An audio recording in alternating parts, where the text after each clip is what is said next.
Yo, it's your boy Marita Boy. I'm back up in this thing, man. Listen. Good Sunday morning. Good happy Sunday morning. I hope y'all got your church music playing this morning. You know, I'm from the side, so my mom used to get up on Sunday morning. She be cleaning up. She get us up early on Sunday morning and goddamn be hitting us across the head to my clean up that room. You know, I like to clean my house up on Sunday. Everything got to be clean on Sunday. Everything got to be clean on Sunday. You should smell that food on the stove already, or either that meat already been seasoned. You know, them greens might be in there getting washed in the sink, not in the bathtub. Miss Kamala Harris. You know what I'm saying? We don't wash no greens in the bathtub, Miss Kamala Harris. We done revoked your black card for that, Miss Kamala Harris. Talking about you wash greens in the bathtub. Get the F out of here. Cut it out. Now, we got a lot of news today. We got a lot of news dirt. I have been scouring these YouTube screens. It's been a little dry here, y'all. It's been a little dry here. It's been a little dry here. It's been a lot dry here. It's been a lot dry here. So I want y'all to wake up this morning. I want y'all to be happy, just like your girl Sexy Red happy right here. And you know why she happy? I want you to be this happy right here, y'all. You see how happy Sexy Red how happy Sexy Red is right here? She happy because she got some man foot on her motherfucking face. She got some man's foot on her face. What's up, Doug? What up, gang? Hey, look, she got some man's foot on her face. If Sexy Red could be this happy with men's foot on her face, you can be happy too. Check this out, y'all. Hey man, hey, hey.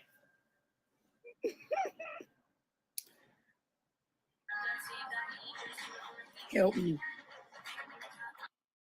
Let me tell y'all something.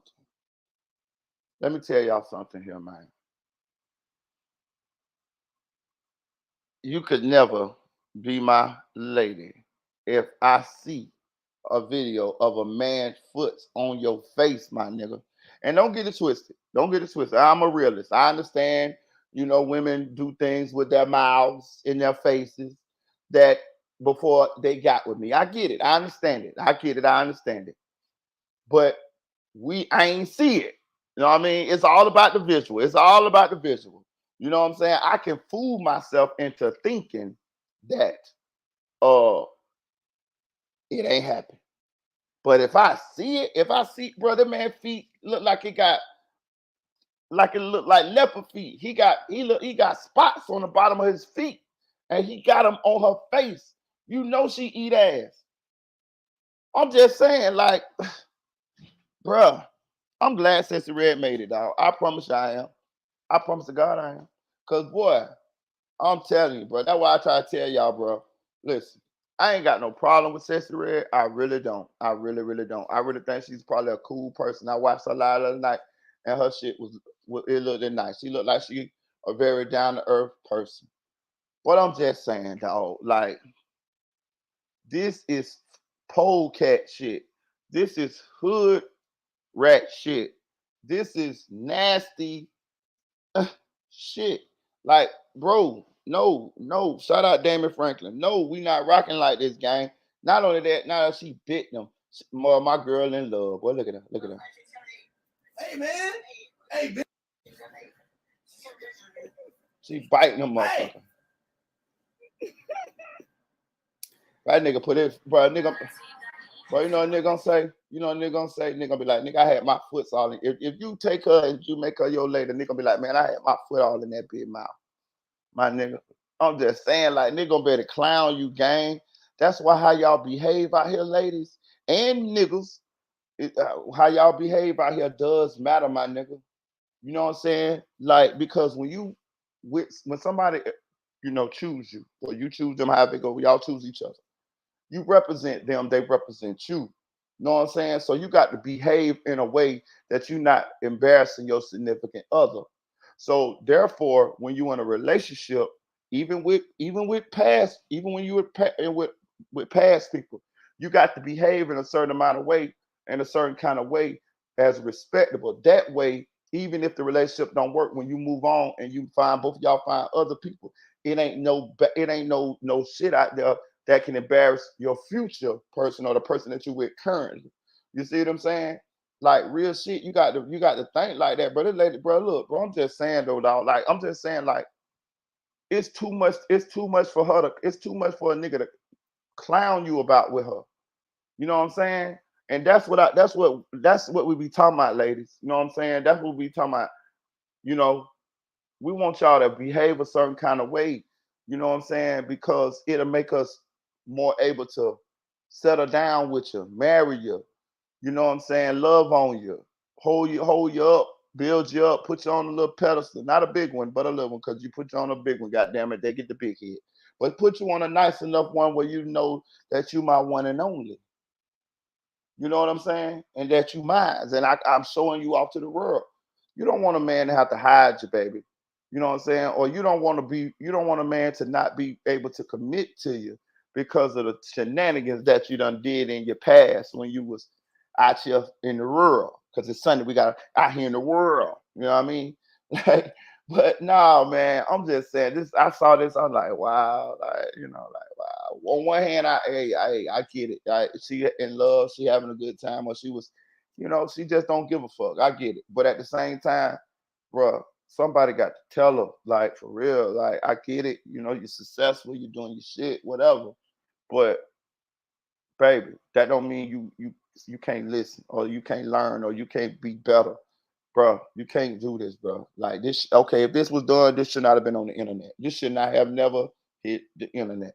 Like real shit. Like, let's look at this shit, bro. Look. Them feet like they got toe jam on them bitches. Hey, man. Hey, bitch. Hey. Damn, boy. Help me. This shit crazy, dog. That shit crazy in the motherfucker. Hey, man. Hey, bitch.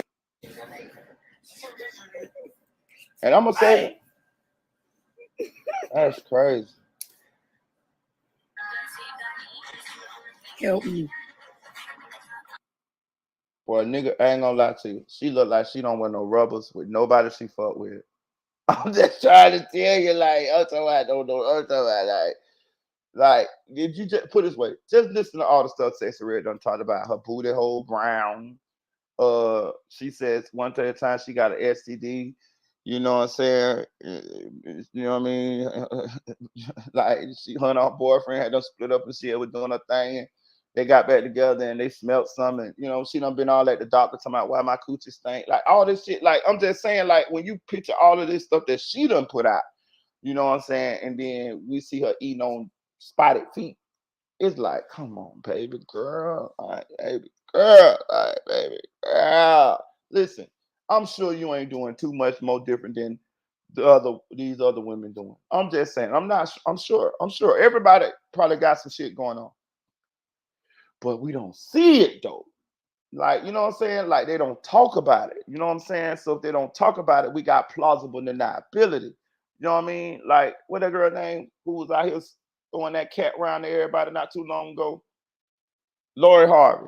I'm sure Lori Harvey is doing some shit too. You know what I'm saying? But we don't nobody. Every time we see Lori Harvey, she just skipping from one dude to another dude.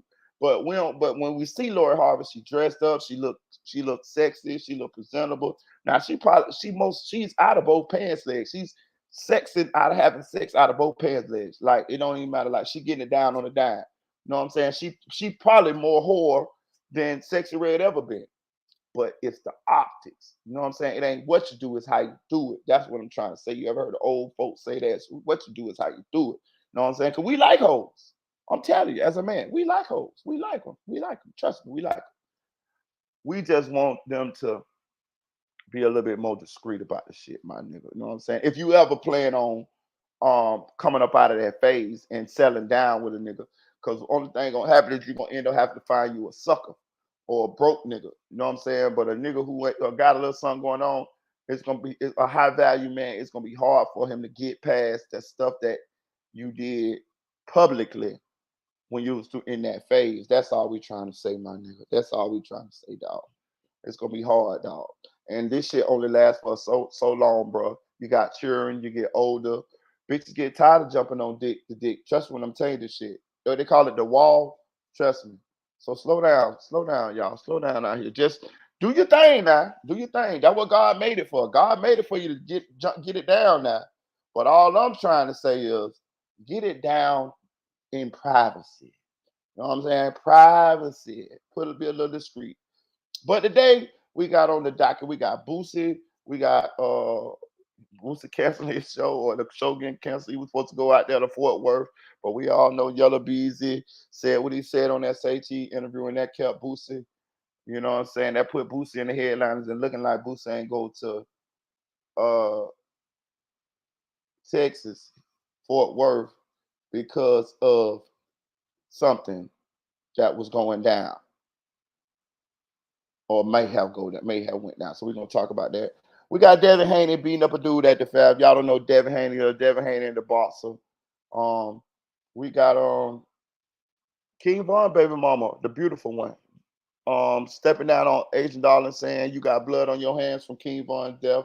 We're gonna talk about it. We got Marlon Wayans versus Vlad TV. Interesting.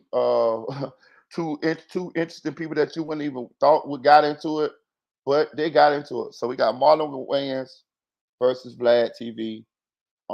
We got quite a few today. Let me see. Um, we got white folks got beat up, man. Y'all know white folks, man. The white dude from Memphis that get on the internet. He done did say cheese interviews and everything. He done, you know, he act black, but he white. You know, he was raised in the hood. He was raised by white black people, but he white, but he talk black. I'm gonna show you who he is. But we got white folks got beat up, dog. You know what I mean? It's kind of crazy. Old white dude, man. But as I find out, that nigga he ain't that old. He look old, but he ain't that old. But he got beat up. We're gonna talk about Drake too, man. We're gonna talk about Drake. And it's looking like Drake can no longer help artists pop off. You get what I'm saying? Like, you know, you get a Drake feature and you know that thing used to blow you up. Don't look like it no more. Look like Kendrick Lamar done, took all of that. And we're gonna talk about Sauce Walker and what Sauce Walker had to say about Drake. And his culture vulturing of the Houston community, the Houston rap scene. We're gonna talk about it. Hit that like button, hit that like button. Salute to my guy, Illuminegro, Illuminated Negative. You know what I mean? I got quite a few things to talk about though. Let me see what else I gotta talk about. But first, we're gonna get into this Boosie shit, bro. We're gonna talk about Boosie. We're gonna get up all sexy red. We're gonna get up all sexy red. We're gonna talk about Boosie, dog. Listen, check this out. Hey, Boosie. Um, Yellow Beezy was very aggressive in his Say Cheese interview. And Yellow Beezy said that, nigga, you know why you got shot, nigga. He said it's Texas business, nigga. He said, nigga, if he want to see you face to face to check your temperature. And if you want to squabble, we can do that too. Bro, them is fucking absurd words to be coming from Yellow Beezy to somebody like you, right? What you supposed to represent, Mr. Boosie Badass, right? Now I'm gonna tell you something. I am not condoning any violence at all. I'm not condoning any violence. Fair use, fair use, fair use, fair use. Everything I say here is alleged. Everything I say here is for entertainment purposes only, educational purposes only. I will be putting a fair use in the description box. So hey, everything here is alleged. You know what I'm saying? Take it with a grain of salt. So check this out. Fair use is in it. I do not condone any violence. I agree, Illuminegro, fighting words. I do not condone any violence between these guys. I don't really want nothing to happen between these guys, to be real with you. But I'm gonna say what I'm gonna say to make a point here, guys. That's why I tell people just to get out the streets, bro. because I've been out there. I don't give a fuck what a bitch tell you.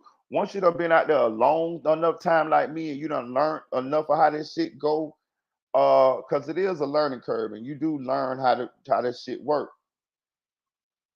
You know, you learn the outcome of a lot of situations and what's most likely to happen if you continue down this path. Now I'm gonna tell you this, right? So Boosie done took the path as I am gangster. I'm one of the last real niggas left. Okay, cool. Well, with that comes what comes being a street nigga, what comes to being one of the last real niggas left, upholding the code, standing on the code, abiding by the code, living that shit all the way till you die, Boosie. Well, that shit comes with shit, right? Well, what Yellow Beezy said to you, you supposed to do something, nigga. You supposed to do something, nigga. Real shit. Like, guess what the streets tell you? Am I telling you to do something? Hell no. I'm telling you what the code say, nigga. That nigga tried you, bro. I'm gonna show y'all how the code will get you fucked up, right? That nigga tried you, dog. That nigga said he wanted to see you face to face. You Boosie, boo. I'm the code. I'm the code talking to Boosie. I'm the streets talking to Boosie. I'm the game talking to Boosie. I'm the gangsters talking to Boosie. Street nigga gangster. Nigga, that nigga told you he want to see you face to face to check your temperature. And we can squabble if you want to, nigga. You know why you got shot, nigga. You know. You know. That's what he said to you. You Boosie.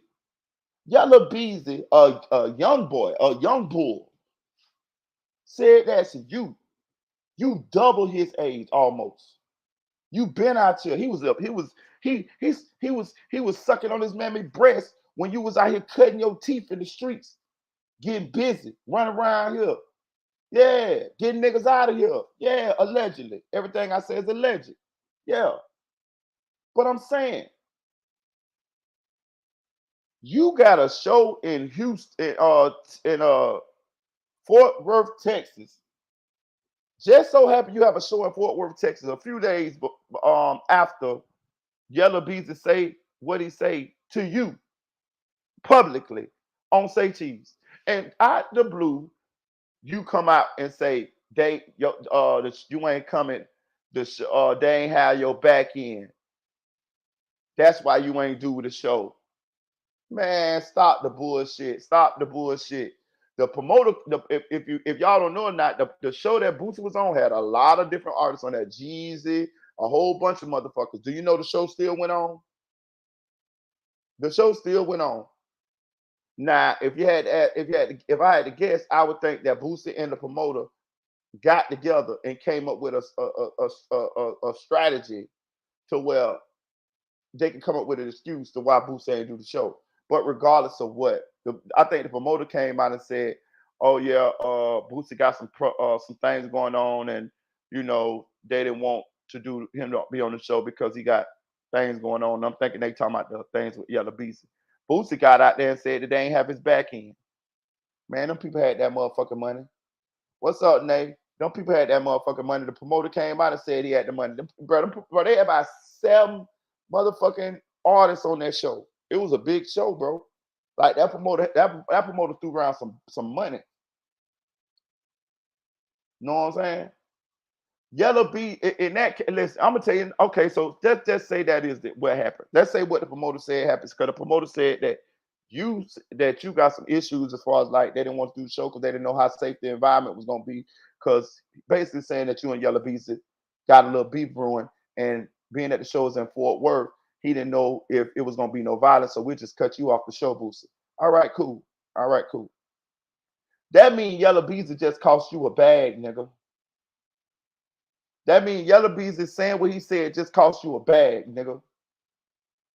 It's like a nigga ain't respect. Listen, that's why I be trying to tell people. People be talking about, oh yeah, he killed this many people. He did this allegedly. He did this. He did that. I keep trying to tell y'all that that's why I be telling y'all the people who say that can't be from the streets. Cause that shit don't matter. Don't nobody give it. That shit matter to scary motherfuckers and motherfuckers who probably shouldn't be in the streets anyway. But to regular or real motherfuckers or real street motherfuckers, we don't give no fucks. Man, I done seen girls jump down on niggas who got bodies. Girls. Real shit. I done seen girls fight, hood girls fight niggas who done killed niggas. I'm telling you this shit. I'm telling you, don't nobody give no damn. Everybody scratching in the hood, pretty much. Everybody. So this is what we got here. I don't know what Yellow Beezy done did in his past, but I know allegedly Marlon Mike had on his stomach, hey Boosie, who's next? And Marlon Mike went the Angola for a lot of murders, right? So allegedly Boosie, he said Boosie had some, what them was the people that Boosie wanted out of here. He got him out of here. Allegedly. Everything here is alleged. But you see how that shit you see how Yellow Beezy don't give a fuck about that? He don't care. That's what I be trying to tell you. When you really from the streets, you ain't got to be done did nothing to nobody. All you know is I'm a man, and all that matters is who get who first. Boosie jumped on the line when Mo3 died and said, "Oh yeah, I'm coming. Texas, yeah, I come. Y'all done fucked up. Got there, got shot, went back on a hover round. Went back riding around on a hover round. I'm not condoning any violence. I want Boosie to get up out the streets. I'm just showing you how playing that role can get you fucked up. How you continuing down that path can get you fucked up. And how it's a never-ending cycle because don't nobody care about who you did something to and how many people you did something to because everybody got guns, everybody got crews, everybody got people that love them, and everybody got trigger fingers. Don't nobody care. Did you see the dudes that unalived Julio? Did you see them niggas? Three light skinned, two light skinned niggas, a light skinned girl, and a nigga that came out the door crying with a Bible in his hand and a puppy, and one nigga that's the king of hide and go seek because we ain't found him yet. I'm just saying, do you see the people that unalived this man? And they was on his heels because bullets done connected one of the suspects to the previous shooting of Julio when he got shot in his foot, which means they've been on his heels. The sixth guy, the guy with a whole neighborhood that arrived for him from Jacksonville. Do you see how people don't care? When people don't give a damn, boy. Julio registered. He was registered to have guns. Do you see how them niggas still didn't give a damn? And you see you out of here, right? Because it ain't about nothing but who can get who first. That's it. So that's why I don't be understanding when niggas be walking around with their chests all poked out with this false sense of bravado. Like, just because you did something to somebody that makes everybody else scared of you. It doesn't. All it does is attract a certain kind of energy. My daddy always told me, son, it ain't good to always have everybody scared of you. Because if people scared of you, they'll kill you. If I know you a dude that's gonna kill me if we get into it, then I'm gonna kill you first. I'm not gonna even give you a chance. Like I might not even argue with you. I done seen this happen a lot, bro. I've seen a lot of people that a small argument and they ended up out of here. And it wasn't even that serious, but it was just the person who they was arguing with felt like if I let this person live, they're gonna come back and get me. So I might as well get them right here. That's how people think. If I argue with you and I be like, okay, I'm gonna just let you live, then you're gonna come back and get me. So I might well just get you right here. I ain't got to worry about you getting me. It'll be somebody else, but I ain't got to worry about you. That's how they think. I'm telling you. But my point is this: if you can do all of that shit what allegedly Boosie done did in his life and still get to the age he at and get tried by a nigga like Yellow Beezy, what do it matter? That's how I keep trying to explain to y'all. And that goes back to these young boys nowadays that's losing their life and losing their freedom and shit because they think that being a killer means something. It don't mean shit, but you a motherfucking fool and a target. Now I can see if you defending yourself or you defending your family or whatever, your home or something like that's different. But I'm talking about these ones that's out here doing this shit for sport. That shit don't mean nothing. You gambling with your life and you finna end up in jail with a bunch of men, so you finna end up in that motherfucking box because now niggas want your head. You done put that energy out there and it ain't no rest now. You can't chill out now. Just like Julio. You can't motherfucking, I ain't saying Julio did now, but I'm saying like that type of energy where what happens when the game is on now. You can't never rest no more. You can't never go nowhere and just exhale no more and don't worry about nobody getting you. Because everywhere you go, you got to worry about there's possibly somebody out there trying to get you. And what kind of life is that? You see? Now, Boosie, your card just got pulled. Ooh, baddest man hit the dirt. Baddest man knocked the dirt out of my hand. Yeah, that's what the streets telling you, Boosie. Yeah, the streets telling you, the streets telling you, yeah, nigga, you just got tried.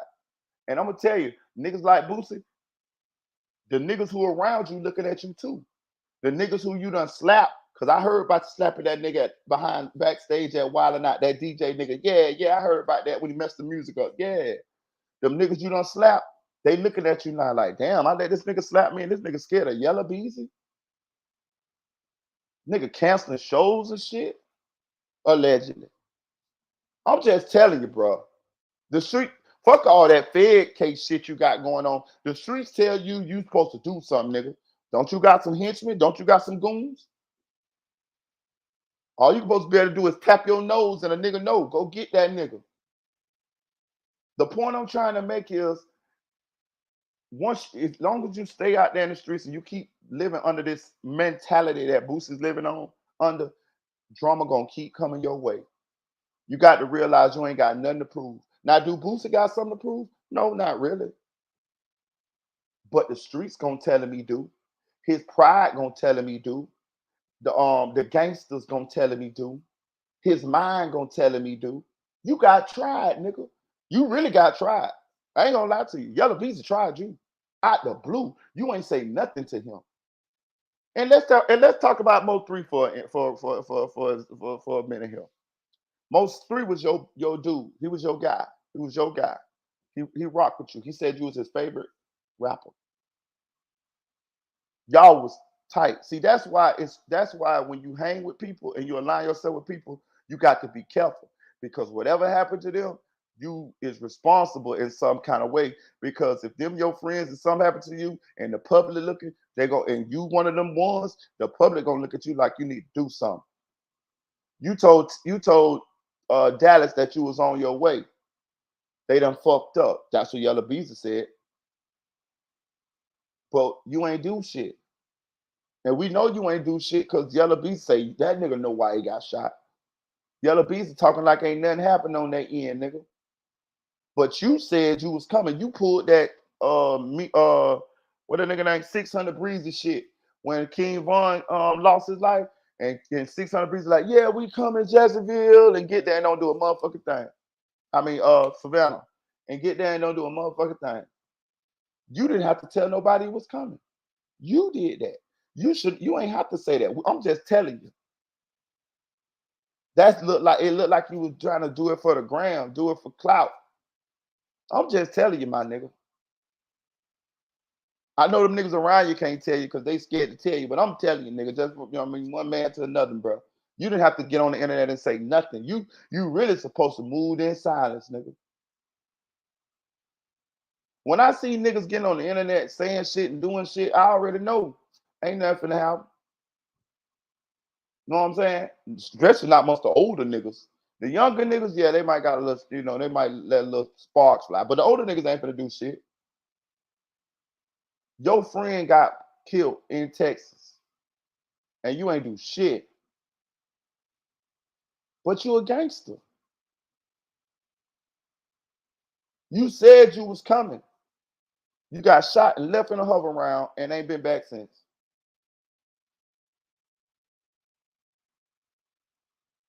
But you holding on to that gangster shit so bad, but you don't realize you losing points for this shit. You said that you don't deal with no snitches. You uphold the code, but we seen you make up with Ti. You know what this shows? You still got some growing up to do, bro. A lot. Because I ain't mad at you for making up with Ti. I don't. I'm not. I'm in my mentality and my growth in as a human being. I'm past you mentally. I can clearly see that. You shouldn't even. You should have been gave up that shit. You like it's like you don't understand that the code is a lie. The streets is a myth. I'm telling you, I done been out there. I done seen so many niggas snitch. I done seen so many niggas with money snitches get love. I done seen niggas that kept it real and in prison right now for the rest of their motherfucking life, nigga. We seeing it now. We seeing YSL Woody, Terrence Gangster Williams, Sammy the Bull, Brian Glaze Gibbs, uh, and a host of FBG Butter, a host of other ones. They are famous on the internet. Snitches, documented. Yeah. Don't nobody care about that shit. You an entertainer, my nigga. You an entertainer. You say that you can't be in the streets and be in the, and rap at the same time. Well, you got to pick. You know why you got to pick? Because Yellow Beezy motherfucker just said, nigga, you know why you got shot. You could have lost your life. Nigga, you a diabetic, nigga. You could have they damn want to cut your leg off. You ain't do shit. So you own the porch, my nigga. You own the porch. You already you already retired. You just don't want to admit it, or you like Tom Brady. You want to keep on coming back and play into your 45. No, my nigga, you ain't Tom Brady, bro. You ain't Tom Brady.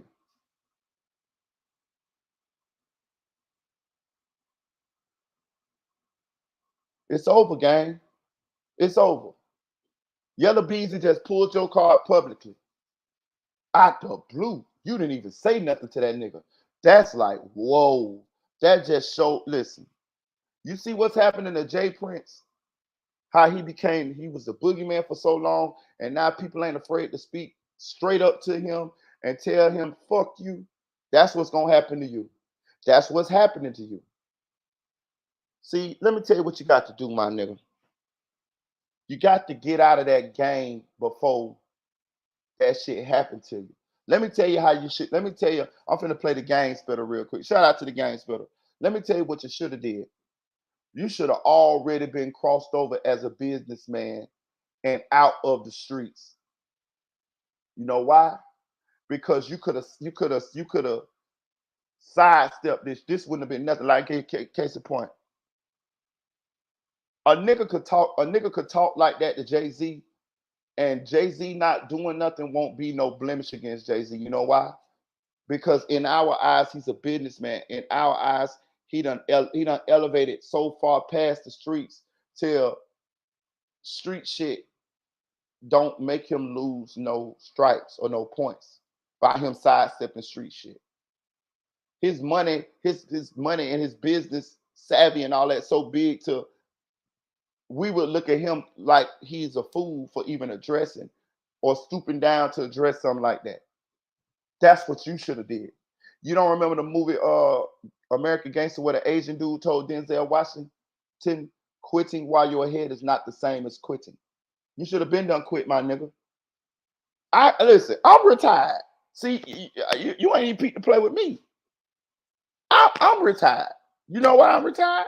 Because I already understand that I'm getting older. I ain't finna be out here ripping and running and ducking and shooting with these jitterbugs. For what? These kids is my kids' age. You got to elevate yourself above the youngsters, man. You keep indulging in street shit where the youngsters, where it's a young man game now. So you putting your old ass self back into young people shit, just like Jay Prince doing. That's why young niggas speak on it. Know what I'm saying? You got to elevate your mentality. Y'all still talking about street shit and street beef and mafia shit and all this. No, man. You supposed to be talking about corporate shit. You get rich, you do all that rapping and hustling and all that shit y'all was doing, shows and shit in order to elevate to get out the streets. That way street shit don't take no points or no stripes away from you. Be honest with you, you ain't supposed to still be doing no motherfucking shows like that, my nigga.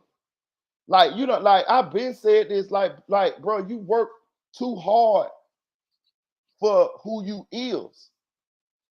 Like, you supposed to been bossed up the way you ain't got to be doing no shows or doing no verses or standing in no hoods in California with guns in your back because you got to do a verse and you doing a verse in a video. No, bro. No. You Boosie. You said it yourself. You raised a lot of people with your music. This is true, my nigga. So why is you still doing shows, rap shows, and all of this shit? You can't even do no stadiums, bro. Like you got rappers out here that can do stadiums younger than you. Why you ain't got no artists, my nigga? It go back to what your brother said, bro. Yo, you got and much due respect to that. I ain't saying I'm not hating on how you get money for sure, because it's more money than I'm getting. I'm not hating on that. I respect that. But I'm just talking about for you being you, my nigga. You supposed to have artists, my nigga. You don't supposed to be out here having to work till you fucking work. It's like you working like you ever see an old man that's working when he like 75? Like he fucked up somewhere. And I understand we looking at it, looking at all this shit he got and this and that, but I'm telling you, he fucked up somewhere. NBA young boy made $100 million on house arrest, nigga. Boosie been free the whole while NBA young boy been on house arrest. And young boy ain't did no shows, no nothing. And made $100 million. I bet you Boosie ain't made no motherfucking $100 million. He ain't made half of that. You see what I'm saying? He's working too hard, but he's doing that because that's all he knows. That's all he got. All his shit uh rides on him being able to do that, what he doing. You're not a good businessman, bro. And we can tell that because what artists have you blew up? How can Yo Gotti start after you and he got a whole motherfucking roster of motherfucking artists that he only Yo Gotti? I don't remember the last time Yo Gotti dropped a song.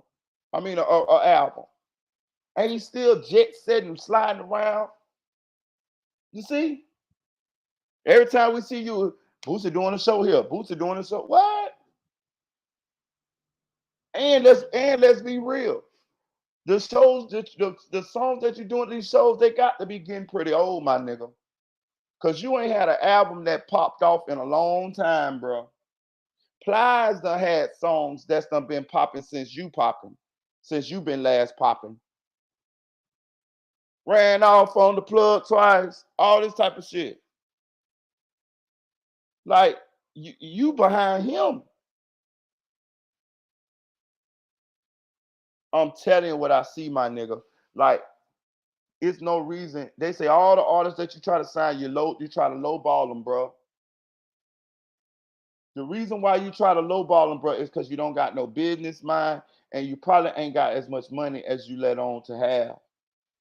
Trust me when I tell you this shit. You can't. You can't. You can't have the kind of money that you should have because you're too tight with it.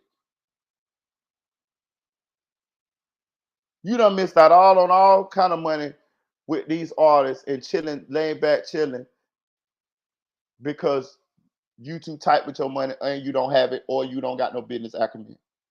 We all know the labels make the most money. So wouldn't it behoove you to have you some artists? The label make more money than the artist, but you continue to want to be an artist. What sense that makes? Your music is dated. We like your music because we came up in that era, but these young boys, they don't like it. No, they ain't on that shit no more. Anybody that get a Boosie feature is just want a Boosie feature just for historical purposes. Just you a street nigga and you say I got a song with Boosie, I got a song with Boosie. That's it.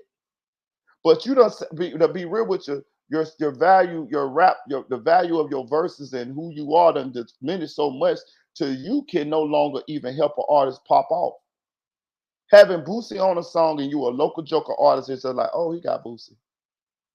I'm telling you. I'm telling you, you can put Boosie on a song. I could put Boosie on a song right now and nobody cares. Not where I'm from. They'll be like, oh, he got a song with Boosie, cool.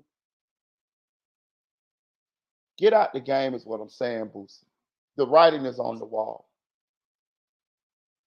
Boss up, my nigga. Boss up. You is not 20 years old no more, gang. Boss up, bro. You leaving a lot of money on the table. You leaving a lot of money on the table because your attitude, and you leaving a lot of money on the table because of your business acumen. And at the same time, your reputation is taking a hit is because you keep riding this I'm the realest nigga, I'm a street nigga, I uphold the code and all of this shit. But you on the internet, and when you're on the internet is undefeated, and we can see a lot of times when you didn't uphold the code. When the motherfucker stole your jewelry, I heard you say, and yes, we will be filing criminal charges. Ain't that's putting the police on the nigga? Ain't that's putting the police on the nigga? I seen you say that this out your mouth. It's on video. We will be filing criminal charges. Right?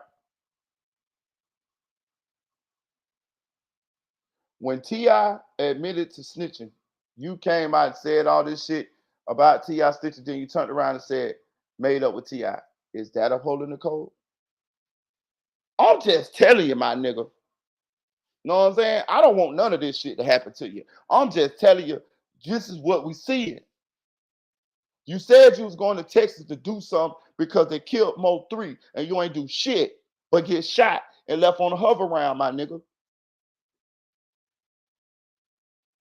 Get out the game, my nigga. You already retired. Stop running around here like you ain't retired because these young boys calling your motherfucking bluff, nigga. Yellow Beezy just called your bluff, nigga. And the streets looking at you like, nigga, you canceled your show, nigga. See, one thing I know about the streets, when you out there in the streets, examples have to be made. But the crazy part about it, they're going to keep having to be made. Because don't nobody give a damn about what you did yesterday. And what's going to happen with that is that's going to cause you to lose your freedom or it's going to cause you to lose your life. So you got to get out the motherfuckers before you lose your stripes. And that's what you ain't doing, nigga. If you'd have got out the game, and became a businessman before T.I. came out with that snitching shit, then it wouldn't have been looked bad on you when T.I. came out as a snitch. Or he admitted to snitching. You know what I'm saying? I'm telling you. I'm giving you the game. Listen, life got stages. When you gonna graduate to the next stage? That street shit don't matter in the real world, bro. So you mean tell me somebody hit your car, you ain't gonna call the police and say somebody hit your car? You ain't gonna say, hey man, that dude just ran that red light, he hit my car, man. Yeah. What if the dude drunk? Ain't that's putting the police on the nigga? Ain't that stitching on the nigga? So you mean tell me a nigga hit your car, they just got a free pass to go because you so street, you ain't gonna call the police on them. You see how the streets don't apply to the real world? You working a nice job, you're a supervisor. Somebody ain't doing their work. It's costing all y'all to get in trouble or the product or whatever not to get out there or the customers be complaining. You ain't gonna tell your boss, you ain't gonna tell somebody that, hey, this guy ain't doing his work. We need to get rid of that guy. That's snitching. Told you that shit don't apply to the real world. It doesn't.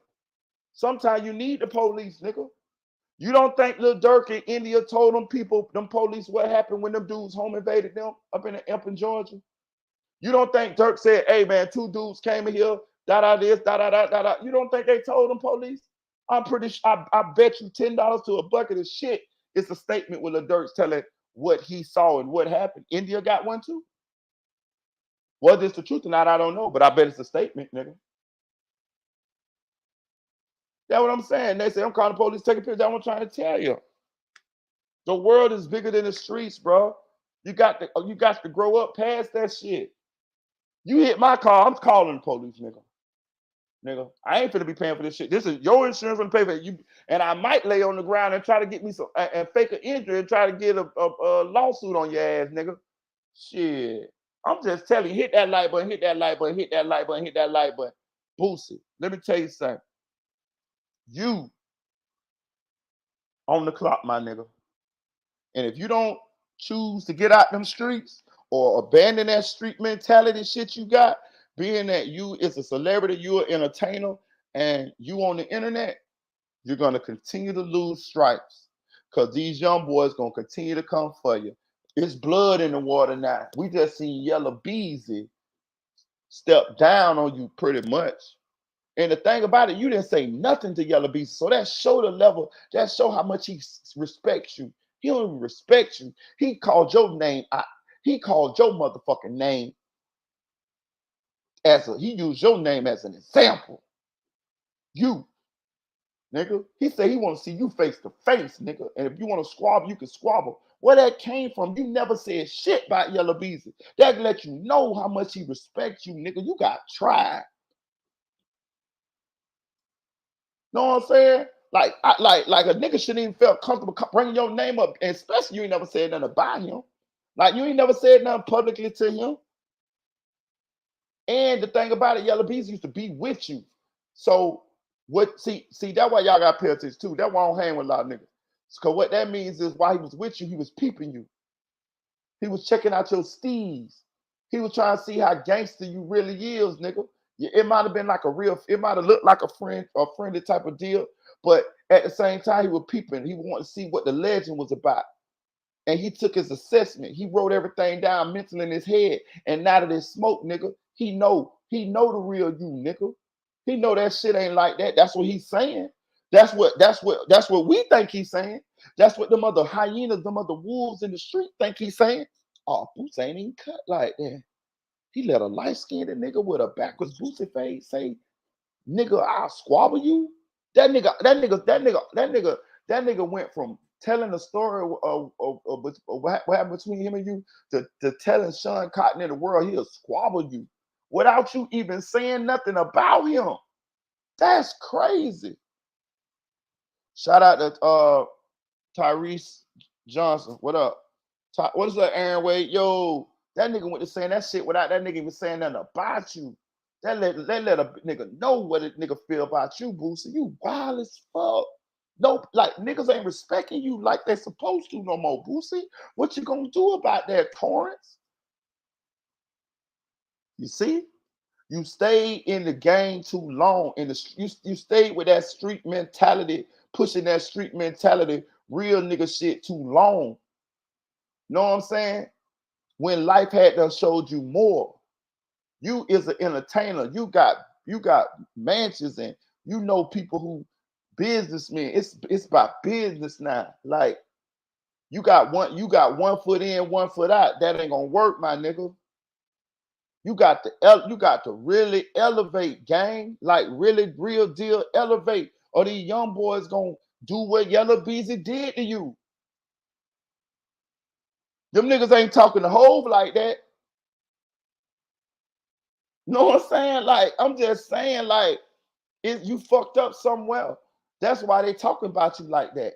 You probably fucked up when you said, I'm coming after Mo 3 died. You should have said a motherfucking thing. You should have just did what you were gonna do. But you did it for the gram, though. You know what I'm saying?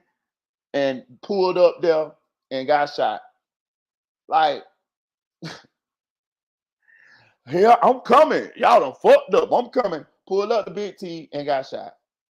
And rolled back to Louisiana in a hover round. And did shows in your hover round showing everybody that nigga had done shot you. Come on, gang. Come on, gang.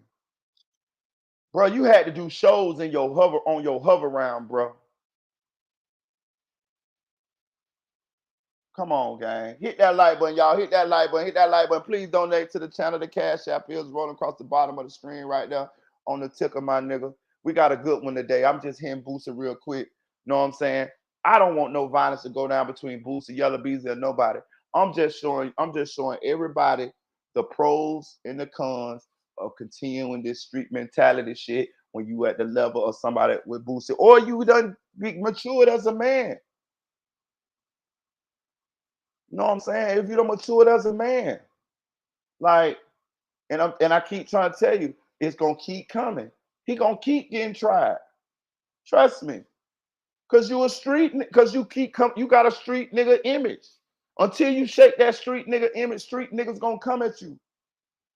They coming to take your title. They coming to take your crown. They coming to take your stripes. The young ones. Just like with Jay Prince.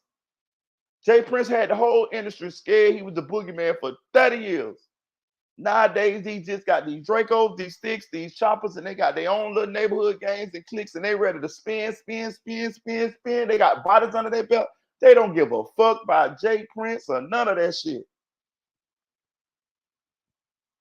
Nigga, the niggas in the industry don't even give a fuck about Jay Prince like that no more. Nigga, Cameron May say, okay, well, I guess we talking to you then, Jay Prince. We're not your little niggas. I never respected big homie shit.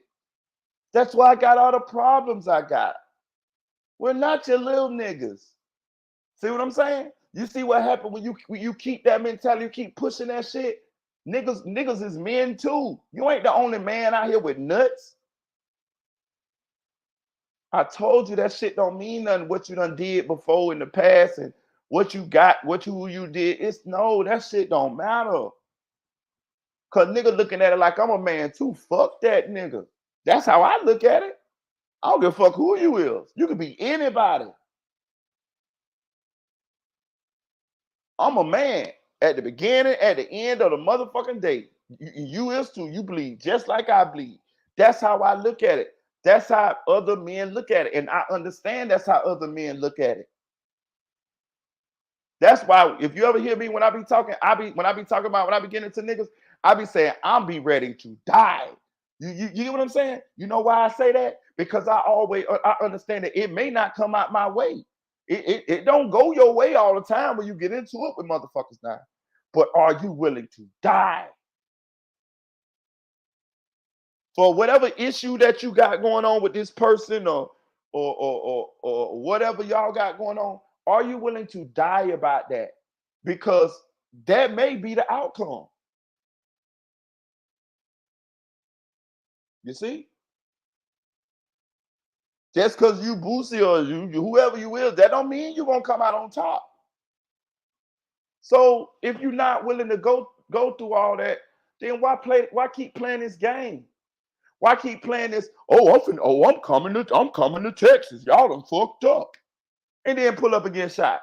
And nothing don't happen. Stop playing the game, cuz.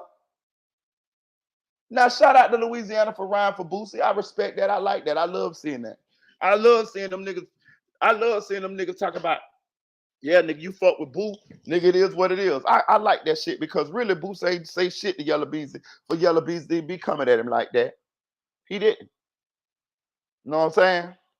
So I respect that. Shout out to Louisiana for riding with the man. That's real shit. I fucks with it. But this just my message to Boosie. Get out the streets, my nigga. You know what I'm saying? You too old, my nigga. You got 1,000 children, my nigga. You know what I'm saying? And you keep doing jitterbug dumbass shit. Like, you way like that in California. Like, and I'm gonna tell you another thing too. I'm gonna tell you another thing too, Boosie, real shit. You should stop pulling up to everybody's hood and hanging out like you do, bro. That shit gonna cost you, my nigga. Cause it's gonna be somebody at some point, someday, maybe be going off the Molly, or maybe had a bad day or stressed out, or maybe you jealous, maybe he's jealous or whatever. But it's gonna be somebody that's gonna try to get some points off you and knock your taco off, my nigga. And it's gonna be a sad occasion, my nigga. You got to start being way less accessible than you is. You done did enough of that shit. You ain't got nothing to prove. That's another thing. When you become a man, a real man, a mature man, you realize you ain't got nothing to prove to nobody, bro.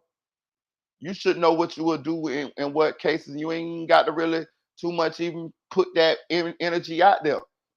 It's a dude right now that work a 9 to 5 that ain't never did nothing to nobody. That if a nigga run up on him, he gonna blow a nigga motherfucking brains out. It's a nigga right now that's the janitor at a goddamn office building that ain't never did nothing to nobody. He ain't never talk no gangster talk or nothing. But if a nigga run up on him, he gonna blow a nigga motherfucking brains out. That's all you got to be. That's all you got to be. That's it. Hit that like button, y'all. Hit that like button.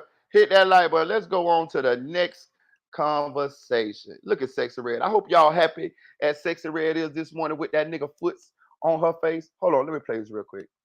Let me play this real. Hey, man. Hey, man. Sexy Red, a foot eater. Hey. Yeah. Oh. Oh. Help me. Boy, I ain't gonna tell you no lie. She just looked dingy than a motherfucker, dog. I'm talking about, but I know they ain't using no rub in now. I know they ain't using no rub in there, dog. Shout out to TN Boys. Good morning, good morning. I know they ain't using no rub in there, my nigga. I'm talking about she just look dingy. Let me read some of these comments to y'all before we get off, cause I had looked at these comments, bro.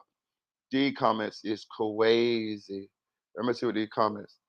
Somebody say a grown man foot could never relax on my face.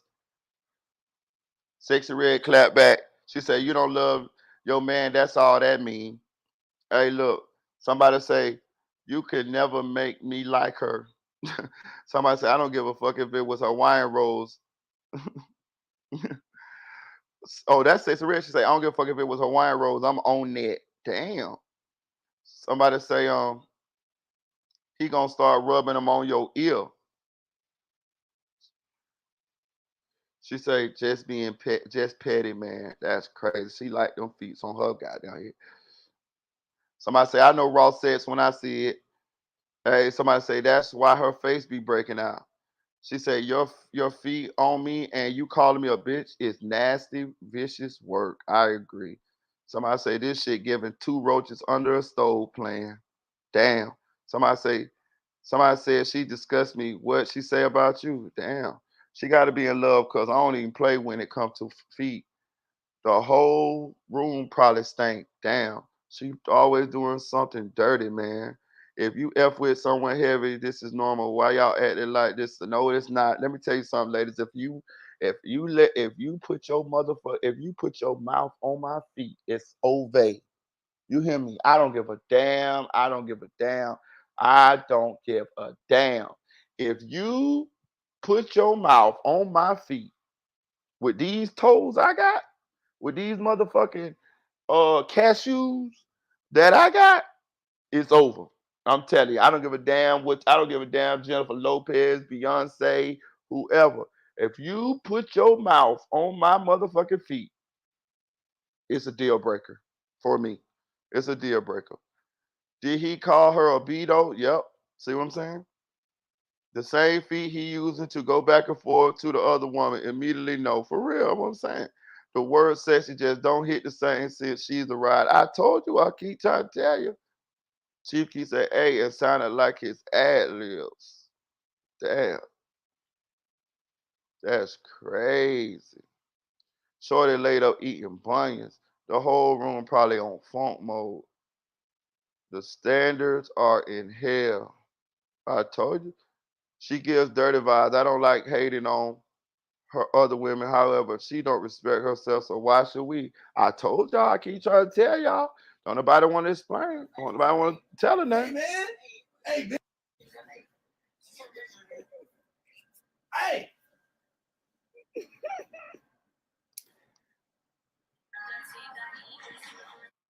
You just had a baby, not a year ago, not even a year ago. You just had a baby from a whole nother nigga, and you laying up with a whole nother nigga. I'm talking about. I don't know how old the baby is, but I know that baby ain't that goddamn old, and you got a whole nother nigga. Let me tell y'all something, fellas. Trust me, take it from somebody who done been through the ringer.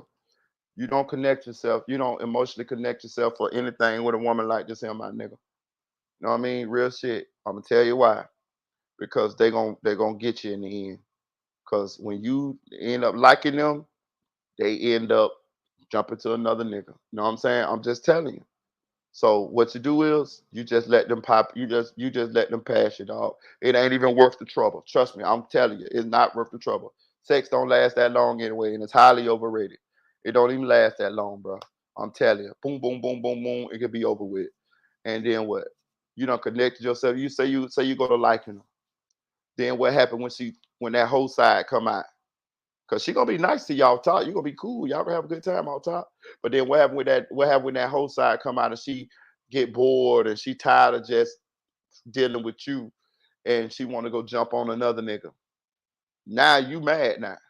You see what I'm saying? Now you upset now. And I don't give a damn what a nigga tell you. With this emotional generation of niggas, a lot of y'all we want to kill a bitch. A lot of y'all want to be violent.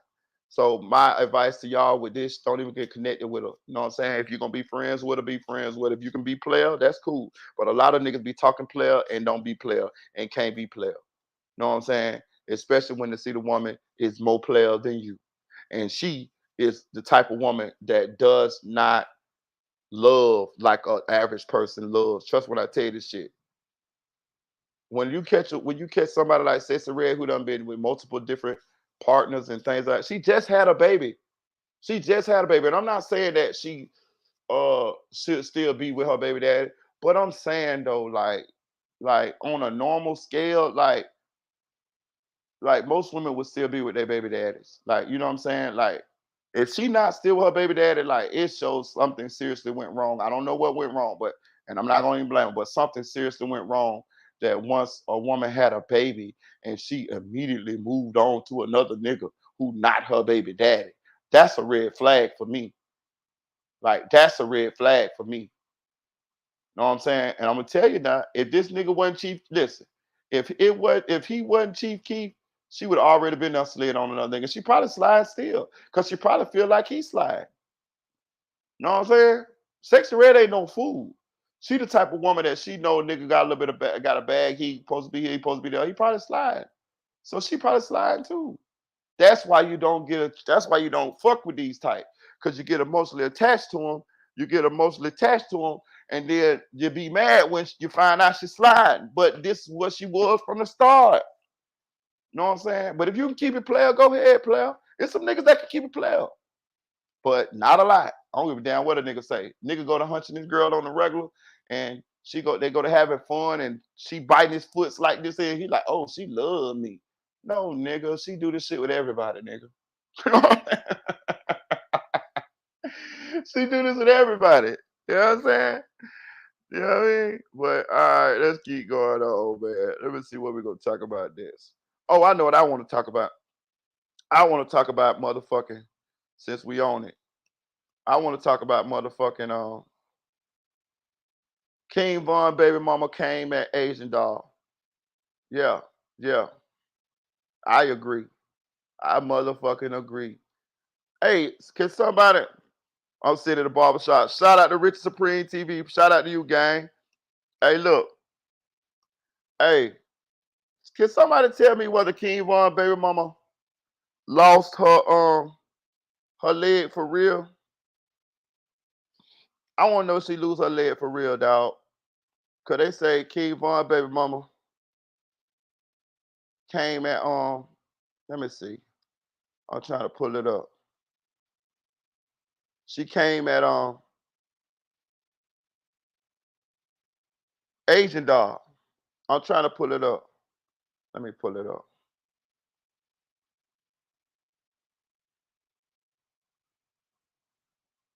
Let me see. King Von.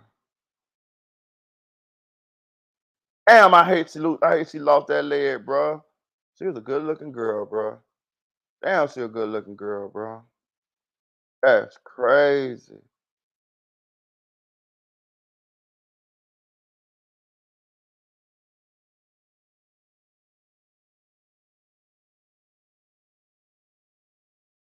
Right. Motherfucker, ain't it? Damn. Let me see if I can pull it up. I seen she had said something. I know it's basically what she said, but I just want to actually quote her words. I don't want to, you know, Asian dog came over. Go back at it. Okay.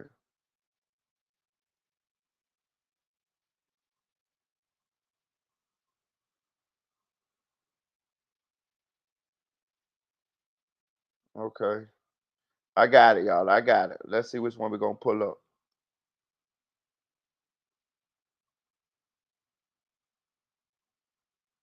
Damn, my computer be moving so fucking slow. I'm finna cut some of these motherfuckers. I'm gonna cut that off. I'm gonna cut that off. All right. You should be able. It should go fast now. Should disable veteran. Damn. I ain't gonna lie to you. That girl beautiful. She look good. Look at that. Look, I'm gonna show y'all something.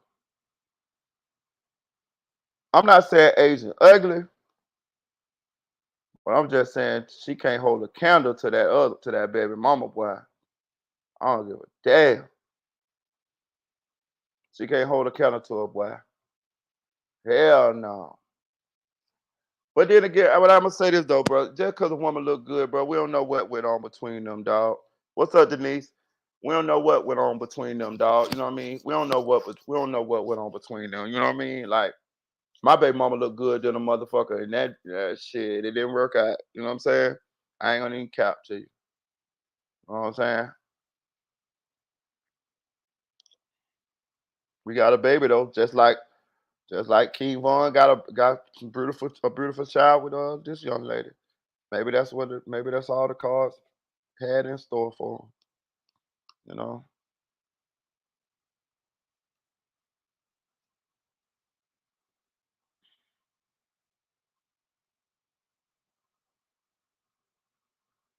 my shit be moving slow.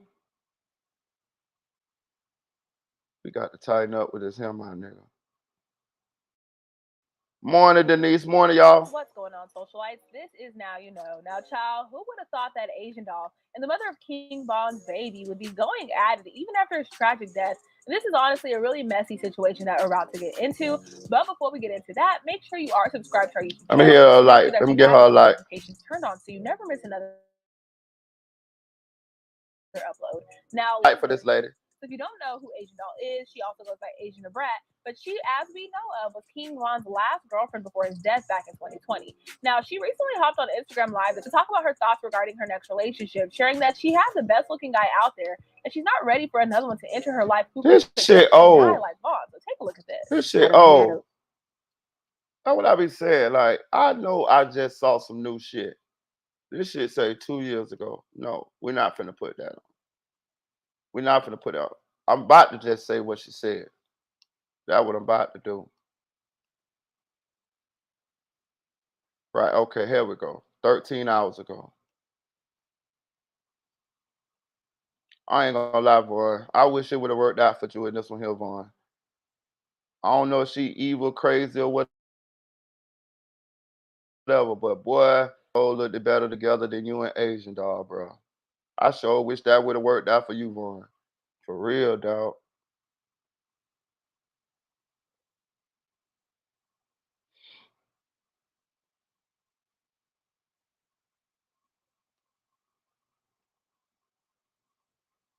Oh, this it. You was on YB. Ugh. Okay, that's what she said. Okay, then. Let me give you a light too, buddy. Hit that like button, y'all. Y'all see how easy it is? Hit the like button.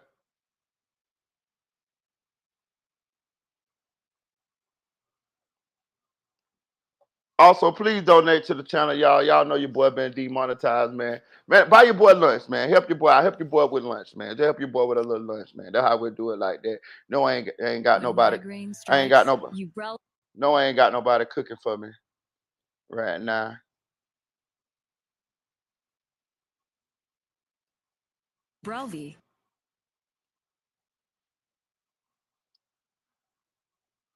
Yeah, buy your boy lunch, man. I would appreciate that. Your boy ain't got nobody cooking for him today. Yo, it's your boy Oh, D. oh, Lord. With another video like Boy, that nigga look, hey boy, hey boy, hey, we gonna talk hey about boy, look, baby. hey boy, I gotta stop you for a minute, boy. You look like that goddamn anteater thing. you, you look, god damn, son. Hey, what that thing is?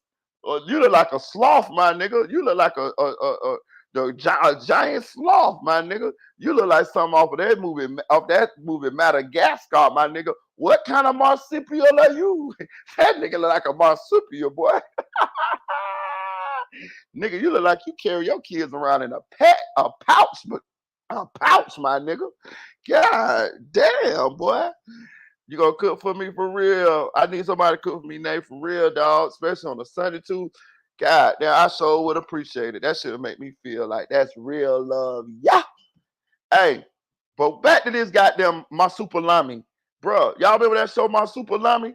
This nigga like what are those? Bro, it look like you got 3 screens up there and your eyes is looking at one to the east, second to the east, second to the west. You like your eyes going east to west, my nigga. God damn, my nigga. That's a goddamn My Super Lami. I wanna watch your content, bro, but your fucking eyes is throwing me off. You need to do just the voiceovers, my nigga. I ain't gonna even tell you no lie, my nigga. God damn, cuz how old is you? You look like you like a 35-year-old motherfucking marsupial. I'm telling you. Shout out to Sine for the cash out. Appreciate you, love. Hey, look. Hey, tell me this nigga ain't on the Madagascar, dog. This nigga look like goddamn Rafiki off of the Lion King. In the jungle, bum bum bum bully. That was how that nigga look like. Boy, Bumblebee. God damn, boy. You listen, boy. You oogly, bro. God damn, boy. I can't do it. I look. It's just him talking the whole time. And this guy, yeah, I got to get off of you, dog. Hey, man, I'm done. Fuck this shit. Hey, look, man. Fuck it. It's taking too much time. And then my super just threw me off. Hey, look. Go get you some food, my nigga, and just put it in your pouch to feed your babies, my nigga. Hey, when that nigga go to the grocery store, he just buy a grocery bag full of food and he just pour it in his stomach, and that's how he feed his babies. He a marsupial. He a marsupial. He a marsupial. Hey, look, but check it out though. Do what we finna do though. Asian dog, right? So King Von baby mama say basically, check this out. While you up here talking all this shit about Vaughn and all of this pussy asshole, you got blood on your hands because you egged that shit on between YB and Vaughn. And I 100, 1000% agree. Not just Asian dog, young boy baby mama did too. Cause when Vaughn and young boy got into a beef, Asian dog ran over there and probably got dick down. And I'm not sure what happened with Vaughn and young boy baby mama, but it was rumors out that it was a X tape, a sex tape. When this shit went down with Vaughn and young boy baby mama. Do I believe it? Not really, because I think that shit would already been done hit the airways by now if it was true. But I do believe Asian dog probably did let young boy smash. Young boy ain't the type of nigga that what I'm saying. Bitches gonna fuck young boy. We all know that. Let's just keep it real. Bitch, get over there. I don't know what Cottrell be saying to him or however the vibe be, but they be fucking. You know what I'm saying? Real shit. Young boy got about 10 children right now. They be fucking, bro. And Asian dog is not no goddamn high class ass woman to be like, nah, I ain't fucking you, young boy. Come on, man. Stop the bullshit. Like, cut it out. Asian dog been holding on to a halfway career for 10 years now. Like, let's be real. Like, from the time when she was on with Gucci and them to now. Like, she been bouncing around, sucking clout out of a couple people so she could stay relevant. Like, let's be real. Asian doll really is like a nobody when it really comes to like on the hip hop scene. Like, let's be real. Like, Like if motherfucking Lotto and all of these women are dropping albums and selling 220,000 copies, shit, Asian Doll drop a album and she ain't gonna do nothing but sell 200 copies. That just keep it real. She's like really low on the female rapper totem pole, like real shit. Like she's like below the bottom of the basement when it comes to the female rappers. Like for real, for real. Like shit. She like going cardboard. Like if these other women is going like, like gold, she going like plastic. Like, you know what I mean? She going like aluminum. You know what I'm saying? Real shit. Like nobody ain't checking for no damn Asia doll. Now, she did though, bro. Like she did, bro. Listen, let me tell you something, ladies. Let me tell you something. And this not this she from Oak Cliff. Oh my God. Oh my God. She from Oak Cliff and the Oak Cliff niggas don't even fuck with her. Know what I mean? Like you don't see Yellow Beezy, I don't even fuck with her. God damn. But anyway, so check this out. Like just peep the play right here though, right? Let me tell y'all something. The worst thing you could do is when you beefing or getting into it with your significant other, ladies, is to go and give the nigga who he in direct opposition with some chocha. Like that's crazy. Like that is crazy. Like if you do that, that's the lowest of the low. If you'll do that, you'll set me up. That's how my mind gonna think. If you'll do that, you'll set me up. That's how my mind gonna think. Y'all gotta hear me out here. If you'll do that, you'll set me up. It's no coming back from that. Like you was never loyal. If you'll do that, I don't give a fuck what I do. I don't give a fuck what I do. See, that's why I say you supposed to take the high road. If a nigga cheat on you, fuck that nigga, leave that nigga. But you don't go to the op. You go find you another nigga who gonna treat you right, and you move on, and you keep on living your life. But it ain't what you do, it's how you do. It's like what? And Youngboy baby mama don't get off the hook either. Like y'all both listen. Let me tell y'all something, fellas. Let me tell y'all something. Hit that like button. I'm finna preach right here. Cause it's Sunday morning and we need Jesus. Look, stay away from people that'll hurt themselves to hurt you. Can I get an amen? Listen, let me tell y'all something. I'm preaching in here today. Listen to what I'm telling you. The worst type of people to love is the people that'll hurt themselves to hurt you. Wow. Trust me, him. Trust me, him. If your lady will get mad at you and go fuck another nigga just cause she mad at you, cause she know it'll hurt you. Ooh, shit. That is another level of diabolical. Ladies, if your man will go fuck your best friend, and if your best friend will fuck him, just because you done did some shit or he got mad at you or you cheated or whatever, you better move on. Listen, listen, a person cheating or whatever should not make you want to go cheat. That's an excuse. You want to go do that shit anyway, player. I'm telling you. If you want to go fuck on I could respect that. I like, but don't make no excuses for it. You know what I'm saying? Just go do you. Just go do you. Or tell the nigga you don't want to fuck with the nigga no more and go get loose. You know what I'm saying? That's cool. But if you only doing it because he made you mad or she made you mad, and you go and try to find the person that do the shit that's gonna hurt that person the worst, oh man, I ain't gonna lie to you, boy. That's another level of nasty work. That's another level of diabolical. And there's people out here doing it. I done had it done to me. Can you imagine? I don't give a fuck how King Von or Youngboy try to let that shit look on the outside. Can you imagine how they felt on the inside? Can you imagine how Youngboy felt watching his baby mama hugged up with King Von while him and King Von is in direct opposition? That's all.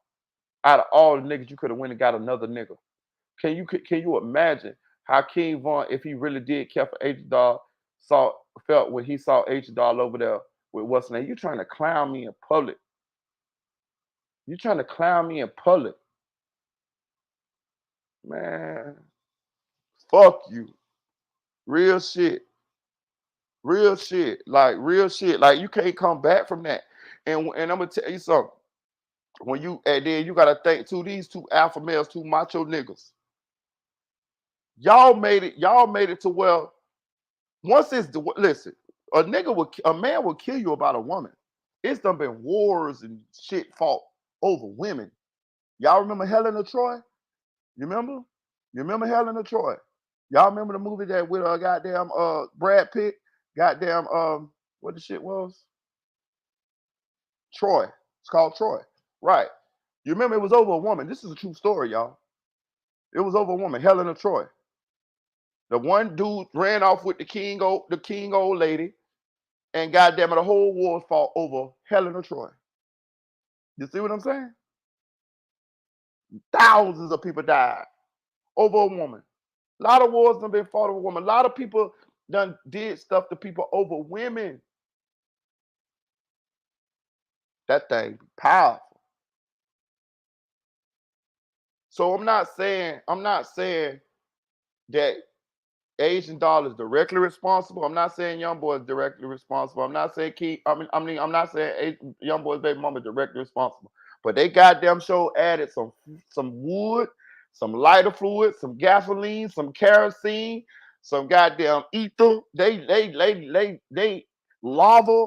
They added a lot of fuel to that goddamn fire. They added a lot of fuel to that fire, my nigga. They added a lot of fuel to that fire. And now that we really talking about it, shout out to King Von baby mama. You know what I'm saying? And be honest with you, she can speak on it. She can speak on it. She can speak on it. She got a baby from it. She can speak on it. She can speak on it. Speak on it, goddamn it, because she right. She right. And I think a lot of us agree. They added fuel to the flames. Them the worst kind of women to have up under you, bro.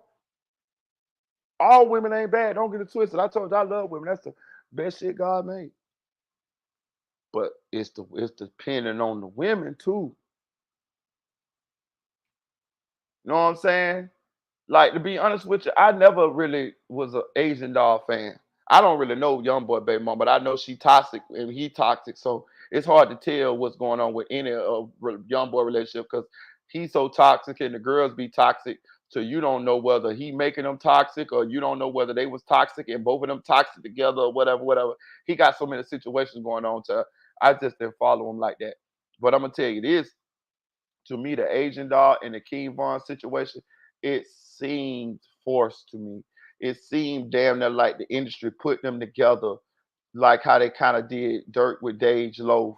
You know, the industry will do that. The industry will put two up and coming rappers together to try to bolster their careers. They'll do that. Y'all should go together. Y'all should da da da da. It'll help. I'm telling you, it helps. It helps. It helps a rapper if he have a female girlfriend that's beautiful or sexy, or either she's in the entertainment industry or something like that, especially up and coming. When they'll do it, I'm telling you, they'll do it.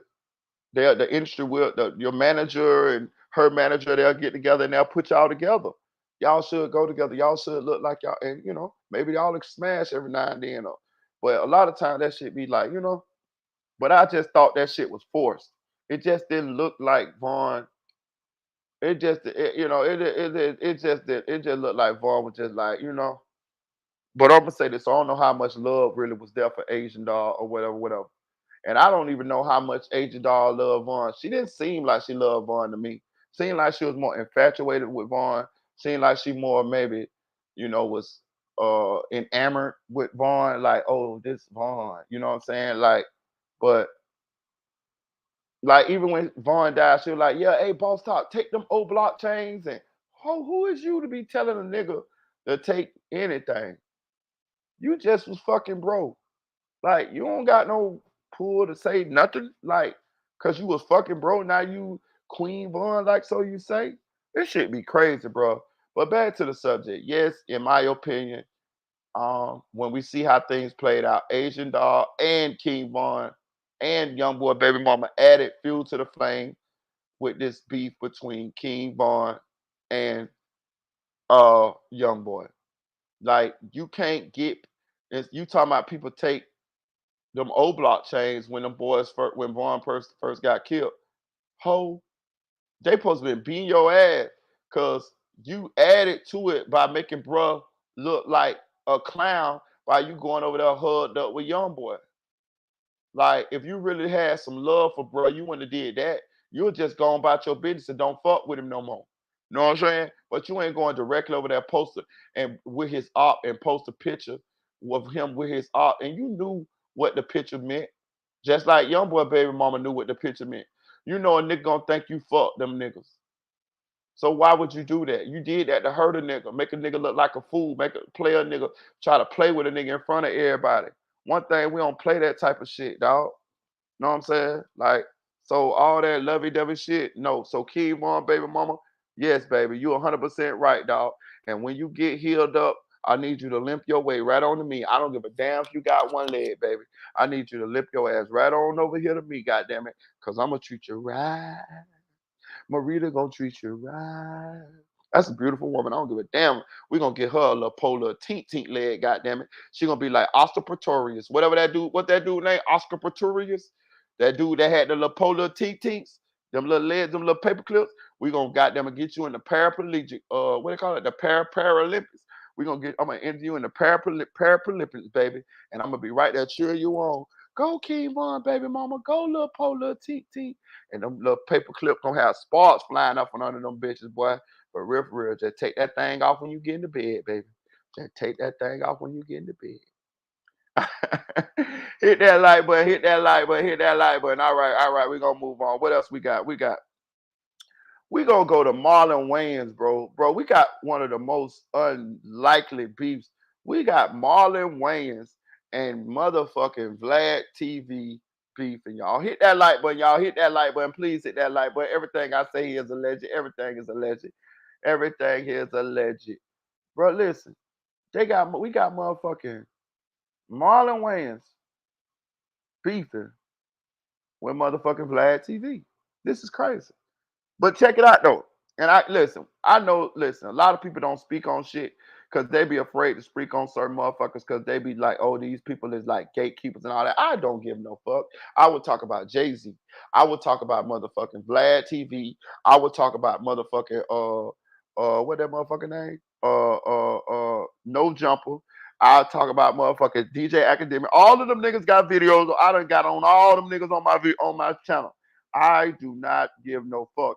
Because if it's news, it's news, and I'm not going to be censored. I'm going to uh deliver the news, man. Shit, for real. But we gonna listen to what Marlon Wayans and goddamn Vlad TV been going at it about. So apparently Vlad uh tried to book Marlon, and Marlon told Vlad, I want $40,000 and I want 30% of the revenue from the video, right? The stream, the views and shit. Vlad did hit social media and just went to going off on Marlon and saying you're not worth $40,000 and this and that there, whatever.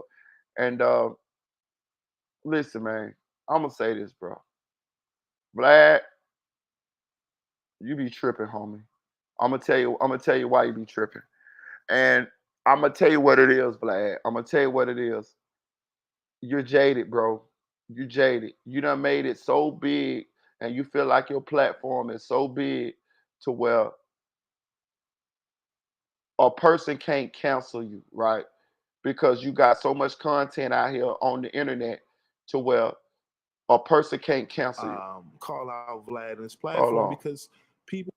Hold on. And that's why I be trying to tell y'all, if y'all want to get into blogging, y'all should get into blogging. Let me tell you why. I'm gonna give y'all the game here. So Vlad has his channel is so big, right? Vlad does so many interviews and shit, right? So Vlad feels like that his platform is going to continue to make revenue, and he's right. So once you make a video, a YouTube video or interview like Vlad does, right? Those interviews continue to be watched forever. They continue to be watched forever, forever, forever. You know what I mean? So essentially, he can't be canceled unless YouTube just kicks him off the platform. So he knows this, right? He knows this, right? So he feels like he can say whatever you want to say, and he doesn't have to worry about any repercussions from him saying what he say, right? I'm telling you what's going on here.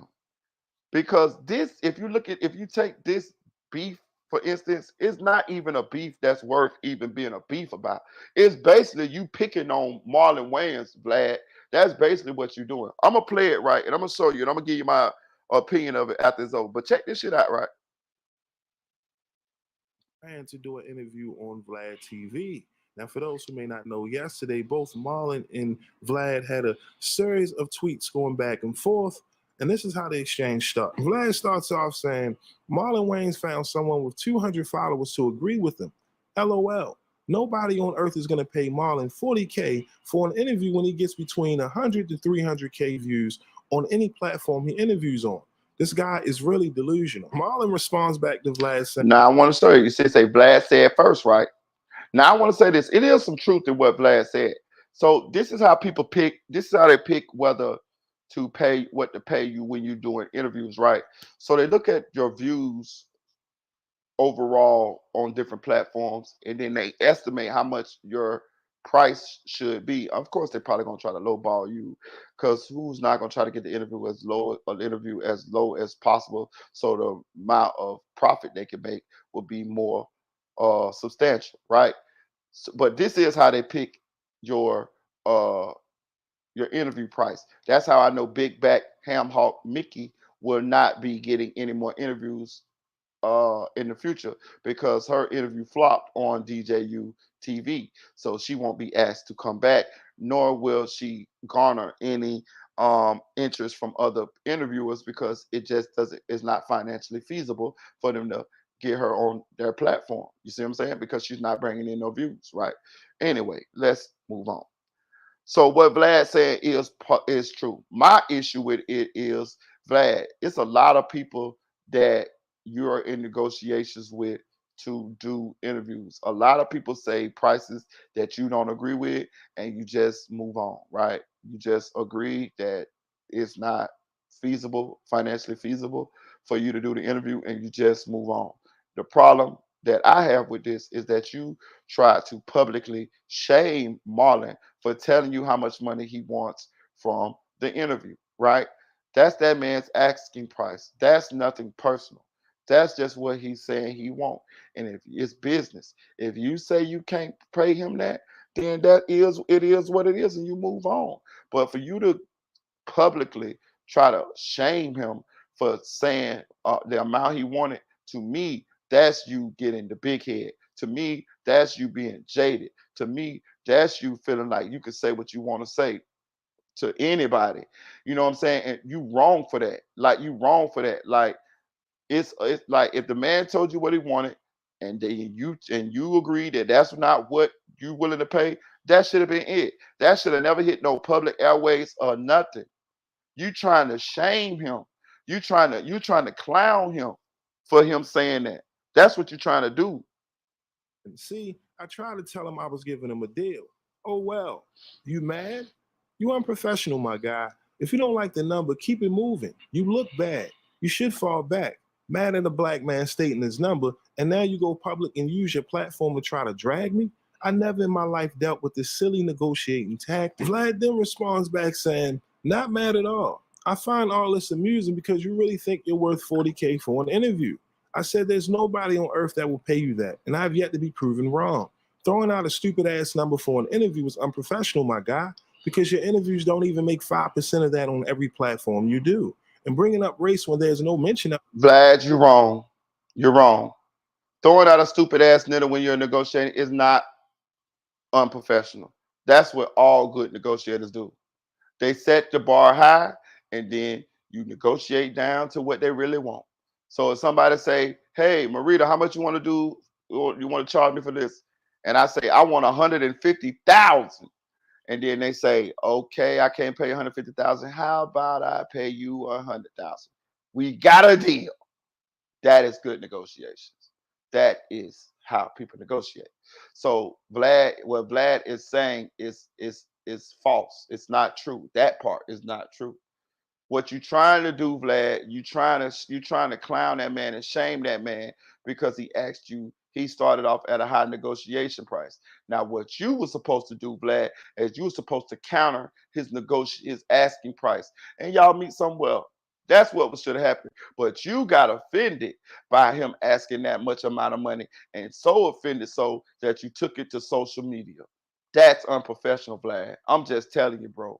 And I'm be honest with you. If I hope I make it. I would like to go on Vlad TV. Like it's other platforms that I would not like to go on. Like I wouldn't go on Don't Jumper. I'm good with no jumper.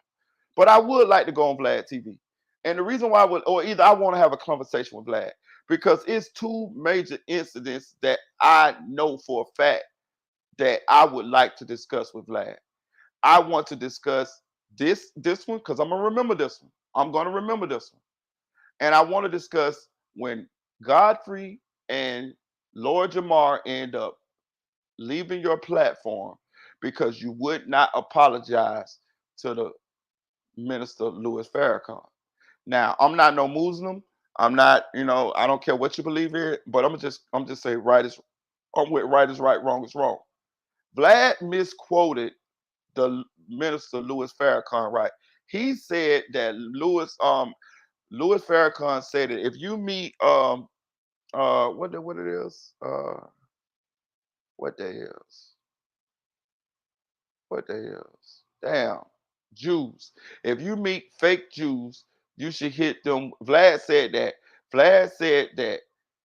Farrakhan said that if you meet fake Jews in the street, you should hit them with a rock, right? So, upon research, people found out that that is not what Louis Farrakhan said.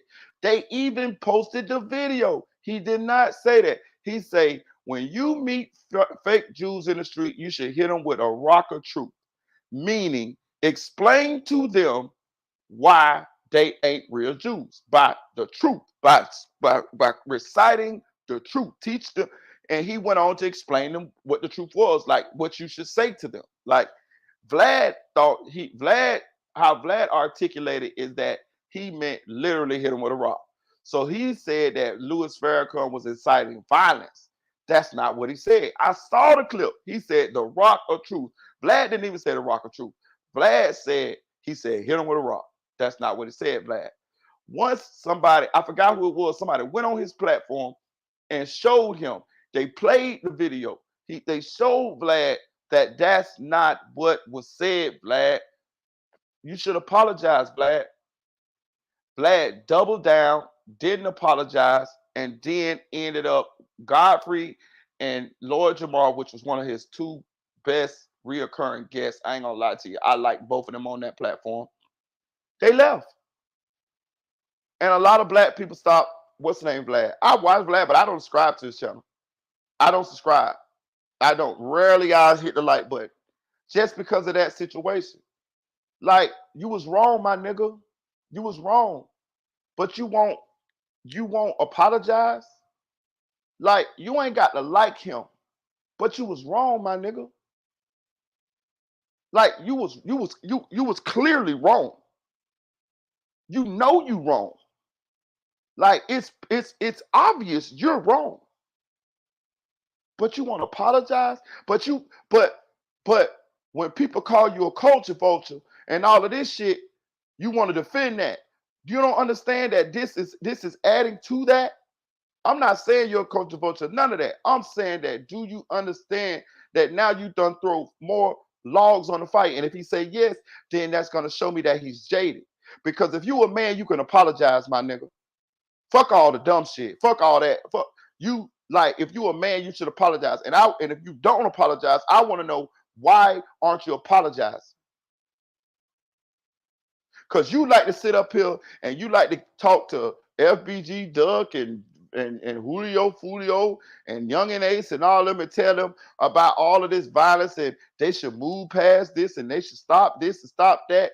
Okay, cool. Well, why is you sitting here allowing this type of shit to still fester when you could just apologize and move on? You make your platform, you a lot of your platform is black people, my nigga. Black people. Like, you don't give a fuck how they feel? You was wrong, bro. If that man would have said a rock, I'm with you. But he ain't say that. He said the rock of truth, bro. Talk about knowledge, bro. You wrong. Now, what it really is you offended, because he was talking about who the real Jews is. But you lied and said it was a rock instead of saying the rock of truth. You knew exactly what he said. You called yourself trying to spin the narrative to make, because you a Russian Jewish guy, to make yourself the victim. You see? That's what that was. You wanted to be the victim. You so don't like him to where the first little thing you found, you tried to put a little paint on it and make it like, oh, he attacking us. No, he wasn't. Nigga Charleston White, the motherfucker be attacking y'all. That's the motherfucker be talking about anti-Semitic shit. You know what I'm saying? Like, come on, gang. Like, it's just coming across as culture vulture-ish, bro. Like, real shit, dog. And you somebody that we done ingratiated in because, you know, you DJ'd and, you know, we kind of like, you know, we trying to like, we looking at you sideways, but at the same time, we kind of cool with you and we kind of like letting you, you know, be a part of the culture, my nigga. But as you get older, as your platform get bigger, it seems like every now and then you tell us, fuck y'all, kiss my ass. That what it seemed like. It seemed like you tell us, fuck y'all, kiss my ass. And I'm waiting to see as you get older, will more and more of this happen. That's what it looking like to me. But we'll see. Well, all of our discussion shows how weak of a man you really are. Even 1 million views is about $5,000. Nowhere near the 40K he asked for. And he wanted 30% on top of the 40K. Like I said, delusional. Marlon then goes on to say, so yes, this has become about rape. Okay, so let's say this too. The interviewers, I'm gonna give y'all the game on that too. The first initial amount of money that an interviewer gives somebody, you know, they give it to you on the amount of views that you get, like out the gate. Like, you know what I'm saying? Like, when they first drop their interview, how much money they're gonna get. And let's be real, motherfuckers like Vlad know how to finesse the system. They drop clips, they drop clips, they drop clips, they drop clips, they drop clips, and then after they drop clips, they drop the full motherfucking interview. So they know how to milk that interview and get some money. But okay, that's cool. He said 1 million views is about $5,000, right? So that means that Marlon video will have to make like for 40 grand. Marlon video would probably have to make like what 7 million views. 5, 10, 15, 25, 35, 40, 8 million views. He said that Marlon video would have to get 8 million views for him to justify paying him 40 grand. And then with the 30% on the back end, which means on the residuals that the video makes, right? So what he's saying is, I won't even never be able to make no money. Cool, I understand that. Cool, that's what you're saying. So let's just take these numbers for instance, right? Which I'm not sure if these numbers true because I ain't in them brackets yet. But I see YouTubers making $30,000, $20,000 a month. I've seen that, right? I've seen some YouTube friends, they showed me their earnings, right? So if these guys are making $20,000 a month, that means to tell me 5, 10, 15, 20. You mean to tell me these dudes getting 4 million views a month? I don't know. It's possible. I don't think that they get no goddamn 4 million views of one. Or maybe unless it could be they making the money off the old videos too. Maybe them old videos still like, yeah, they probably still making revenue, so they still getting paid off them too. Maybe sure, cool. But let me explain something to you, right? As far as like what Marlon was talking about. Vlad gonna make $40,000 off over $40,000 off of Marlon Wayans interview.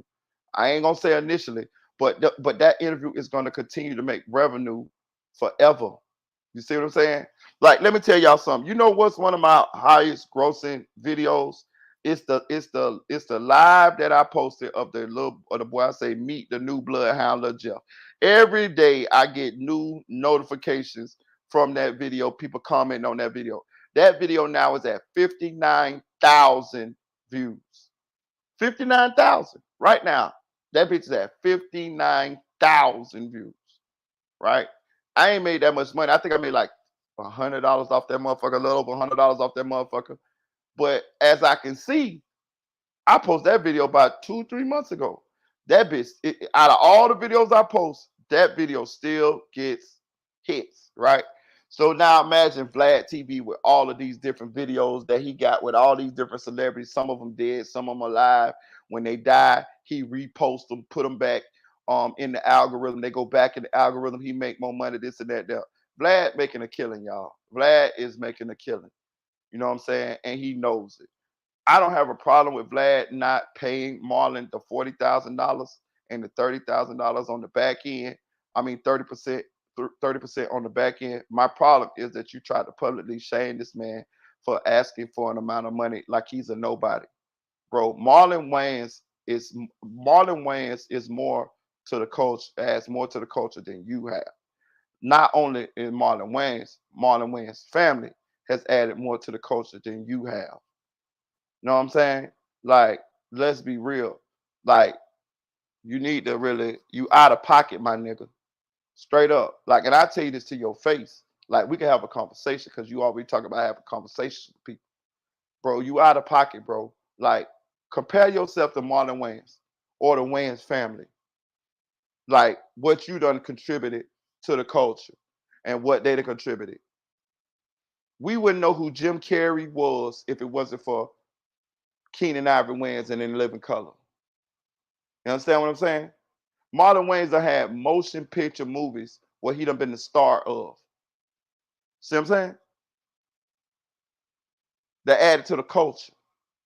You know what I'm saying? More Money, Above the Rim, or a host of different other movies. You know what I'm saying? Don't Be a Menace. Shit like that there. You see what I'm saying? Like, bro, you ain't got no movies, my nigga. You a DJ that figured out how to interview people. And I'm not trying to discredit what you're doing, but I'm just trying to say, like, you out of pocket going at like comedy royalty in the black community, my nigga, and you a white guy, bro, only because he asked you for a certain amount of money, you got upset with that. Like, if it would have been another situation, if he would have like sold you out or came at you first or something, okay, then cool. But you trying to shame a black man and you a white man for him doing it, for him asking for a certain amount of money to do an interview. Like, you're not black, gang. It's gonna come across wrong, especially when we see what happened with with Farrakhan and you was wrong there too. See what I'm saying? Like, it's coming across as culture vultures, my nigga. It's coming across as slave master don't give a fuck, and I can say what the fuck I want to say to these niggas. You can't say what you want to say to us niggas, my nigga. I'm just telling you, you can't. You're trying to turn us into crabs in a barrel. I see your angle now. I watched you play your hand. You want us to talk shit, beef, and tear each other down while you sit back and make money. Meanwhile, you don't even show your face. Vlad then fires back at Marlon saying, not only do I show my face, but when I do interviews on the same platform as you, more than twice as many people watch. Here are the actual views from when we did The Breakfast Club 1 month apart. You reached your peak 20 years ago and have been on the decline ever since. There's nothing wrong with that, but you seem to think that this is still 2004. I've been dropping facts with actual numbers this entire time, and all you can do is play the lame-ass race card in response. So keep looking in the mirror and lying to yourself about who you think you are. The numbers don't back it up. Marlon then responds back at See, this is what happened. Listen, bro, I'm telling y'all, bro. I be seeing. Listen, I'm not racist. What for fuck? Most black people got white people in their blood, and most white people got black people in their blood, and we all know everybody come from Africa. So let's just kill all of that. But I'm gonna tell you what's going on here, bro. I done seen this shit. Listen, don't no disrespect, but sometimes people like it's like the racist shit, the prejudice shit come out. You know what I'm saying? And it manifests in different ways, bro. I'm telling you, bro. And or I'm gonna say this. I'm gonna take that back. I'm gonna take that back. Sometimes you got to be cognizant of a lot of the dynamics before you make these statements, right? So Vlad might be looking at it like uh Vlad might not be looking at it race at all, right? He might not be looking at it race at all, but it's still a racial undertone here from the people in the public that's watching this. You know why? Because Vlad, you are a Caucasian guy who's been kind of borderline talked about over the years as somebody who might be a culture vulture. And that's up for debate. Some people feel like he is, some people feel like he ain't. At this point, I don't feel like he is. But I'm saying as he keep getting into these situations and he gets an opportunity to show us whether he really cool with us or whether he really using us, he kind of fails in these situations. He should have apologized to Farrakhan and it would have been cool. Godfrey would have still been on the platform. Lord Jamar would have still been on the platform. That's all people wanted was an apology. When you wrong and you don't apologize for something as simple as that, it makes us feel like it's something more to that. Why wouldn't you apologize when you know you're wrong for something so simple?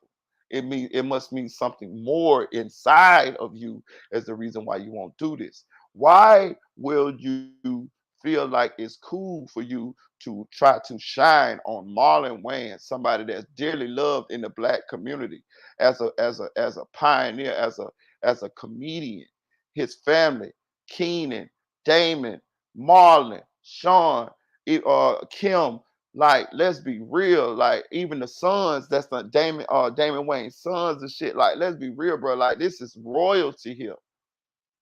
Why why did you feel like this was a, a hill that you should die on, a fight that's worth fighting? It's all just business. If he told you wanted 40, you said you didn't want to pay him 40, that's fine. Why did you take it to social media? You getting beside yourself, my nigga. You picking the wrong battle. You got to pick your battles. This ain't a battle. We should never even heard about this shit because there's other people right now that's asking you for money that you ain't even exposed them. So why you did that to him? You see? Hit that like button, y'all. saying, "See, Vlad, this is the moment you've been begging for, and I asked you to leave me alone. Let it go. But you want to kick a bee's nest. You can't compete with me, bro. Right, I'm white a legend, chicks. and occasionally I'll come off the throne and spar with peons like you. Keep going. There's levels to this shit." Marlon then continues on by saying, "I see why you don't show your face. It's ugly. That ugly ass beard shit don't even look real. You look like you're in disguise. Shit looks like you take it on and off like some Mr. Potato Head shit. You're a culture vulture. We all know that." See? He just called you a culture vulture. That's why this wasn't a hill that you should have died on. And on top of that, it comes across as though you get mad when black people um, um, um ask you for money, a fair amount of money for you to be able to make money off of them. You see what I'm saying? It comes across as though you trying to use black people so you can make money off of them, bro. That's I'm telling you, you need a motherfucking a media person, a publicist. I would have told you straight up, no, you don't say nothing about this, cause look what's done happened now. The man Marlon Wayans done called you a culture vulture. So now it's done. It's shedding more eyes over there on you. It's sort of like when Kendrick Lamar said what he said about Drake, and now we got Sauce Walker, who already had said this previously. So let me put some respect on Sauce Walker's name. But it's now you got Sauce Walker, you got a bunch of other people, and you got people, looking at Drake in a different light. Some people didn't look at Drake like a cultivator until this whole Kendrick Lamar melee and things happen. So you add fuel to a flame, to a fire that may burn your whole house down. See what I'm saying? Like this was not no kind of way, nothing that you should even went back and forth with him about. He said 40,000, and the man said, "Leave me alone." In these tweets, you came at him first. You made this public first. That's why I made the note that Vlad did this first. So you mean to tell me if you ask me how much, if I ask you, tell you how much I want, and if I tell you how much I want, if it's too high for you, you're gonna go to social media and say, "Oh, you're not worth this," but you wanted me on your platform. So you're gonna try to publicly shame me and hurt my brand, or you know what I'm saying, in public, because I'm saying that I want this and you don't agree with that. That come across as slave master privilege, all type of shit. It come across as who these nigga think he is, that I'm gonna pay him this much amount of money. I'm not paying this nigga shit. But you want him on your platform so you can make money off of him. You see? You're white, my nigga. That's always gonna be an issue. So you got to handle this shit delicately. Once that man said that that's what he wanted, you didn't agree with it, that should have been that. It should have been left alone. You know what I'm saying? Like y'all still could have. Now y'all don't. Now y'all got bad blood between y'all. Now he don't like you. You don't like him. Whatever. Y'all could have agreed to disagree and went on about y'all lives. And who knows, later on in the future, y'all could have probably got together and did an interview. But you made it. You destroyed this whole relationship. You blew the whole shit up. You just done fucked up your face with Marlon Wayans and probably the whole Wayans crew. Know what I'm saying? Yeah, like this shit crazy. Shout out to Damon. He say he basically trying to little boy Marlon Wayans by saying he gets more views than him. Exactly. Like, who the fuck is you? Like, you know what I'm saying? Like, did you know Tupac? I know Marlon did. You know what I'm saying? Like, who is you, Black? Like, and I would tell all my people, don't F with you, period. Don't watch nothing you put out. You feed off dividing and exploiting Black people and artists. You were divisive and bad for our community. Marlon would then pull out receipts responding to Vlad's comments, claiming that Marlon's career has been on the decline for years. Well, as you can see here on the screen, Marlon shows that he's made over $1 billion at the box office. All right, we talking about longevity when we speaking on Marlon and his career. Okay, so of course, in his tweet, he says, listen, here's why your platform is beneath me. I am legend, bro, and that's just the beginning. Okay, Marlon then would over $1 billion at the box office. Damn. Over $1 billion at the box office. Stop playing, Vlad. You see what I'm saying? Like you shouldn't even. I'm just saying this shouldn't even been a thing, my nigga. Like this shouldn't even been an issue, my nigga. Like that's arrogance. That's arrogance. That's ego. That's pride. You got to humble yourself. You come across sometimes as humble, and I think you are humble sometimes. But I think sometimes that little monster inside just be like, "Do it, Vlad, do it," and you let the little monster take over, bro. I'm telling you, ain't no way I would have got into no argument with that man about that. Like, I would just say, "I'm sorry, Marlon, but yeah, that's a little too steep for us. Maybe in the future we could work something out. You know what I'm saying? I wish you the best, bro. But yeah, right now, financially, we just can't afford it. You know what I'm saying? He did do Apple like that. Exactly.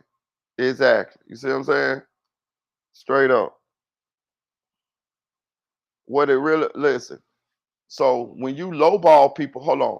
So when you lowball people for some of these interviews, because let's get it twisted. Do you feel bad then? Are you offended when you lowball some people? Because let's get it twisted. I don't give a damn who you is or what you say. You ain't paying. If somebody tell you a price that's low for an interview and you know it's low, you know that you could give them more. You can't tell me you giving everybody more. It just don't make no sense. Because you're trying to make a bigger profit margin as you can. So if you get somebody who you know that you could pay $20,000 to and you pay them 10 and they fine with that, do you feel bad about that? Do you get upset about that? Do you say, oh no, man, I'm gonna give you 20? Hell no. You give them the 10 and you keep it moving. It's negotiation. So why be mad at this man for saying he want 40? See what I'm saying? It's arrogance, my nigga. Send more shots at Vlad saying, listen, hey Vlad, how you go from this, then turn around and start looking like this, okay? Turkey. Okay, so of course, come on, Marlon being the comedian that he is, he probably gonna be roasting Vlad for the next month, okay? He then goes on to say, listen, Vlad, my entire community is allergic to you. You're a gluten-ass mother effer, okay? Hey, Vlad, you're way too hated by the urban community to F with me. I'm loved. You ain't. Watch the video. Where's your face? Mad you couldn't exploit me? How much the government paying you, Brody? Hope it's at least 40K. All right, now again, that was Marlon and Vlad going back and forth on Twitter after Vlad put Marlon on blast for charging him 40K to do an interview on Vlad TV. And of course, as you heard, Vlad. Nigga, I remember motherfucking Lil Reese wanted what was $1 million? I can't remember 100,000. It was something, $1 million. It was something. Y'all remember Lil Reese got shot in the neck? Lil Reese wanted like $1 million or something. I remember that. Like, you know what I'm saying? Like, listen, I'm being honest with you. At first, Vlad used to be not telling people that he was paying people for interviews too. Like, you feel what I'm saying? Like, people like he tried to keep that shit on low. If I can remember now, I think Lil Reese was the first person to expose that Vlad was paying for interviews. Like I didn't know Vlad was paying people for interviews. Not everybody pay people for interviews. It's like public. It's like common practice now. But I didn't know that Vlad was paying. Maybe it was just me. Maybe I didn't know. But I remember Lil Reese goddamn show asked for about $1 million. You know what I'm saying? Like, Vlad, you out of pocket here, bro. Like, real shit. Like, and it might not be no racial shit coming your way from this, but we're gonna perceive it that way, bro. Cause you white, my nigga, and you got a little culture vulture, little stain on you. Some people look at you like a culture vulture. Some people look at you like the police. You know what I'm saying? I'm not saying I do. I'm just saying you got to be cognizant of all these things when you picking these battles with certain people. You know what I'm saying? Yo, Marlon, listen, you're not worth 40K. Okay, your career has been on a decline for years. This is Vlad from Vlad TV telling Marlon Wayans his career has been on the decline for years. I mean, I'm glad that Marlon pulled out the receipts to let him know, listen, this is what I've generated at the box office. What have you done? Okay, because again, we're in a new age, different era. Vlad has, built a nice platform for himself. He's made a lot of money over the years speaking on Black culture. But to me, this is where he gets ahead of himself, okay? Marlon is a legend within Black culture. And let's be real, he has contributed way more to the culture than Vlad TV. Vlad is responsible for creating a platform that allows people to come on and flat out lie for a check, okay? Now, again, can you blame Vlad for all the lies that's, being spewed by his guests? No. However, people know if I go on Vlad, I'm gonna get paid and I'm gonna go viral. Okay. And then you get a situation like Keefe D with this. That's like Snitches News getting up there and lie. If you pay attention to some of the shit that Butter be saying now, like these are more stories. Like I swear, like I promise you, like I seen Snitches News get on there the other day and say L.A. Capone was his son. Like, as far as like he raised, he said, matter of fact, he said he raised L.A. Capone. Like, what? What? What? So you was ducking them music producer. You got them on the radio. You raised L.A. Capone. Like what? Like, come on, man. And claims to, has something to do with Pac's murder, yada, yada, yada. Next thing you know, indictments are happening, right? Next thing you know, feds are using Vlad's interviews, and this is why he gets. Now I'm gonna say this too. I you know me, I'm nosy, so I do like a good tell on. I like people who tell. As far as like for my nosiness, right? I'm a blogger, so I like when people telling shit because I like to hear it. I need the information. I'm nosy. Vlad did come out and say that he feel like he solved the Tupac murder. Like so, like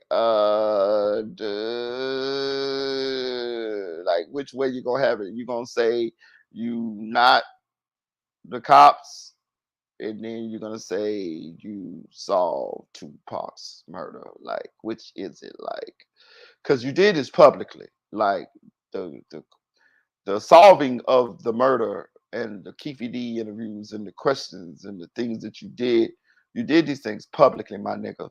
You put this content out there, my nigga. It's out there for everybody to see.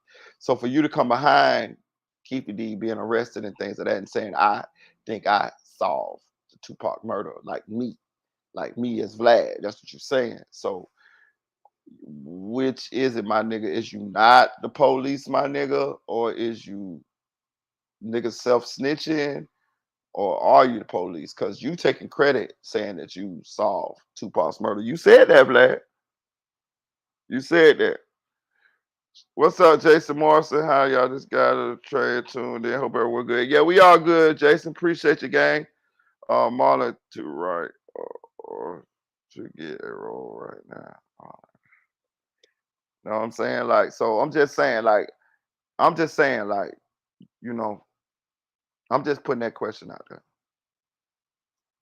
Because the style of interview he does is as if he's in a damn interrogation room. Okay, and this is what bothers people a lot. A lot of people call out Vlad on his platform because people have went on his platform, said things that pretty much got him jammed up. Okay, and now the latest with Vlad trying to take credit for solving the murder of Tupac Shakur. This is what I mean. Vlad is one of them people that, you know, he wants the respect within Black culture. He wants the same admiration and respect that Marlon and others get within the culture. But guess what? No matter how much money Vlad makes with his platform over the years, people are going to always view that man as a culture vulture, right? So you got to know when to pick your... But they gonna view him as a culture vulture because the way he missed when it's times to have us push against that narrative, he misses. He misses when just like he just fucking missed with this one. Just like what it's gonna say, you gotta pick your battles. This was not a good battle. In this case, you can't flex on Marlon, man. Come on. He's a legend. He's from the Wayans family. Right. Let's be clear. Yes, you created a platform for yourself, made a lot of money speaking on Black culture. But to go as far as to tell Marlon he's on the decline, come on, man. We've never seen you at the box office. No hit shows, no nothing. Right. You're known for doing interviews. Right. And yes, a lot of people have come after you to try to emulate, but now we've created an environment where people literally lie for money. If you want to take credit for that. Take credit for that. Because now over the years, so many people have decided to part ways with Vlad because they see it for what it is. Come on. He was willing to apologize to the professor a couple months ago, right? Who he tried to get jammed up over her comments, but then turns around and refused to apologize to the Minister Farrakhan. That's right. Lies he said on the minister. I told you he lied. I told y'all. Or you against us. But to go as far as to tell Marlon his career is on the decline, come on, man. You're getting ahead of yourself. But again, y'all let me know. What are your thoughts on Marlon charging Vlad 40 grand to do an interview on Vlad TV? Do you think Vlad, makes a valid point when he says that Marlon isn't worth 40 grand and that his career is on the decline? Do you agree with that? On the other side, do you think it's a good move to pay Marlon 40 grand for an interview? I mean, we've heard, Vlad pay Boosie more money. At least he went on the record saying he paid Boosie a lot of money to get those interviews over the years. So I'm, trying to be fair in this approach. Like I said, me seeing Vlad tell Marlon his career is on the decline, it's like, come on, man. Who the hell is Vlad to tell? Salute, idiot. Salute. Hey, listen, I hope everybody having a happy, great Sunday too. Listen, but okay, jump y'all opinion in the comment section. My opinion is this: if Vlad couldn't get Marlon for less than 40 grand, I feel like he should have just not publicly said that. I think when Vlad took it to the internet to publicly try to flex on Marlon or shame Marlon or little boy Marlon, I think that's when Vlad stepped over the line. And I think it was a bad decision for him to make. You know what I'm saying? Like you got to pick your battles, bro. And that was unprofessional of you to do him like that. Like it's people that you negotiate with every day, be for interviews, and you and them don't agree and you don't put them out there. Like, what are you talking about? You just move on. You know how it goes when somebody asks for a price and you don't want to do it, y'all just move on and maybe revisit later on in the future. Because regardless of what, you wanted him on your platform. So you felt like you can make some money off of him. All you want to do is get it at a price so you can make the maximum amount of money. See what I'm saying? Like you can't get mad for people asking for money that they think they worth. You know what I'm saying? If you don't want to pay that, then don't pay that. That man said, leave him alone. He wasn't even studying. He not even studying your interview, bro. He said, leave him alone. And here you go on the internet talking about motherfucking, oh, Marlon Wayans say he want $40,000. He crazy. That man that made over $1 billion at the box office. Stop the bullshit. What's up? What's up? Wack just lied on his show for real. That's what I'm saying. Everybody be lying up there now. Man, look, Butter and them gonna stay up there. Butter and Stitch News gonna stay up there because they gonna keep coming up with more and more and more juicy stories and juicy lies. Hit that like button. Please donate to the channel. Please donate to the channel, man. Please donate to the channel. Hit that boy. Hit your boy with a cash out, man. I need a couple more dollars in order to get me lunch, man. To get me lunch, man. You know your boy demonetized, man. Hit that like button. The cash app is rolling across the bottom of the ticker. Let's move on. We got some more. Keep D told the same story on multiple platforms. For real, for real, for real. All right. So what else we got? We gonna get to Devin Haney real quick. If y'all don't know Devin Haney a boxer, and this nigga going to jail, y'all. This nigga going to jail. Devin Haney. Devin Haney, dog. He done hit a man, dog. Bro, listen. Hey, look. I want to post this shit because this shit so hilarious, bro. bro, bro, this shit hilarious, bro. Bro, this shit hilarious, bro. Let me see. Let me see. I want to see the one that I saw. Bro, this nigga Devin Haney funny than a motherfucker, dog.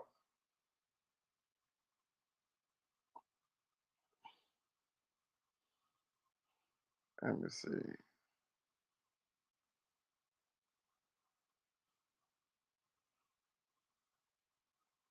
What the one that I had? Bro, he did not saw that murder. Oh, I don't know. He take credit for it. Bro, this shit so funny. Let me see. Devin Haney. Bro, y'all gonna die laughing, bro.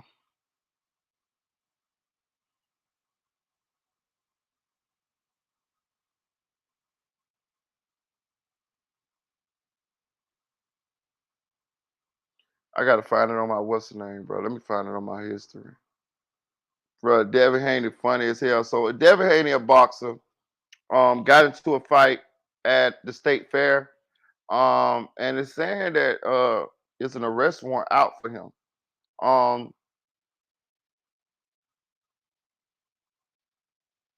Now we know that when you're a boxer and you fight people on the street, you can be arrested because your hands are registered as lethal weapons.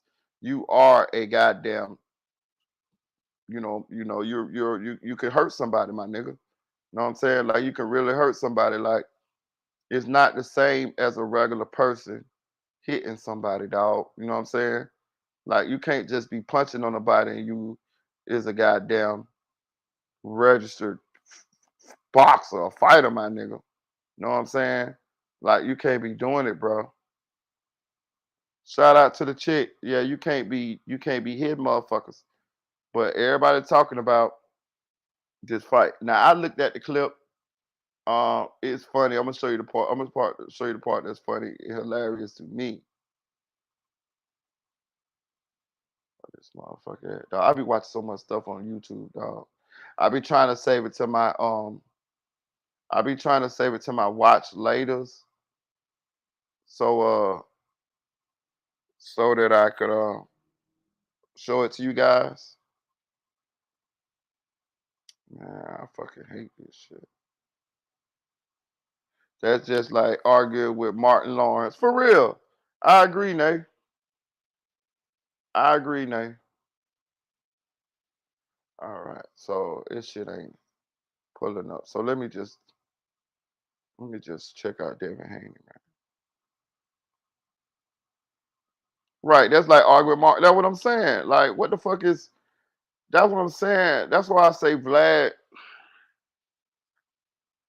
think he a nigga, dog. He got to. Like, it's Vlad. When you doing this shit, it's almost like saying nigga.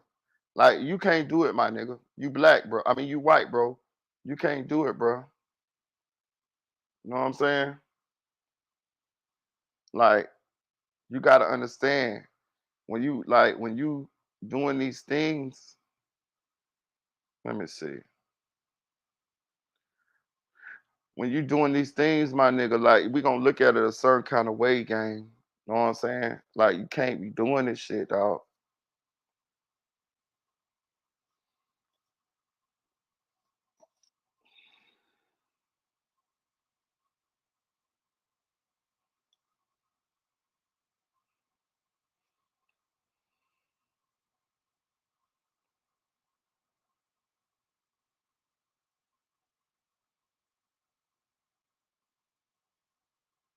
My computer running slow as a bitch.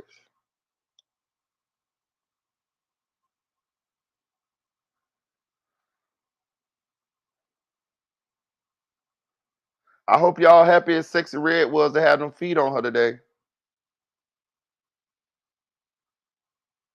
Who is this nigga, man? Devin Haney gets into some sort of altercation at a carnival. Man. Already made a video about it. Bro, I just, god damn, bro. My shit do not be, I'm finna end this shit, dog. I can't keep doing this. I can't keep doing this. Give me a second, y'all. I'm gonna just end the whole, cut this whole shit off and restart that bit, bro. My shit don't not be running like this. Like, it ain't even no windows or nothing open, my nigga. I sent my child's offers. You told it. I appreciate you, Nay. Let me start another one. Let me see. Let's see if it run faster now. It should. Hit that like button. Hit that like button, y'all. We're going on 2 hours and something. All right, let's see. Devin Haney.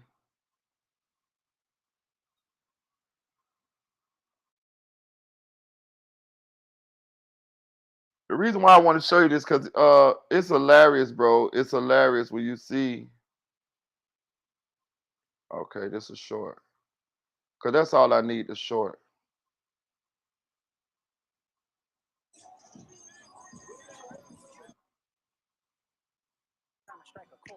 Bruh. Bro, this some bullshit. You see what I'm saying? What the fuck? God damn.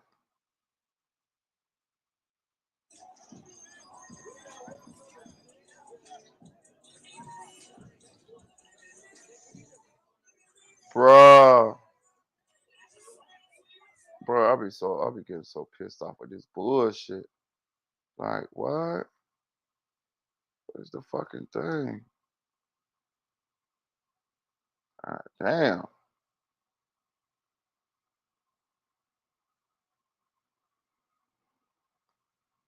Share screen, motherfucker. God damn. All right, here we go, y'all. My bad. I had a little flash shot right there. So look, I want to show y'all something real quick, right? When it start back over, right?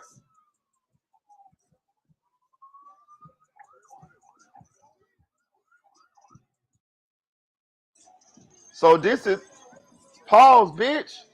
God damn. God, bro, this shit be pissing me the fuck off. All right. I want to show y'all something. Bro, this shit is just so upsetting.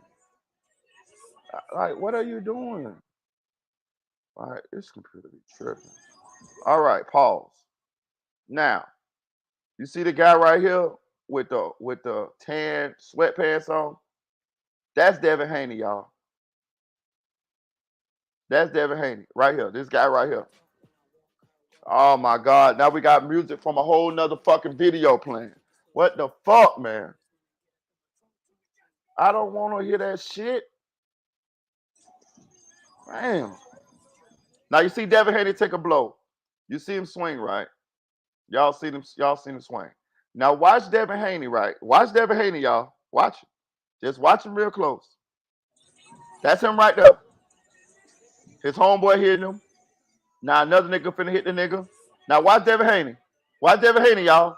Watch Devin Haney. Look at the camera. Look at Devin Haney. Ah, fuck nigga. Look. Hey, he trying to get out of there like you ain't do nothing. Fuck nigga, you hit that man. You finna have to pay, nigga. You finna have to pay. Look, bro. Look. Look, he gonna hit the man first. Look. Watch it right here. Bomb. He a boxer. He's a professional boxer.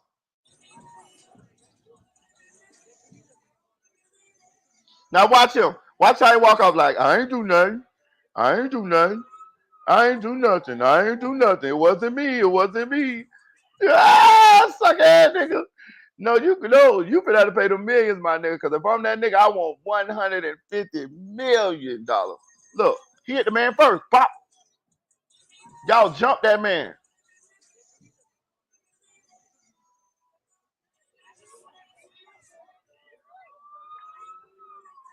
Now look at him. Look at him. Nigga, you going to jail, nigga. Look, he walking off like, I ain't do nothing. I ain't do nothing. I ain't do nothing. Look, pop. Now watch. Look at him. Y'all jump that man, bro. Look. He gone. You going to jail, nigga. You going to jail. You finna pay a lot of money. Jump in the chat, y'all. Let me know. What y'all think? Y'all think Devin Haney was wrong? Hey, cause all I know is we got footage, my nigga. And they're looking like you wronger than a motherfucker. You look like you wronger than a bitch. He's a boxer, y'all. He's a professional fighter. He just won a fight. No, he just lost. He just lost the goddamn. What's the Latino boy? What's his motherfucking name? The Latino boy that they just banned for. They say he was doping or whatever. Devin Haney lost to the Latino boy. But hey, all I know is you finna lose some motherfucking boat. Cause if I'm that dude, you finna pay me, nigga. Look, bro, they jumped this man, and I'm gonna tell you something too. Chances are these dudes that's with him, boxers are boxers too. At least sparring. Yeah, Ryan Garcia. He lost to Ryan Garcia. Look, the chances are these dudes with him are boxers too, bro. They probably up and coming boxers or sparring partners or something like that. They athletic young motherfuckers. That's all I know. And it was one of them on a bunch of y'all, and you hit him first. You hit him first. Look, Pop, you hit the man. We got you in 4K, my nigga. We got you. We got you with one of them Tesla cameras. Plus all the goddamn lighting, the neon lights from the state fair. That shit is motherfucking lighting up the whole thing. Look. Nah, that other nigga hit him. Now look, this man back here by himself and all y'all surrounding him. I know he might have said something out the way he might have did, but the optics of it and who you are a professional fighter. You cannot use your hands to hit somebody. You are registered, my nigga. That's a charge, my nigga. Now look. Heck, the other nigga hit him. He walking away, bro. He walking away. Pow. He hit him. See what I'm saying? Like, bro, I'm telling y'all, this is all bad. You finna have to pay some money. Bop. Now here come another one. Bop. See? Bop. Y'all jump that man. Bop. He don't know who he fighting. Now look at Ryan. Look at Ryan. Now look at Devin. Look at Devin. Man, you going to jail, my nigga. You a damn fool. You a damn fool. You a damn fool. Hey, white boy. I know you might have said the wrong thing, my nigga. But hey, at the end of the day, you got him. You got your man. You got him. You got him. You got it. Go on, make it pay that money. You got it. You got your man. You got you. You got you a nice retirement, my nigga. I'm telling you, boy. I'm telling you, whatever court they get in front of, boy. Ooh, yeah, yeah. Pay it. What I want you to do. I want you to pay it before Christmas. Goddamn it. Goddamn right. Let's negotiate, like Marlon and goddamn Vlad should have been doing. Let's negotiate. Goddamn it. Let's negotiate. I need for that right there. 2 million. I need 2 million for that. I need 2 million. I like 2 million. All I want is a house. All I want is a nice house and a truck and a car. Paid for. I want my truck paid for. I want my car paid for. And I want my house paid for. That's all I want. All I want to have to do is pay light bill and property taxes, nigga. Light bill, internet, property taxes, the insurance, nigga. That's all I want to have to pay, nigga. And you hit me. Hit that like button, y'all. Hit that like button. Hit that like button. Hit that like button. Devin Haney, you need Jesus on this Sunday morning, because I'm going to be all in your motherfucking pockets, nigga, if I was that dude. All right, let's see what else we got going on. Let's see what else we got going on. Let's see what else we got going on. What else do we have on the docket, Marita? Oh, we got white folks, y'all. Bro, you know they beat up white folks. Bro, we got to talk about it, bro. Bro, they beat up white folks, dog. If y'all don't know who white folks is, that's the white guy from Memphis that act like he black because he was raised in the wild with black people. You know what I'm saying? He talk like he black. You know what I'm saying? I'm still watching. I'm buried in my house, so I can't comment much, but I need about 2 more hours of the table to be finished. Okay, look. Hey, look.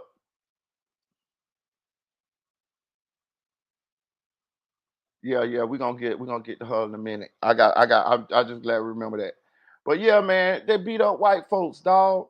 You know, white folks, the white dude, they be on motherfucking say cheese and shit. You know, he talked like he black because he was raised in the wilderness with a group of black people. You know what I'm saying? But he is white, but he think he black. You know, like that character that David Chappelle played when he was on the Chappelle show, that white guy, that black guy who was blind, he thought he was white. Yeah. Well, white folks is the opposite. He a white guy that think he black, but he was raised by black people. So I get it. You know, I get it. I get it. We're gonna listen to a white guy talk about white folks. You know what I mean? Because I don't want to seem racist, my nigga. Because I kind of like white folks, to be honest with you. I don't even understand, like, but hey, it looked kind of crazy. I ain't gonna lie to you. So look, y'all, if y'all don't want to see, you know what I'm saying? He don't get beat up bad, but it do seem kind of.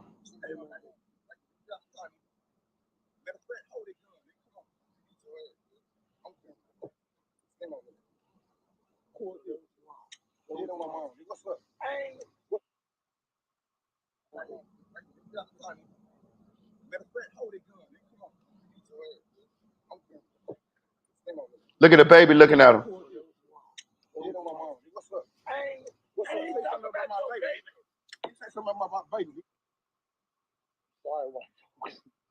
but this shit right here, it's gotta be addressed. I'm gonna beat you, nigga. What's up? I'm on it. Now I'm on it. Bitch, now you on it. Bitch, do something. Do something. Do something, nigga. What kind of sound was that, white folks? The sound of somebody lighting your ass up. Oh, man, sound like an injured squirrel. You stubbed your toe, didn't you? I'm giving my life. Do something, nigga. I ain't You a hoe, talking about cuz. baby. You a, get out my car, cuz. Hey, hold on, Pete. Got me fucked up. I ain't talking about. Bitch, Hold on, you a hoe, cuz. I want everybody. Pete. I ain't talking about your baby. Hold on, Pete. Folks is not gonna let go of that bottle of gin to save his life. Just hold on to that gin like it's the last thing he's gonna do is get him a drink of that gin. Big P is not playing with you, bro. He's sick of this shit. Been carting your ass around for years. Nah. Fuck around with you, nigga. P, I ain't talking about your gun. Where my gun at, fool? Come on. Man, P, I ain't talking about I don't give a fuck, nigga. I'm paint my motherfucking baby, nigga. I ain't talking about your baby. Fuck out my car, hoe ass, nigga. I ain't talking about your baby. Fuck out my car, nigga. You a hoe, girl. I ain't talking about your baby, P. Fuck out my car, nigga. Hey, bro, get on my car when I told you. Hey, P. Hey, P, hold on. Don't hit me again, P. Don't hit me again. You gotta fight back, white folks. Fuck that shit. Triple OG, man. What are you doing out there, man? Letting people smack you around like that? I don't give a fuck. You got to fight for your. I'm gonna say this, dog. I ain't gonna lie to you. I don't like looking at shit like this. I don't like. I know he said something. Listen, I have done people like this, you know, in my former life. I have done people like this. I'm telling you. So I'm not judging. But what I'm saying, and I don't know exactly what happened here. But he's saying that white folks said something about his baby. Now, let me give y'all the dynamic here. The guy that is putting his hands on white folks, and he ain't beating him up. He just slapping him a little bit and grabbing him, trying to get him out the car. And as you can see, white folks don't want to get out the car. Evidently, him and white folks are friends. They've been friends for a long time. As you can hear the gentleman in the video say that he's been carting white folks around for years. There actually is a lightweight interview that this guy did with Finesse 2 Times Brother, No Love, that I will be showing you shortly. That's going to give you some more context on what happened and the guy's perspective. His name is OG Big P. And evidently him and white folks been friends for a long time. He likes white folk. He got love for white folk. Even in the interview, he states that. But he said that white folk is the type of person that when he get drinking, he get a little out of character, he get a little out of his body, and he go to talking crazy. And he say he been putting up with the shit for a long time, like years. And he said he just got fed up at that time. You know what I'm saying? But he say everything is squashed, everything is cool. You know what I'm saying? And he love white folks. But at the same time, though, just that point right there, he say he just lost his temper at this time right here. And that's how they got to this situation. Ede, let us know what's going on. This your neck of the woods here. You know white folks, what's been going on? Is white folks old nasty talking motherfucker? Do he be talking crazy to people? Know what I'm saying? Let us know, Eddie. You out there in Memphis. Let us know, goddammit. Know what I'm saying? Cause they saying goddamn white folks be talking crazy. You know what I'm saying? You done ran across white folks. Now I'm finna show y'all what the guy said. What the fuck?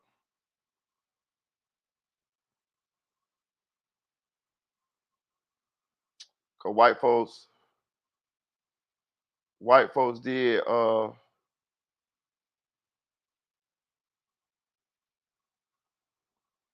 do an interview with No Love. Okay, right here. I mean not white folks, but Big P. OG Big P. Big Moolah. That's his name, Big Moolah. So I'm gonna let y'all hear what he said as to how they got this situation. You can't handle it, bro. We all, you know, doing what he doing and coming behind it, how he came behind it, bro. It's major respect behind it, bro. This nigga didn't know The nigga that doing this interview is No Love. This Finesse 2 Times Brother right here. The nigga at the top of the screen. I pulled up my man, couple of men with me, hear me.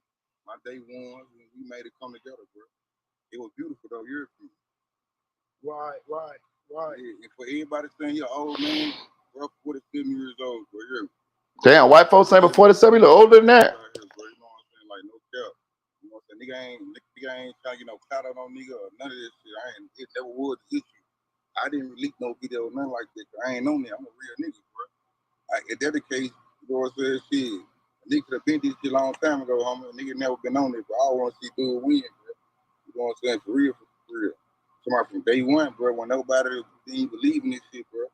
You know what I'm saying? Like, now I kept pushing me every day, bro. Let go, man. Come on, let's do this shit. Let's put this shit in your face, bro. It seemed like them the niggas that get out their body, but the niggas that all you do is show a nigga love and you dirt for a nigga and you helping a nigga. You will respect another motherfucker that's hard on you, talking crazy about you. But I'm in the car with you every day. So why play with me like that, knowing I ain't that type of kind to play with like that? You see what I'm saying? Yeah, and you know what I'm saying? I don't, bro. You know what I'm saying? What if he would have did me like that, bro? It would have been all he ha ha, bro. It would have been all. But get what? But you ain't even brutalized him. That was your nigga, so you ain't even brutalized. You just know man to man. Like, bro, stop playing on me, bro. Like this shit, stop playing on me, bro. You see what I'm saying? But at the end of the day, you still love dude. He was to die today, you will feel away. Yeah. So it ain't even that type of situation. It ain't even that type of situation.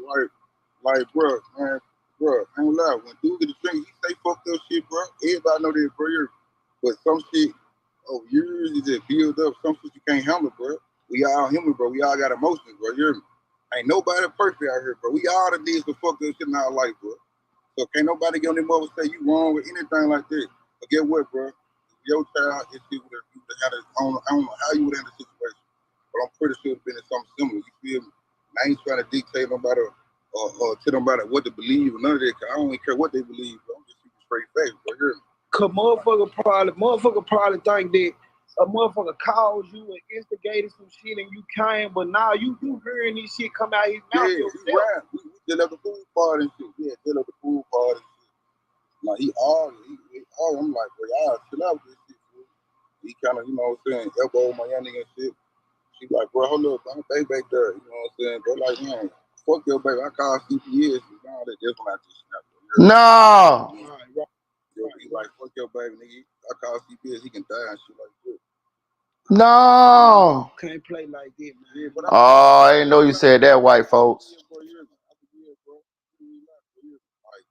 I still get money for bro and everything, no care. But this shit bigger than what motherfuckers think it is. Like this shit. Damn. This shit deeper than what motherfuckers think it is. Like, we real family, bro. Mm-hmm. I heard him say he can't fuck with you behind it. You think he just saying it because you know, this white folk, bro. You talk shit. So like nigga, don't kill me, nigga. Don't kill me. We just talking shit. That's what we do, bro. You hear me? You gotta think about it, nigga. We comedians too, though. You hear me? He really the comedian, though. I'm just nigga behind the camera. Right. So, what I seen you on the picture with Wicked Films. What y'all relationship is? Oh shit, man. You know, I just made him through white folks and Snoop. You know what I'm saying? Shit like that. And that's Snoop. You know, I'm the first nigga that me and D Woodall got. We the first nigga that linked white folks and Snoop together. You know what I'm saying? You know, everybody was seeing that shit go pop. You know what I'm saying? Nah, niggas, they want to come in and you know how that shit go. Come on, man. When niggas too big, goddamn, they get to trying to get them hurry up, get them knock whoever in the box out. They been doing me like that for years. So if y'all ain't hear what he said that white folks get drunk. Okay, so he is the cameraman for white folks. So when y'all see white folks putting out all these little clips and shit all on YouTube, if y'all don't know, just type in the name white folks. Just he's all on the internet. He got Say Cheese interviews and everything. But he's the cameraman for white folks. He pretty much like white folks assistant. Like he do a lot of shit for white folks, you know. Now, you also got to understand that white folks is hood.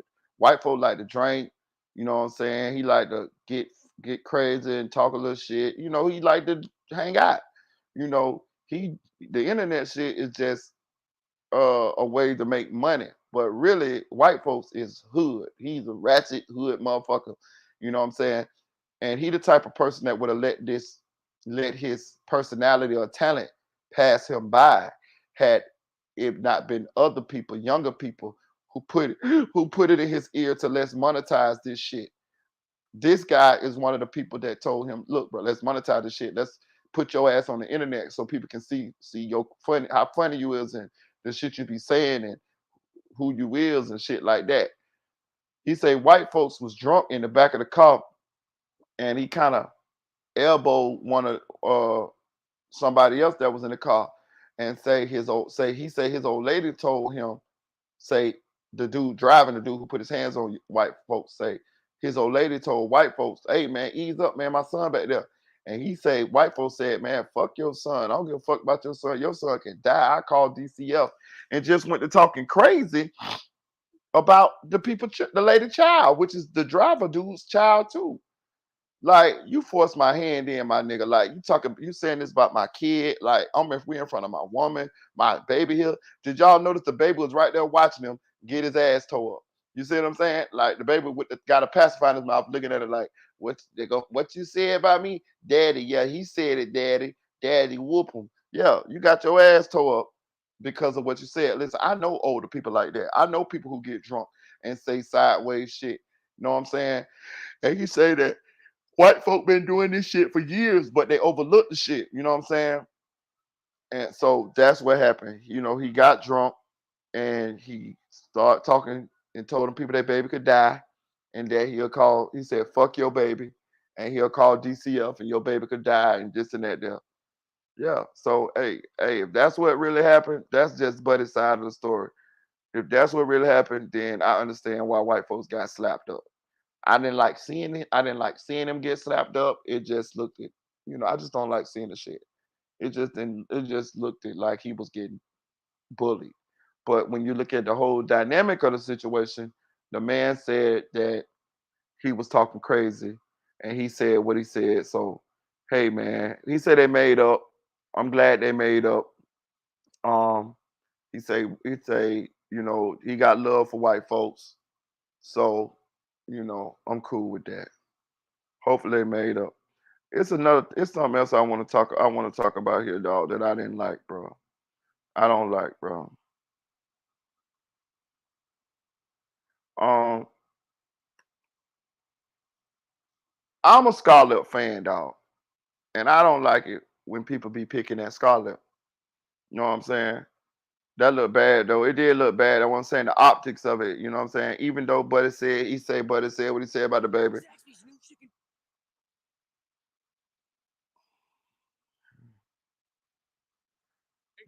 But it said about the baby, the optics of it do look bad. I ain't gonna lie.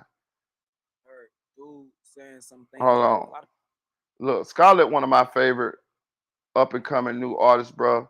And people be like coming at her sideways and stuff, and it just bothered me. So Scarlett got in another situation with one of her boyfriends. So felt that was out of pocket. You know, I had my commentary about it. I'll link that video, but I'll catch y'all up with what was actually said. IG Live dude was honest with her and said, "Yeah, I really don't like how you look sometimes. You're beautiful sometimes." You think I'm pretty, baby? You're beautiful. Sometimes. What that mean? I mean, sometimes. Sometimes. Am I pretty right now? damn. Definitely. Definitely. Uh-huh. Oh, Damn, dog. Bro, listen, this is all bad, dog. That's her boyfriend in the background saying she has to do. I look pretty right now. He said, "You look pretty." She said, "I look." He said, "I do look pretty." He said, "You look pretty sometimes." She looks like sometimes, and she said, "He said, yeah, like sometimes." She said, "Do I look pretty right now?" He said, "No, not right now." Like what, bro? Listen. Let me tell you something, bro. That's one thing I will say. When I'm with somebody, I'm gonna make sure that I build you up because the world gonna tear you down. You feel me? Like if you with somebody and they not building you up, I don't give a fuck what you look like. I don't give a fuck if you look like an eggplant. I don't give a fuck if you look like a hobbit. If that motherfucker ain't telling you that you the best looking motherfucker, and this go for men and women. If that motherfucker ain't telling you that you look like the best looking motherfucker that ever walked the earth, I need you to leave them right now because it's somebody out there that will love you. It's somebody out there will make you feel good about yourself. The world is going to tear you down enough. You do not need nobody who going to be tearing you down that's supposed to love you. This is sad, dog. I hate this for her. you don't love no more. So you dead don't think I look pretty right now? Not like right now. Like sometimes. Okay.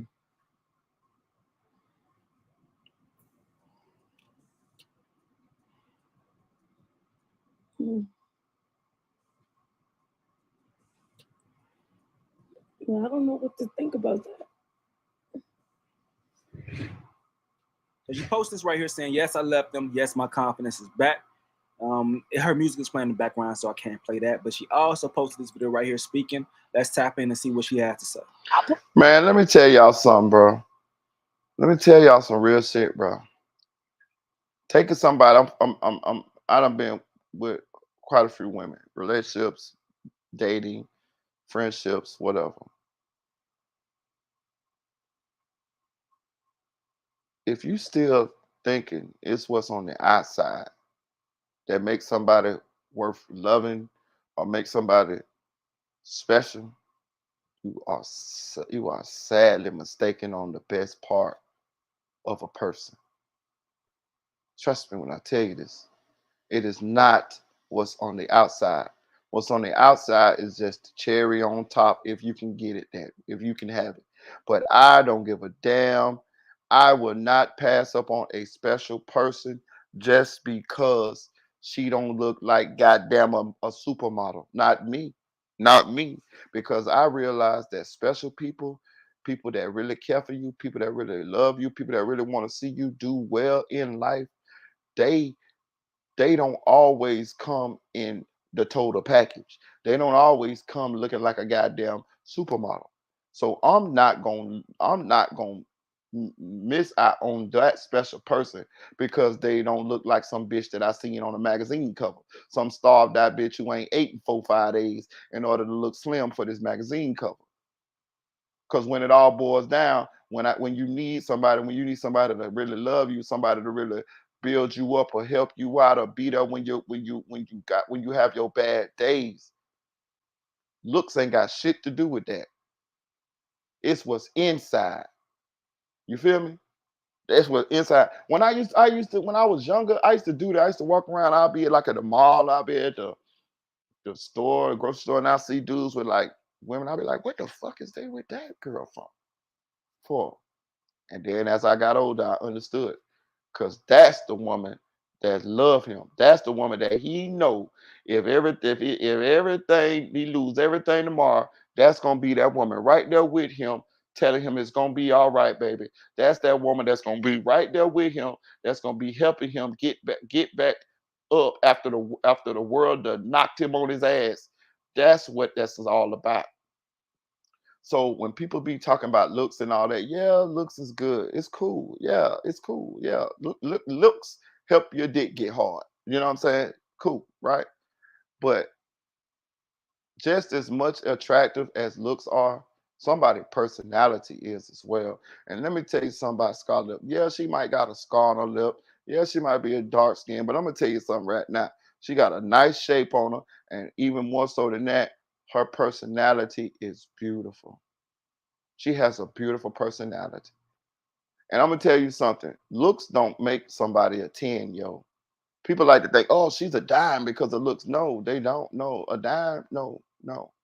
A 10, looks don't make somebody a 10. Because there's just as many people out there that's beautiful with bad, nasty attitudes.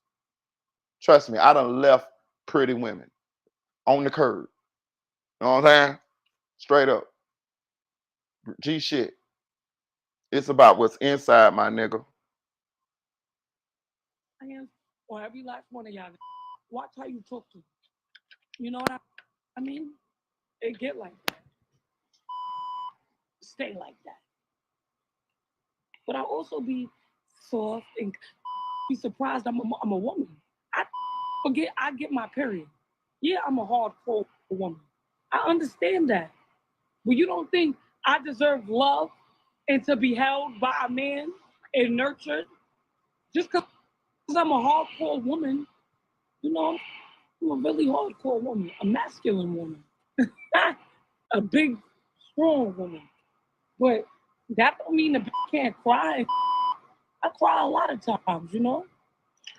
When y'all fuck around, when Scarlett fuck around and get that little plastic surgeon, get that little shit off her lip, cause that shit definitely can leave here, y'all.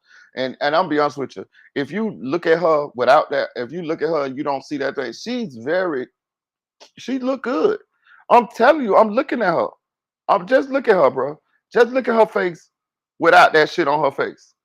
Just don't just like picture the lip thing on. She's straight. A big, Look, strong woman. yeah. That don't mean the She'll get she'll get knocked down. She'll get knocked down for sure, for sure. For sure, for sure. And she got a nice shape. I'm a woman. Scarlett be talking like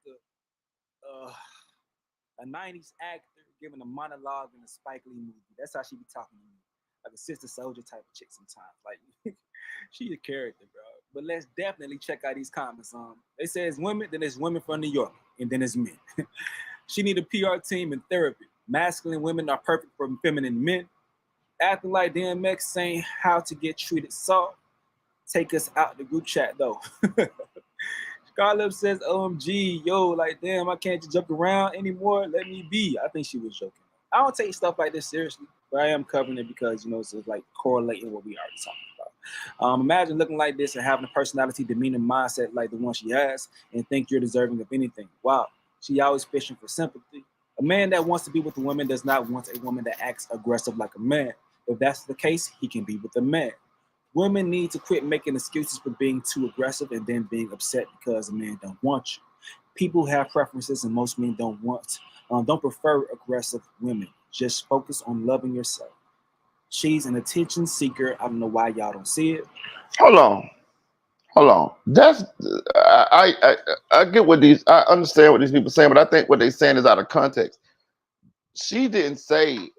She asked him, "Am I pretty? Like, am I look good?" What the fuck do that got to do with being aggressive? Like, that's not. They're addressing something that she's talking about now, but that's not the whole issue. But then again, I might be wrong. Maybe they're addressing what she's talking about at that point with the comment she made right then. My bad. Maybe I'm mixing the two. Okay, I get it. But that's not why the nigga. That's not what the nigga. That's not. They talking about. That's why the man don't want to be with her. She left the nigga, and that's not what she's. And that's not what they was talking about. They was talking about looks, beauty. You know what I'm saying? Aggressive is different. You know what I'm saying? That's demeanor, personality, the way you act. Looks is different. Looks is just my skin suit, what I got on, my clothes, my features. Let me tell y'all something. Don't listen to these people. It is people out there. It's people out there that going. It's a man out there that's gonna love you no matter what you is. It's niggas that like men. It's niggas that like men, nigga. So you mean to tell me these niggas won't? you tell me these niggas want like a woman who uh like you know, like wear Timbs and jeans and shit. No, these niggas will fuck anything. Trust me when I'm telling you, not saying that type of woman is anything. I'm just trying to say that it's a man out there for every type of woman under the motherfucking sun. Trust me when I tell you. Nigga, I done work construction, nigga. And a lot of them Latino guys had a wife right out there, bitch, with them doing carpentry, nigga. What a woman. You know what I'm saying? That's a woman to them. You know what I'm saying? Like, you know what I mean? Like shit. Like, so, no, man. No. I don't agree. She's doing this on purpose now. This person says, she's not wrong. She's a woman at the end of the day. Yes, she raps hardcore. Yes, she's had a dark day in her life. All the more reasons for a man to love and treat her right. The right man will bring her into her feminine ways and help bring her down a notch off the hardcore stuff she raps about. Nah, it don't work like that, my boy. Either you're feminine or not. Yes, you can control the actions that you do. The right man can control your actions, but your demeanor, either you're feminine or you're not. You can't say that about a feminine man, like the right woman gonna make him turn masculine. No, it doesn't work that way. All right. I don't know if that's a man or woman that said that, though, but it doesn't work that way. This person right here says, I love New York. Keep being you, baby. You don't owe nobody an explanation being you. Men are scared of you, ma'am. All right, we're gonna stop right there, dog. But one thing I do see, like I do want to talk about this, bro. This is a little sub story, but this is about another content creator with a boyfriend and stuff. So folks believe that this dude is gay.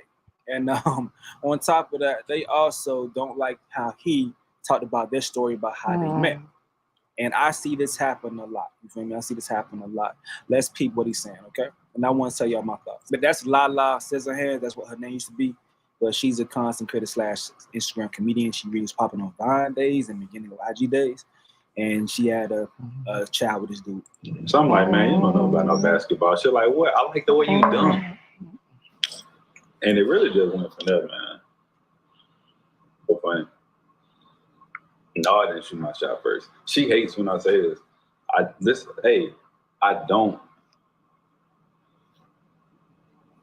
don't slide in nobody's DMs. I don't. All right, so bam, October 14th, I had a screenshot I put in my close friend because I'm like, this supposed to mean knowing damn well she on who. She gonna put the fire. So let me show y'all the video.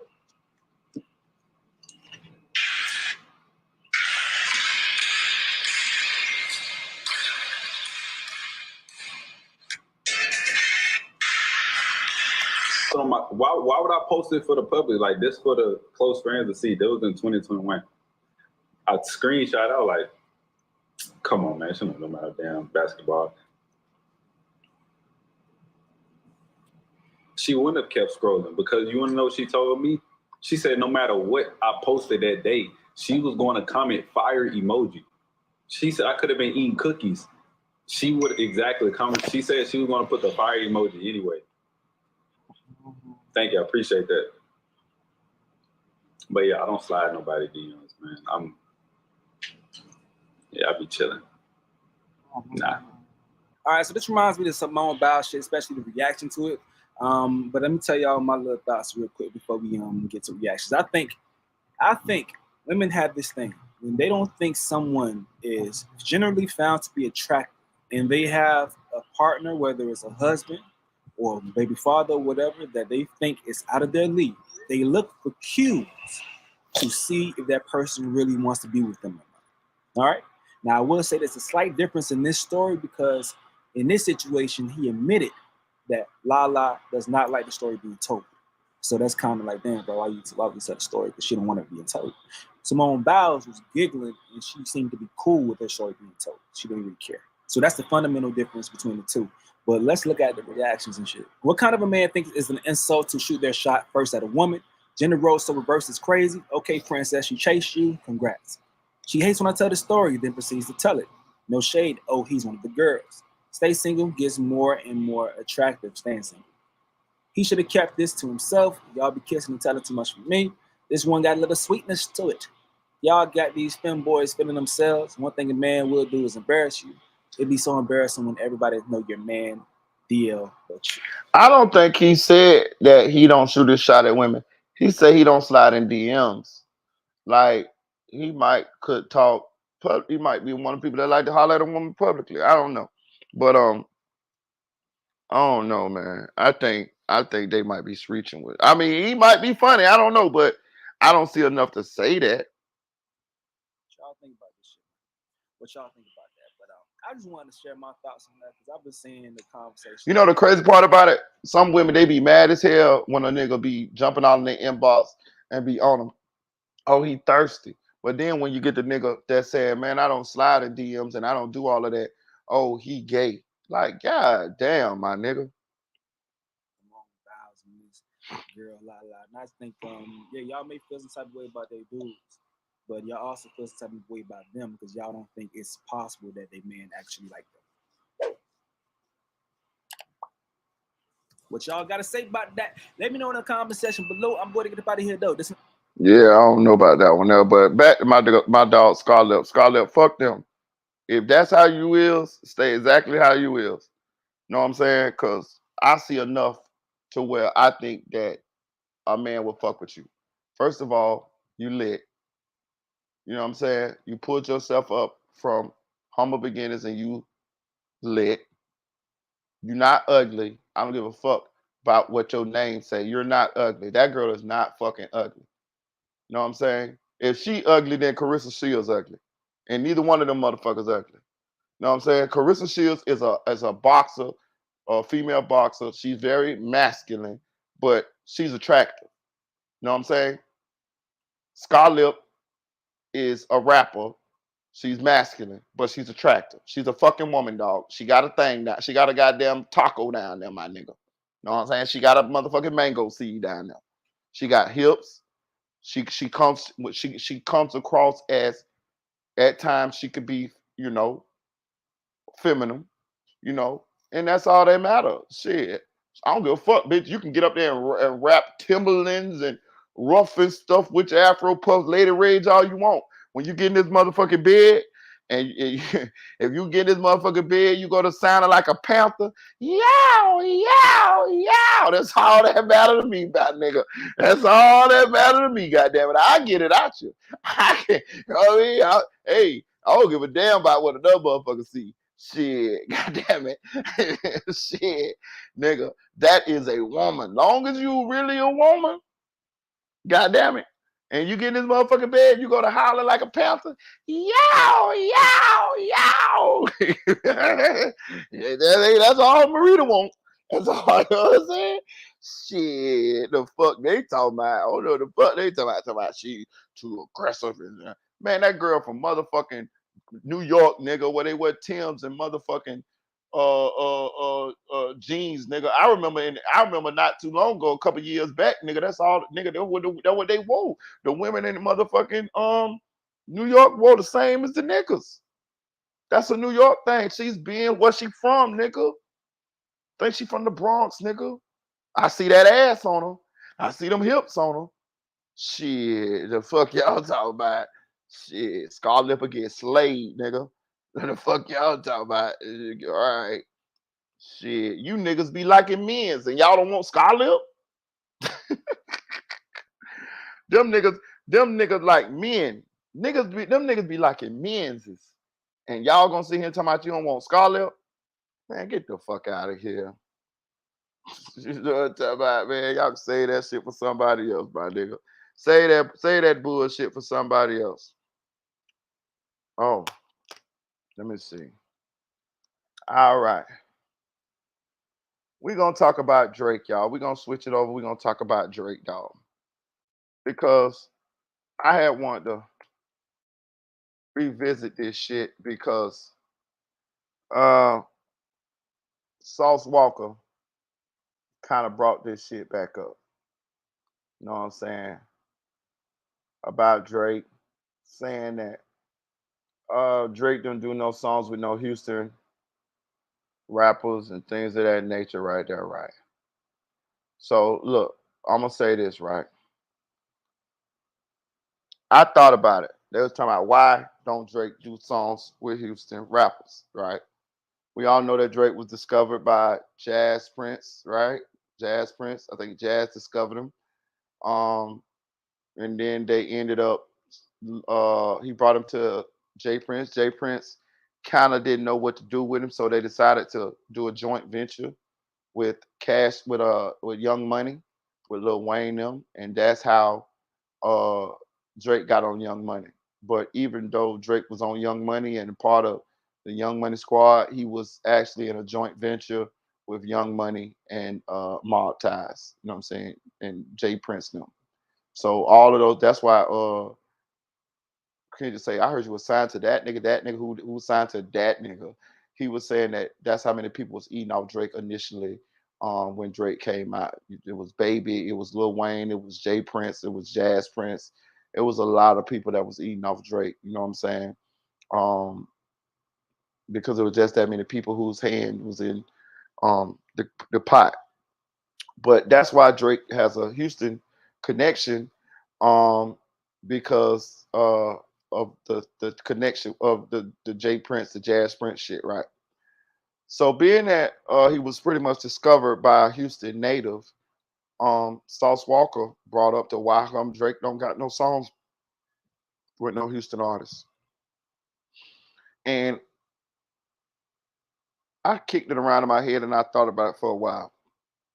And I came to the conclusion that Drake don't have no songs with no Houston artists because ain't no Houston artist been hot enough for Drake to do no songs with. But listen, I know that sound bad, but just listen to me, follow me now. It means that Drake ain't got no Houston artist to wave, who's Houston artists wave to ride. When Drake does a song with people, he's riding their wave. And I'm not saying everybody who does songs with people are riding their waves. I'm saying when Drake do songs with people, he's riding their wave, right? Ain't no Houston artist that's done been popping since Drake done been doing his thing enough for Drake to ride their wave. So that's why he ain't did no song with them. They ain't had no sauce for him to steal. You feel me? All the sauce that he could steal, he stole it. But he stole it. It was like in the way that in the dressing, it was the way he dressed. It was the songs that he remade. It was the production of his songs. It was certain little lines and raps and bars that he stole from certain artists from out that way. That's how he did it. But as far as like an artist themselves that was popping enough for Drake to do a song with in order for or had a popping enough swag or sauce or wave so Drake could do a song with them so that he could, they could benefit, it ain't been there. So that's why Houston artists ain't got no song with Drake. Because Drake ain't in it to blow an artist up. Drake in it to ride a wave to stay relevant. That's what Drake is in it for. You know what I'm saying? That's what he in it for. You know what I'm saying? That's what Drake is in it for. And shout out to Sauce Walker. And I want to say this too. Sauce Walker ain't just said this. Sauce Walker said that Drake was a cultivator before Kendrick Lamar ever said this. Sauce Walker go back to like 2014, 15 saying this about Drake. So this ain't no new narrative that Sauce Walker been spewing. To be honest with you, I think Sauce Walker might have been the first one to call Drake a culture vulture. See what I'm saying? Kendrick just finished him with it. Won the battle with it. You know what I'm saying? But Sauce Walker said it way before Kendrick said it. And now everybody looking at Drake through the prism of that he's a culture vulture. Because we can see it now. You see what I'm saying? I'm gonna show you how much of it is. Drake done dropped songs with multiple artists since this Kendrick Lamar beef. None of them motherfuckers doing well. So the Drake stimulus package is no more. Doing a song with Drake, no more gonna guarantee you that you blow up for doing a song with Drake like it meant something prior to this Kendrick Lamar and Drake beef. The jig is up. This Drake miscalculated and his team miscalculated. This battle should not have went on. This battle cost him more. Now, will he bounce back? Sure. Sure he gonna bounce back. But we're gonna still look at him different. Like his status as a great, as an all-time great, done, done, done, done, done. Trust me. Maybe in some suburban kids' minds or something like that, or Toronto. But I'm talking about like on the hip hop scale, nah, nah, nah, nah. They had Drake over Lil Wayne. I promise you Lil Wayne over Drake right now.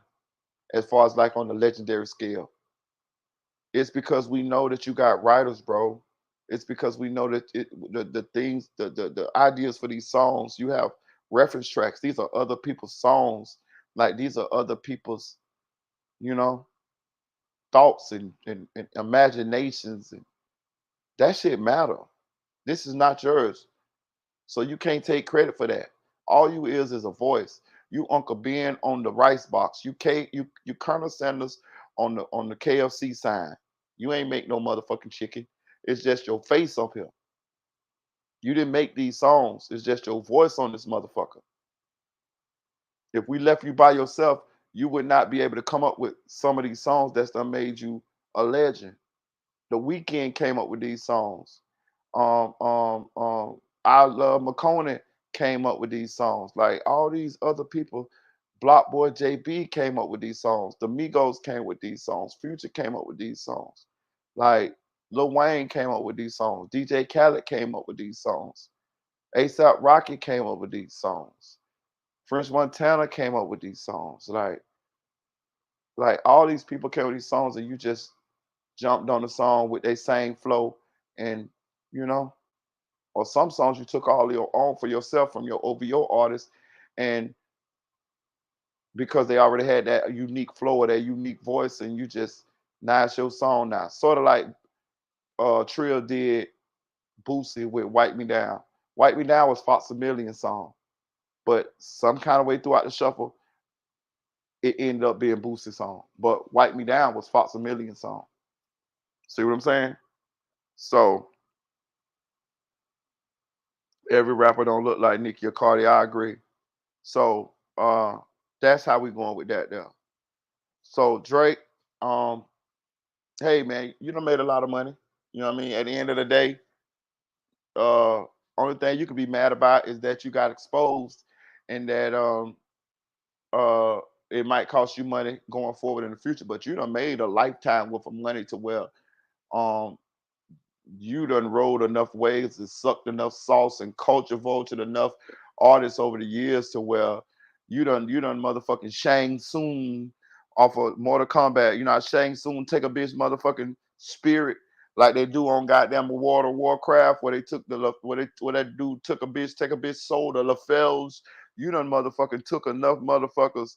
What's the anonymous ones? You done took enough motherfuckers sauce and swag and souls out throughout the years, like Shang Tsung on goddamn Mortal Kombat, to where uh you know you rich now.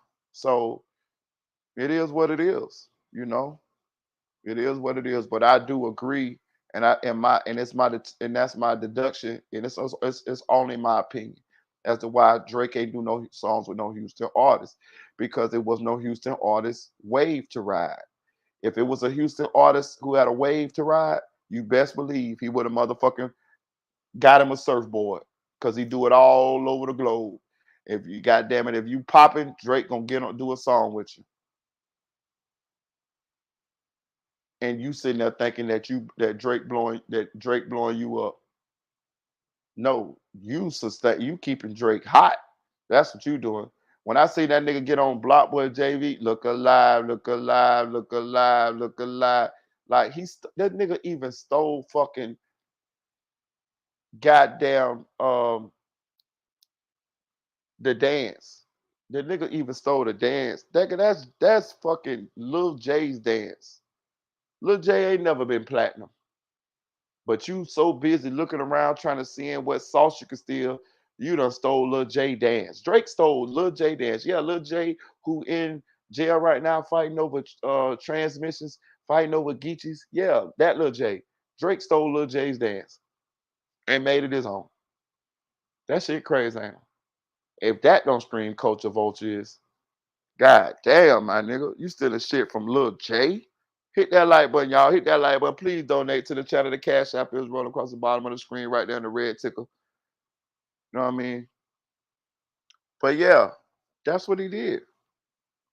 So, hey man, at the end of the day, you done made a lot of money before you got exposed, my nigga. You made a lot of money before you got exposed, gang. Like, shit. But that's my opinion. Everything here is alleged. Everything here is alleged. Everything here is alleged. I want to tell y'all another thing too. Do y'all know y'all favorite rappers, female rappers, them album sales is motherfucking show enough sinking. They show enough sinking. They talking about cancel the Sexy Red little tour because she can't. What's her name? Somebody else. They just did that too. I can't remember off the top of my head. But the album sales ain't doing too good for nobody, y'all. I'm just telling y'all this shit now. Nobody. Period. Period. No rapper's album sales is doing too good. They talking about what's your boy name? Polo G. They talking about Polo G uh looking like his album sales, his record sales ain't gonna be doing too good on his debut either. I'm just telling y'all him. The shit looking crazy out here. Let me see. I'm trying to find something else. I was digging around.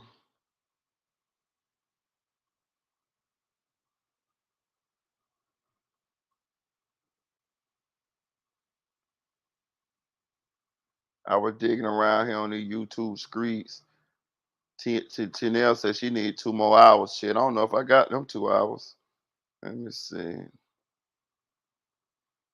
I keep hearing people talking about Kim Porter book is leaked. Can somebody explain to me? Jump in the comment section. Ain't no good music. I listen to all the music. Me too, Sante. Hey, look. Can somebody explain to me where this Kim Porter leaked autobiography at?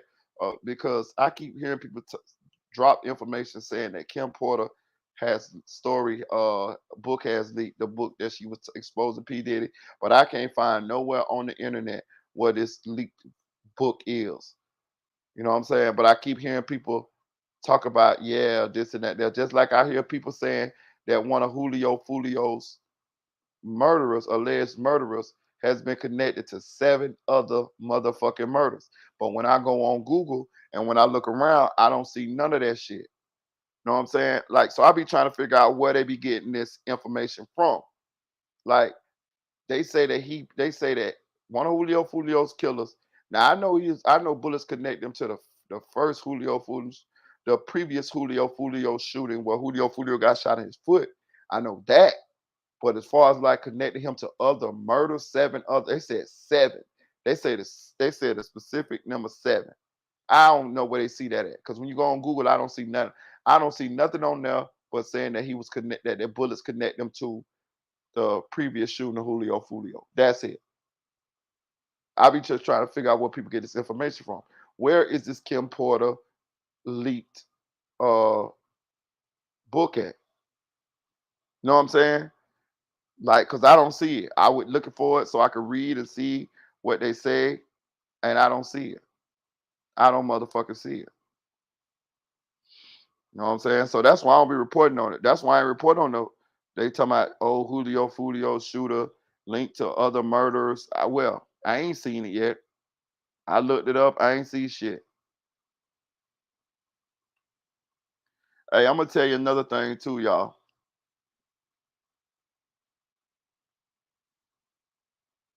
I feel, it's just my opinion, I just feel like YSL Woody ass going to jail. I'm telling y'all. TN said, I don't know, I want to read it too. Yeah, what I'm saying, I want to read it too. I ain't found it. Hey, look, I'm going to tell you this though. I feel like YSL Woody going to jail, y'all. I'm telling you, I just ain't never seen the police get played with like that. And I can tell how Fulton County rocking, they ain't motherfucking just they when they get a grudge, when they get a what's the name, they going with it. You know what I'm saying? And it looked like that's what they doing. You know what I'm saying? Let me see. I'm gonna try to find y'all something real quick. I need to use the phone. Let's see something.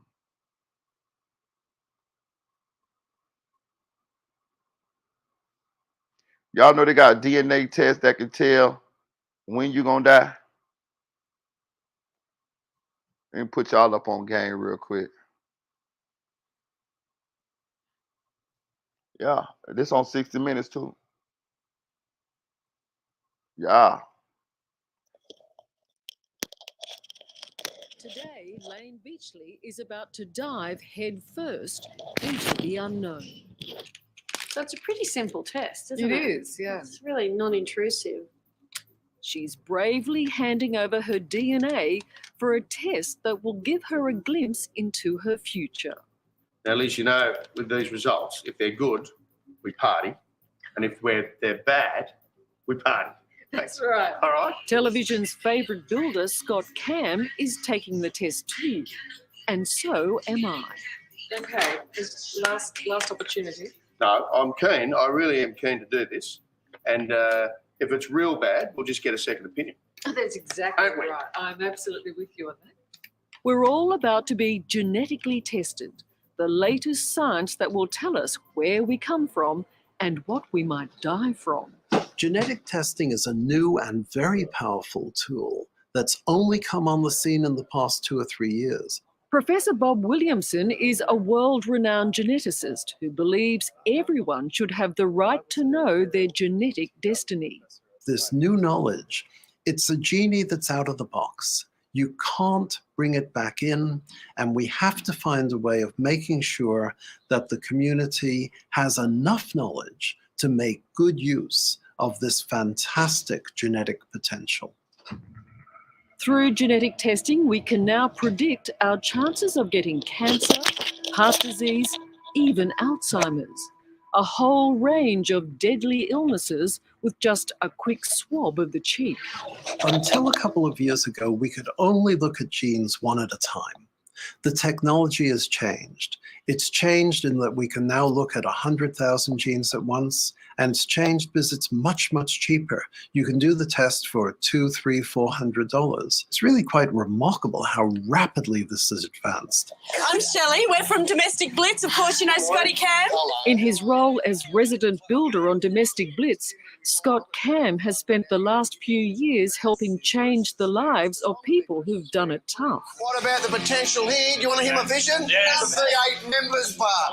By doing this genetic test, he's hoping to discover whether he's escaped his own family's heartbreak. You get all this gear out, I'll get the truck round to the car park. Well, Liz, we've had a fairly tragic medical history in our family because my father died a very young man of cancer, 54, and my mother has had 2 bouts of cancer and survived. She's also had some heart issues as well with a bypass tossed into the middle of there. I always say Mum's like a 12-gauge shotgun woman. That's what's going to take to stop her. She keeps going on. She's pretty tough in spite of all that. She's tough. So, I hope it's not hereditary because if it is, I'm a lady, I'm 5 to 1 on. So you're looking for a bit of a heads up? Well, I suppose so, yeah, a bit of a heads up. And I don't want to be told, Liz, I don't want you to come and tell me that on the 25th of October, 2020, I'm gone. I don't want that. I agree. I don't want to know what day it is. Lane Beachley was adopted at an early age and has only recently met her biological mother. Started playing tennis and decided to turn to surfing. But she knows little about her father. From my mother's side, I'm aware of glaucoma, so eye problems, but nothing more serious than that I'm aware of. But from my dad's side, it's a complete mystery. Because for you, it's more than finding out about what you might get in the future. It's about finding out something you don't know. Now, one of the things that I always questioned when I was adopted is, what am I in for? Medically, what am I in for? What am I going to face in future years? And as you creep closer to 40, you've got to be a lot more aware of your medical history and things that could affect you health-wise. Genetic testing is now available to anyone who wants it. I've just ordered this kit over the internet. For $300 or $400, you can have your DNA tested by one of a number of companies from around the world. Frankly, I'd rather not be doing this. Do I want to know what nasties lie within? Not really. Do I have a choice? Not really, given I've asked others to. So, here goes. I want to know what the ass gonna die from. Off to the... Where does this go? This is going off to Iceland. Iceland? That's where they do. Really? Oh, wow. Oh, off to Iceland. No wonder it takes 4 weeks. Iceland has become a world leader in genetic research. Its isolation making it one of the purest gene pools in the world. With its headquarters in Reykjavik, Decode Genetics has led the way in offering home testing kits, which can predict your risk of developing. She said isolation makes sure they make them one of the most pure gene pools in the world. What she's saying, the motherfuckers inbreeding over there. The motherfuckers ain't too many different people over there, bitch. So y'all just the same motherfuckers fucking each other. Up to 36 different medical conditions. Do you look at yourself differently in the mirror now that you have this kind of genetic information?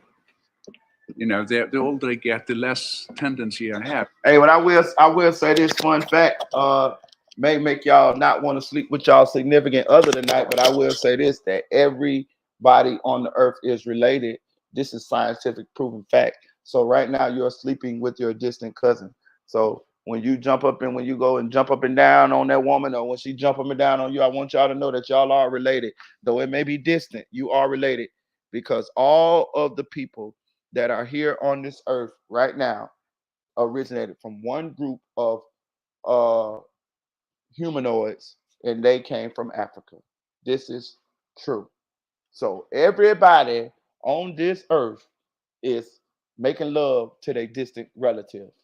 This is 100% fact. Look at myself in the mirror. So. Is that a mutation you've got? Or? No, it's just old age, my dear. Kari Stephenson is Decode's founder and chief scientist. There used to be different groups of humanoids. The Nephilims, or whatever they is. You had the Neanderthals, you had the Homo this, the Homo that, but all of the motherfuckers died except one group, and that's the group that you from, my nigga. So all of the people on this planet are related, every one of them. So you sleeping with your distant relative, my nigga, 100% fact. How are we truly learning, though, when we submit our DNA for scanning? You can learn about your risk, what your genetic risk of diseases like breast cancer, early onset heart attack, type 2 diabetes, etc. is. And if that is something that you would like to learn about yourself, I think it is good that you can get it. How accurate is it, though? It is very, very accurate. It's extraordinarily accurate. We truly are embarking on a journey of discovery, science which will allow medicine to beat disease before it strikes. There are about 7,000 or 8,000 genetic disorders that are due to mistakes in just one gene. And in every one of those cases, we can actually now use the gene sequence, the sequence of the human genome, in order to test and see whether someone is likely to get a disease.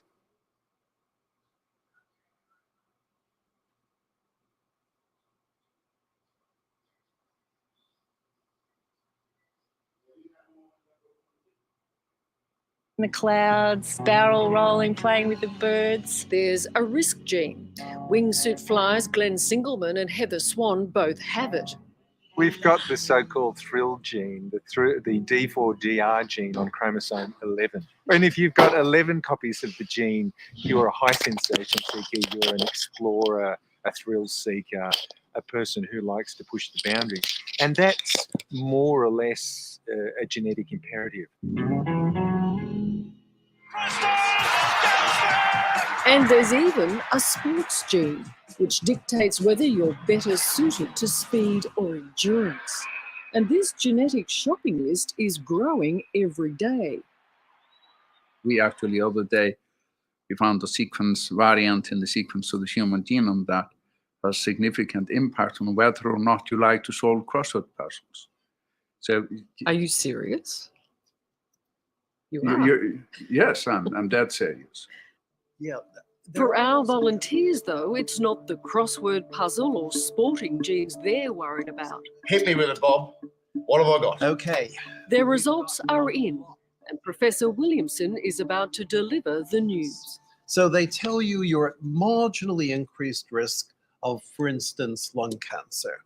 But if you're not a smoker, you're at very low risk of lung cancer anyway, if you're not a smoker and you haven't been exposed to asbestos. Having said that, there's one piece of information here which is interesting, and it's so interesting that I went back right into the DNA sequence to work out what was going on. And that is you're at slightly increased risk of Alzheimer's disease, roughly double the risk of Alzheimer's disease. Double the risk, the population risk of Alzheimer's disease. And that's because you've got a variant of one particular gene. Now, with a result like this, you might think of doing crosswords. You might think of going out for a run, because it's been shown that people who exercise their brain are more likely to delay the onset of Alzheimer's disease, even if they're in an at-risk group. For Scott Cam, this wasn't the news he'd expected, nor Lane Beachley.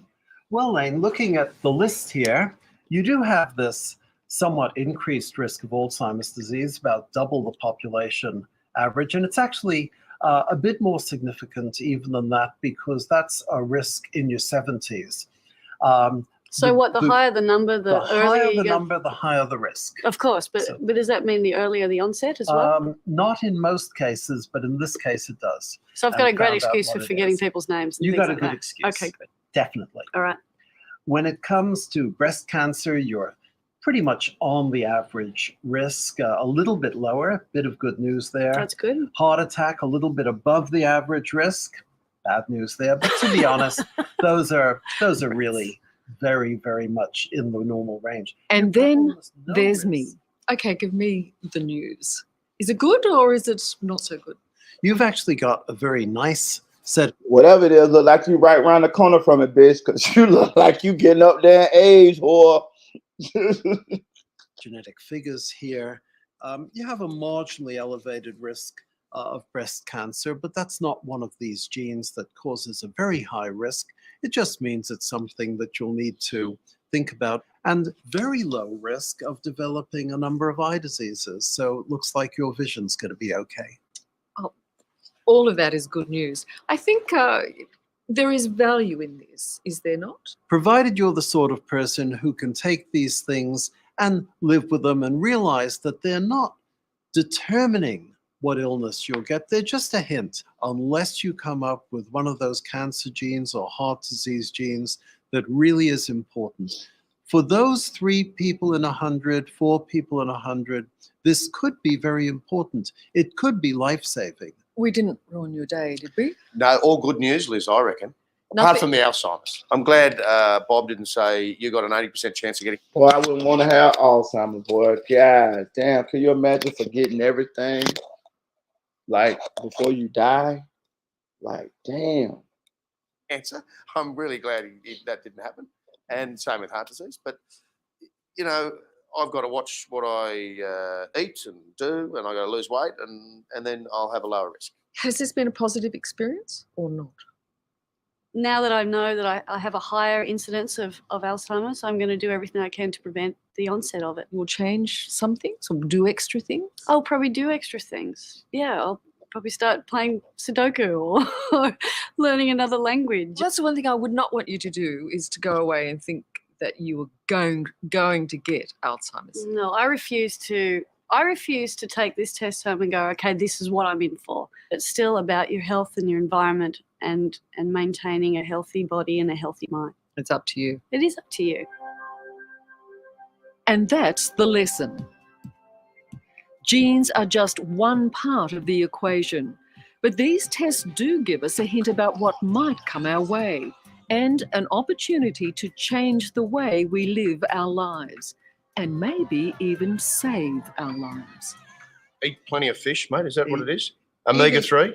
Eating plenty of fish is always a good thing to do. Beautiful. Good for your health. So what we've worked out is stay off the smokes, go for a run around the block, do some crosswords, and I can have a drink. Yeah. I love your work, Bob. Hello, I'm Nick. Hey, that's why I be trying to say, people be wondering how I know shit. I don't be knowing a lot of shit. I just know a little bit about a lot of shit. You see what I'm saying? This is how I educate myself on shit. I watch shit like reputable shit. So now you can tell people, you can say, hey, you know, they got a test to tell what you may, you know, develop as in your older age, as far as like a cancer or something like that. You know what I mean? Well, let's read this. It say the terrifying way to know how, when you'll die. So you can say that. You see what I'm saying? So like, yeah, that's how I be learning about shit. You know what I'm saying? I be educating myself on shit. I watch shit like this all the time. You know what I mean? If it's reputable, you know what I mean? Not that conspiracy theory shit. You know what I'm saying? But this type of shit. Do me a favor, y'all, hit that like button and please donate to the channel. The Cash App is rolling across the bottom of the screen. Y'all know your boy demonetized right now. We're going on 4 hours. We over 3 hours and a half. You know what I'm saying? So I would appreciate that from you guys. Don't give it all to the pastor. He ain't gonna do my buy Cadillac with it. What's up, T? Hey, what's up? How you doing? Oh, I'm good. I'm good. Are you? Just getting ready to go back to Chicago. That's all. Oh yeah. So what you got? What you got to say about any of these topics? You can go ahead because we don't kind of pretty much cover them all. So you just talk about any of them that you possibly had an opinion on while you was Because you know I listening. had a whole bunch of shit to say. I just couldn't type because I'm Right. braiding my hair. But Right. yes, let me start off with the Scarlett situation. All right. I think she's a beautiful woman. I've Mhm. always said that. She just doesn't know how to sit in her femininity yet. Mhm. I don't think she was taught that. That's not something that comes natural to a lot of people. Mhm. Everybody isn't a girly girl. You know what I mean? Mhm. So she hasn't been taught. And the team that she has behind her isn't really helping when they send her to like the BET Awards looking like a fucking soldier from the damn future or from Mars or some shit. Like, they're not helping. Mhm. So I don't think she really has the self-esteem either because of her lip, which shit, that's so minor. She can get that I fixed swear that easily. shit so minor. Nigga don't be studying that shit. You know, you can get that fixed so easily. That ain't no big deal. But because of that, and she's probably been told her whole life that she's ugly. I mean, let's be real. Dark skinned women, we don't really get to shine like a lot of other women do. From the majority of people. Colorism is a real thing. Thank God that I didn't let it affect me because, I had my whole family behind me telling me I was pretty my whole life. So I never gave a damn what other people thought because those are the people whose opinions I value the most. But some people do seek outside validation. So I'm going to play the devil's advocate with her situation for a minute because she set herself up for failure with that shit. You don't ever ask no questions like that while you're on a public platform with somebody. Just period. I don't believe in that. I agree. And she does little shit like she does seek out sympathy for a lot of shit. Like she is attention seeking with a lot of shit. Don't get me wrong. I love her, but this ain't the first time she's kind of done some shit for everybody to be like, oh, poor baby, her type shit. You know what I mean? Mhm. So sometimes it's just like, dude, everybody ain't gonna coddle you your whole life. Everybody's not gonna coddle you on everything that happens to you. Like sometimes you just gotta suck shit up and move the fuck on. Mhm.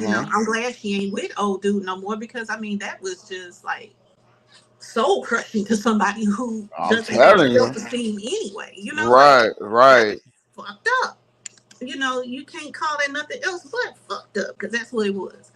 But at the same time, like I said, she does stunts like that sometimes. So it's kind of like, what were you expecting? Um, but I felt sorry for her in that moment because I don't care what you looking like. You always want the person you're with to think you look beautiful at your best and at your worst. When you wake up in the morning, you want them to think you look just as beautiful as you did when you got dressed and went out the night before. So I felt a little sorry for her with that. But at the same time, it was kind of like you setting yourself up for failure when you do shit like that. So just stop. And then stop putting the shit online.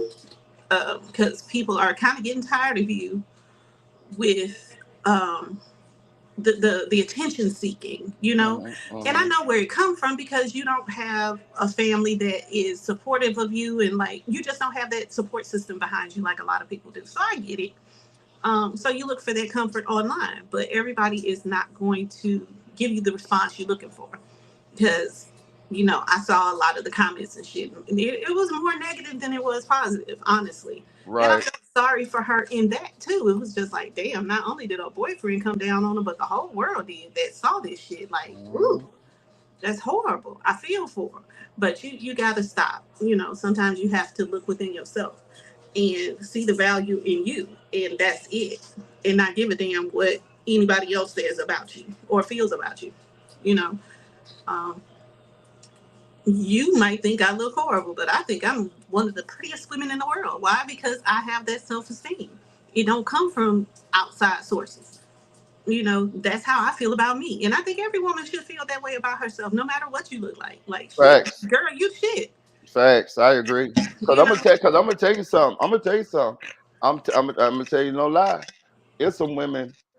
that may not be considered good looking to some people, but they attractive than a motherfucker to me.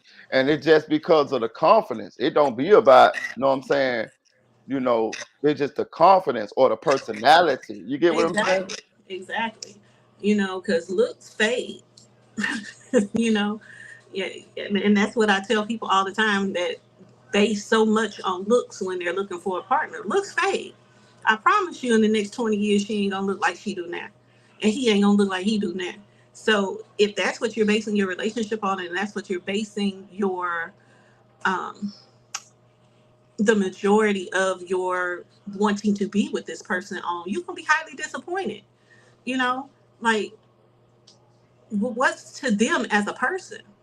Because some of the prettiest people I know have the ugliest fucking attitude, I promise you. I and it promise makes you. them ugly. But some of what I consider not conventionally pretty, what the world would consider pretty, people I know, are some of the most beautiful people on the inside that I've ever met in my life. Hey, You know? and I'm gonna say this too, not to cut back, not to cut in, but I'm gonna say this too, and you carry on. I done had don't just because a girl look good don't mean she got good sex neither. I'm gonna tell you that shit too. I'm gonna tell you that shit motherfucking too. I'm telling you, nigga. I'm telling you, nigga. I promise you this. That look shit. That shit just be. And if y'all don't remember who Jasmine Guy was, you know that was Whitley off of Different World. Have you seen her lately in her Oh older yeah, age? hell yeah. Okay then, but go ahead, T. Look like somebody that hit her in the face with a sledgehammer. I'm telling you, she used to be supposed to be one of the most beautiful Absolutely women. gorgeous. Right. Like, So. she was one of the women that I used to look at when I was growing up, like, damn, she's pretty. Mm-hmm. But, you know, I also heard she was hard to work with too. Mm-hmm. You know, that attitude. Why? Because somebody has told her, they souped her head up too much. You know, there is a thing of being overconfident, you know, and people, when you are pretty already, you know, like, just, how can I put it? They overemphasize your looks over anything else.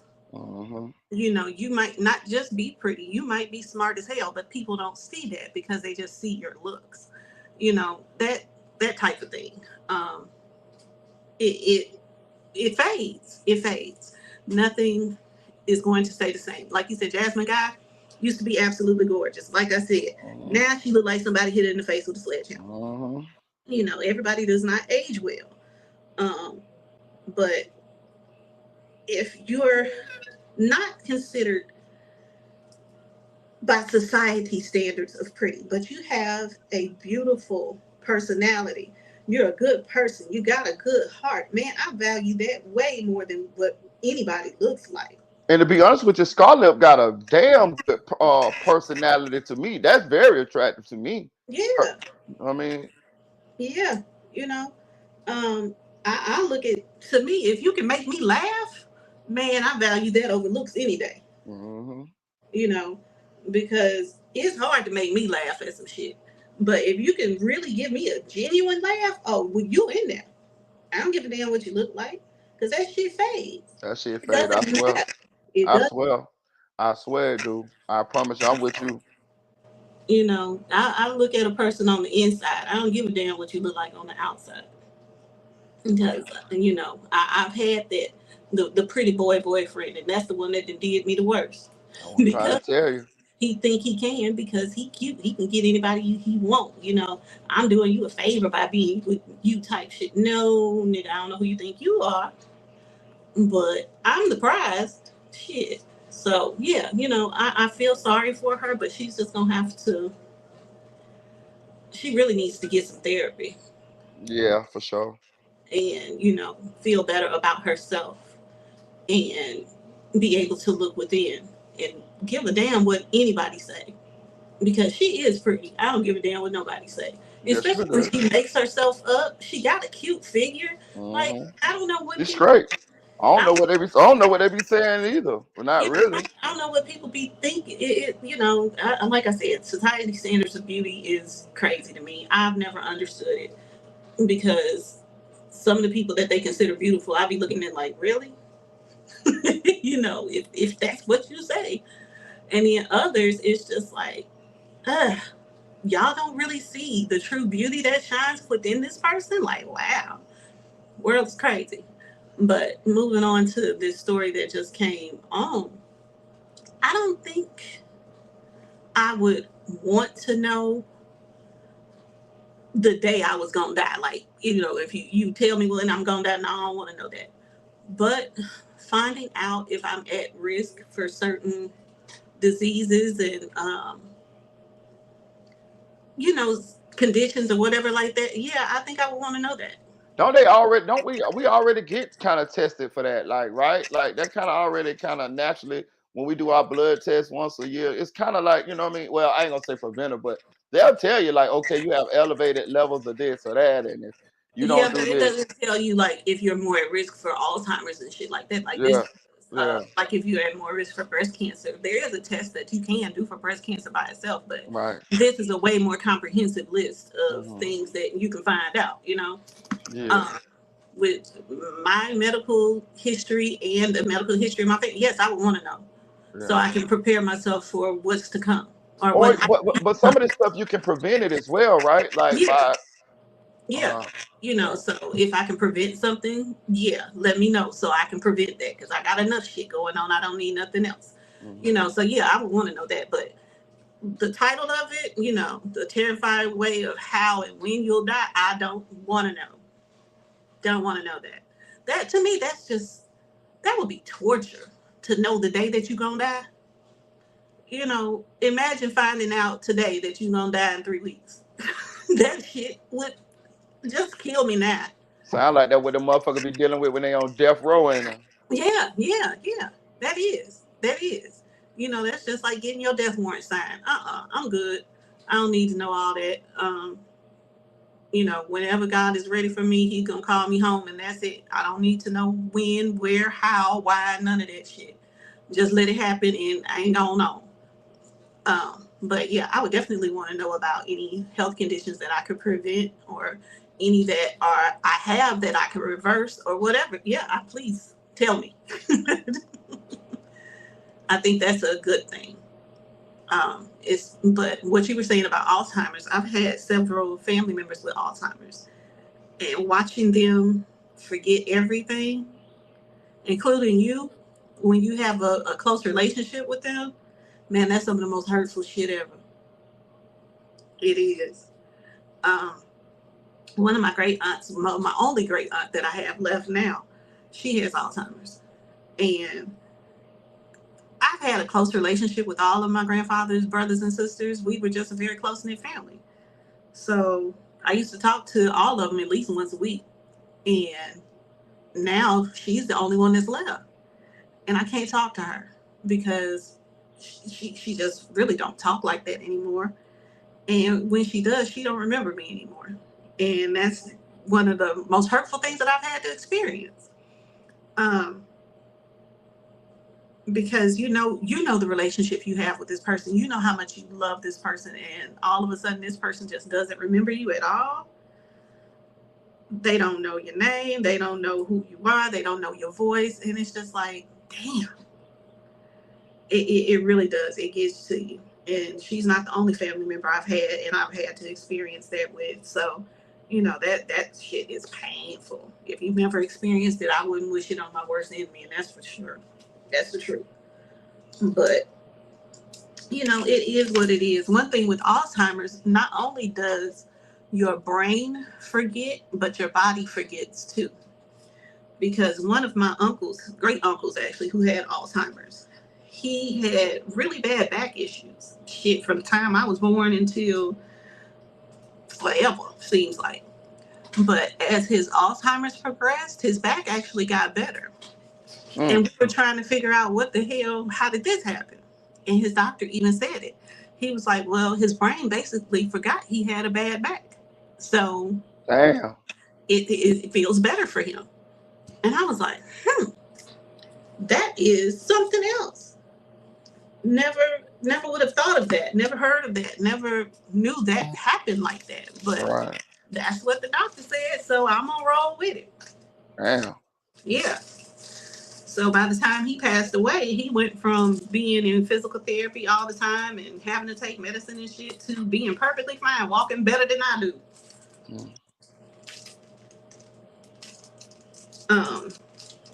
The Boosie situation. I'm not necessarily going to talk about the situation, but talk about Boosie himself. Boosie need to grow up. Boosie older than us and still acts like a child. He still have teenage behaviors and teenage ways, in my opinion. He needs to grow up. Remember, we were talking about this other day when I said that Butter told him basically the same thing. Yeah, you said Butter. I said Butter told you that that's bad. Right. So if FBG Butter tells you to grow up, you know you on some shit because he really need to grow up. But that's part of his evolution is looking and seeing like, hey, you know, even though the elders who we supposed to look up to ain't on shit. So what does that leave the youth? You know, Right. He really do. He needs to come out of that shit and behave as an adult and stop with the foolish shit. You know, because it's not helping you, your kids, your career, nothing. You know, Boosie, how old? I think Boosie like 40 something, 40 something. You right, early 40s. Yeah, yeah. So I might be like a year older than Boosie, a year or two older than him. But you too damn old to be acting like the damn teenage kids you got. Facts. You know, you're too old to be on the same type of time as them. Facts. You know, making the same type of songs that your son making. Like, come on now, grow the fuck up, Boosie. Grow up. It ain't gonna hurt you not one bit to behave like an adult, babe. But that's basically it. I think you gotta let that gangster shit go.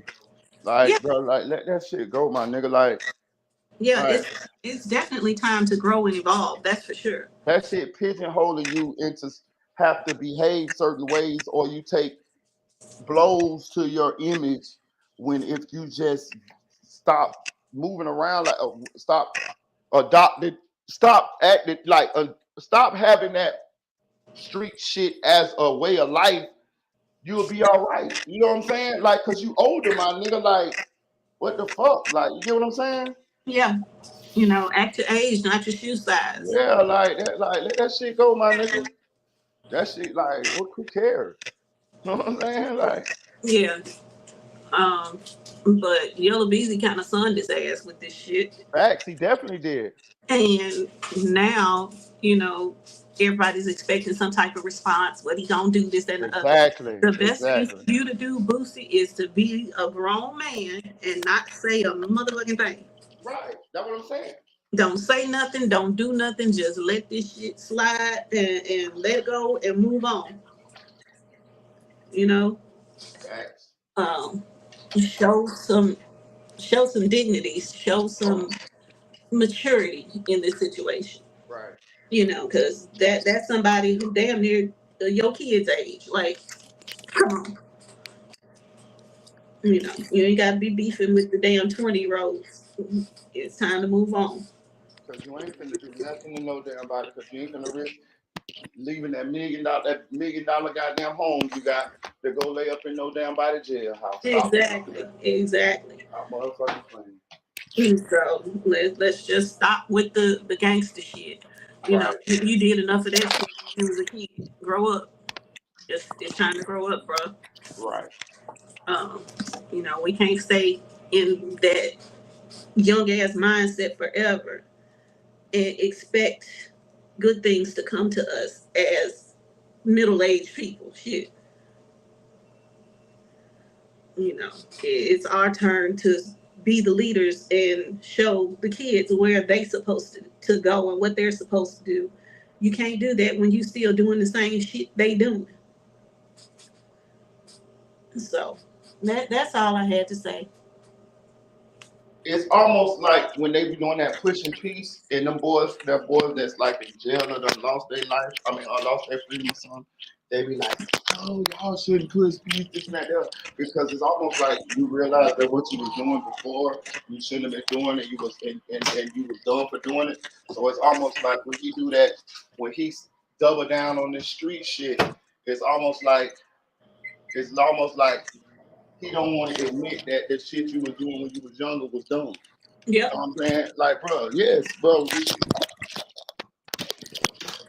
When you get older, my nigga, what they say, when I became a man, I put away childish things, my nigga. That's what they say. You know what I'm saying? Like, you got to grow up, my nigga. You got to admit it within yourself at least. Oh, this shit was stupid. I was out there doing some dumb shit. But now you want to die as the last real nigga left. Well, we seen you contradict yourself several times, my nigga. We seen you say you don't deal with no snitches, but you cool with T.I. You back cool with T.I. Like, which is it? Like, you know what I'm saying? But you don't want to give nobody else no passes.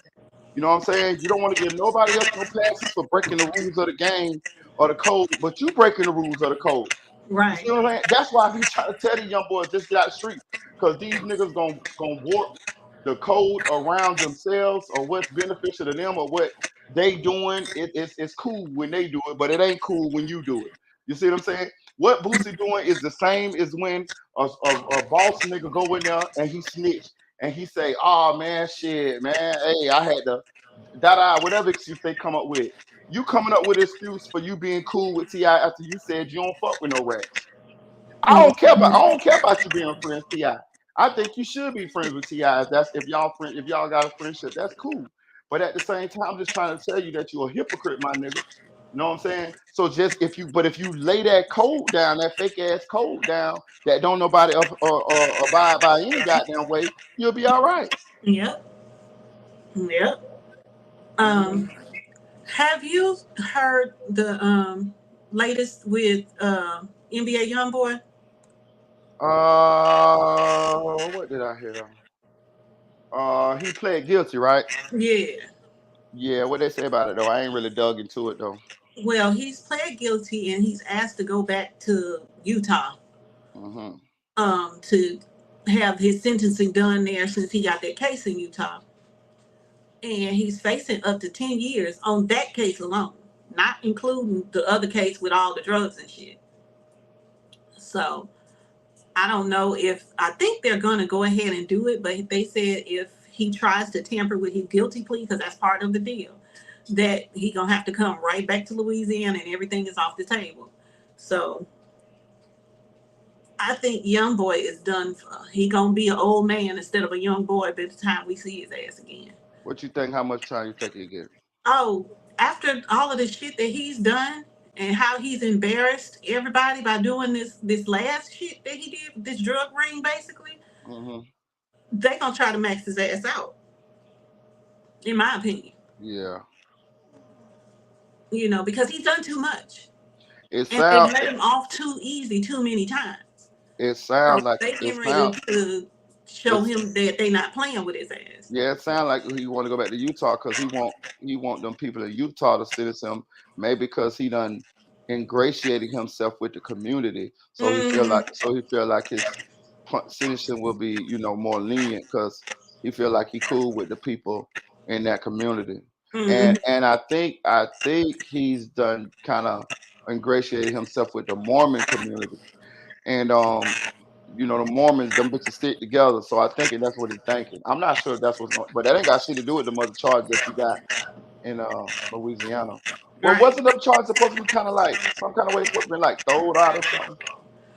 I thought they were, but I see they weren't. They weren't. Damn sure weren't. That's what I thought, but nope, they not. Them gun charges from when was that? Shit, several years ago now. When he was doing the video and got caught with all them guns and shit. And so, yeah, he looks like he done for. And I ain't mad.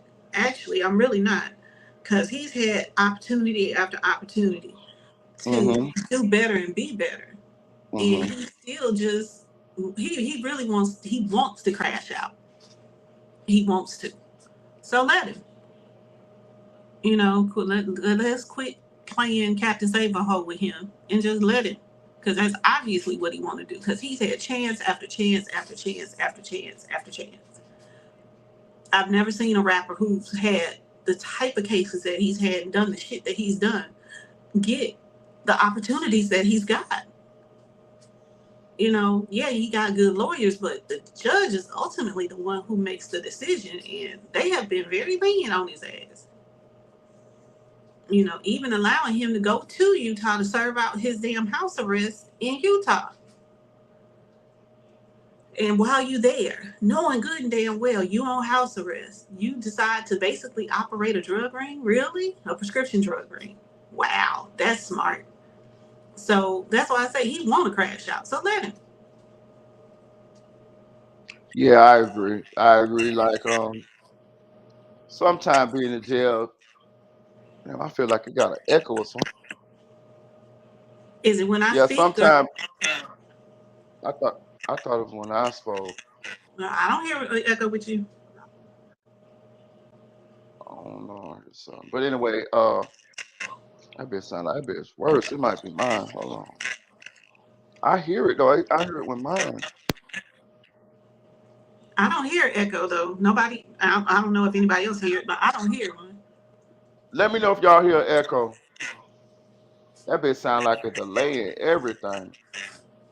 I don't know. I I don't know. don't Can you know. hear my fan going in the back? Yeah, the fan don't bother me. I hear the fan. Okay. Mine sound when I talk, it sound late and it sound like a damn. A I don't delay know. or an echo? It sounds delayed. It sounds crunchy. It sounds everything. I Like I don't can't hear. even. I can't I even hear don't hear none myself. of that. It sounds fine over here. Let me know, do y'all hear something when I'm talking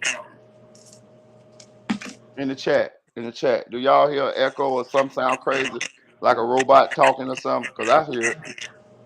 Mm.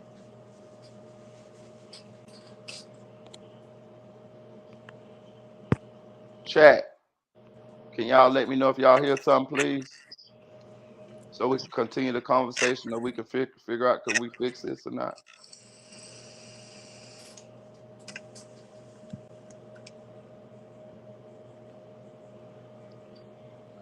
Oh Lord. Well, I don't know. Like I said, I don't hear anything. It sounds fine to me.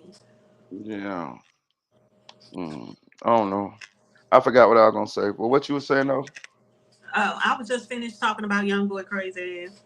You know, Yeah. he's Yeah. had chance after chance after chance, and he's just thrown them all away. I don't Yeah. understand why he's so determined to crash out. So Like, let's just say she hear it too. That's okay. what I'm saying. I know I heard it too. That bitch sound like a god damn. I don't know what to do. T, drop back down and come back. See if that's it. Okay. Cause other than that, I might have to. Do y'all? It sound like feedback, right? Do y'all still hear it now? Tell me, do y'all hear it now? Thank you, Leslie. I appreciate you. Tell me if y'all still hear it now.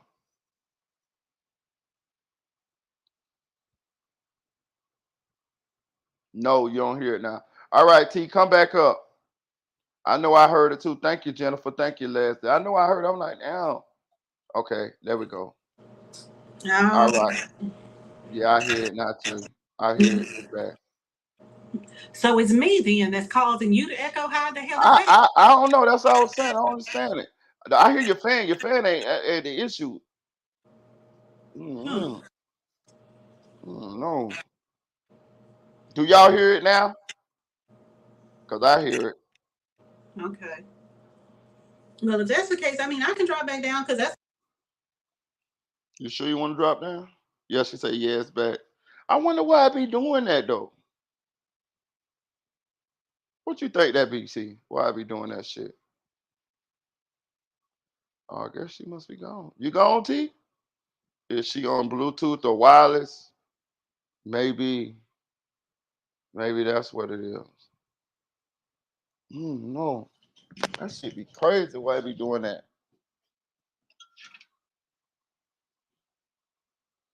Give me 1 second, y'all.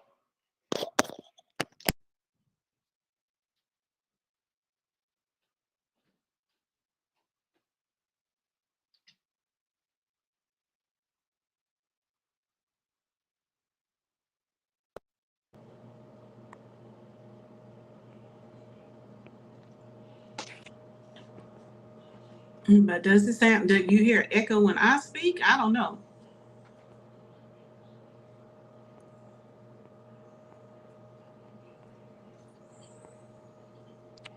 I can't do anything regular, wireless or anything like that because I have to have my hands free.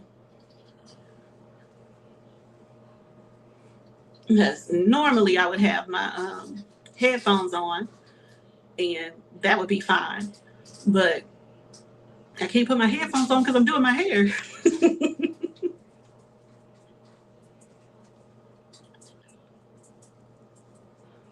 All righty, now I'm back. Y'all, I'm talking. Okay, do y'all hear it? I don't hear it no more.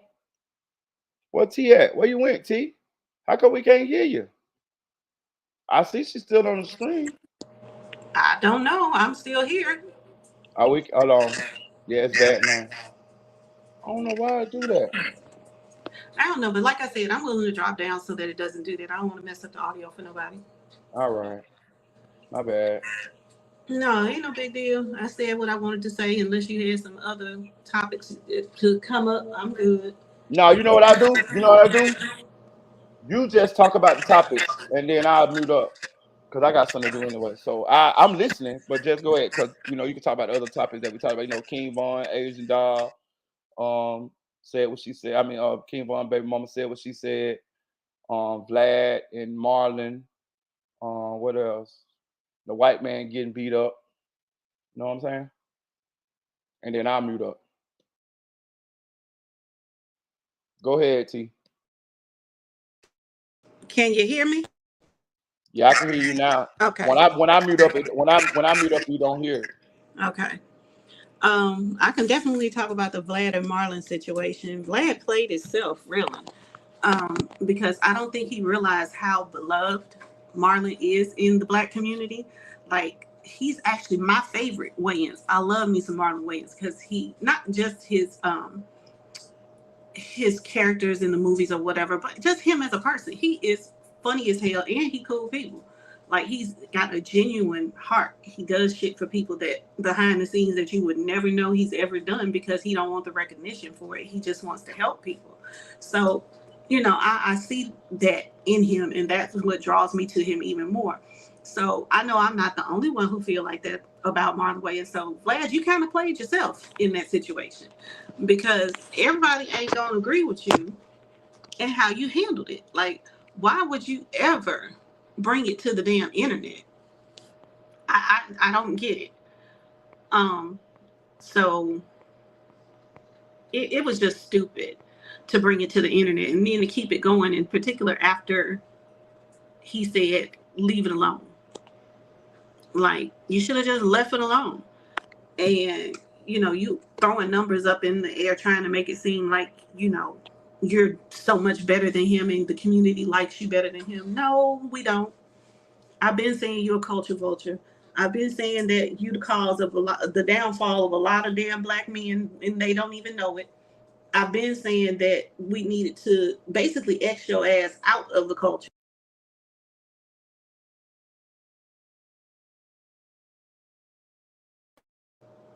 So I don't understand why, you know, he would even do that. I really don't.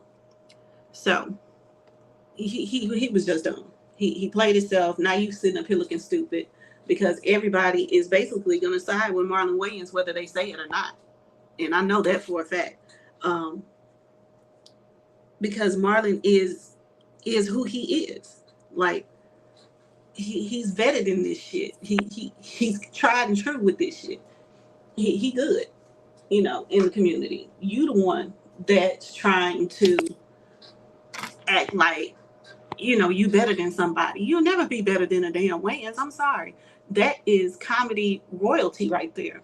Period. Always has been since they started out together. Always will be. Like, I still watch In Living Color and laugh my ass off like I did when I first started watching it back in the early 90s.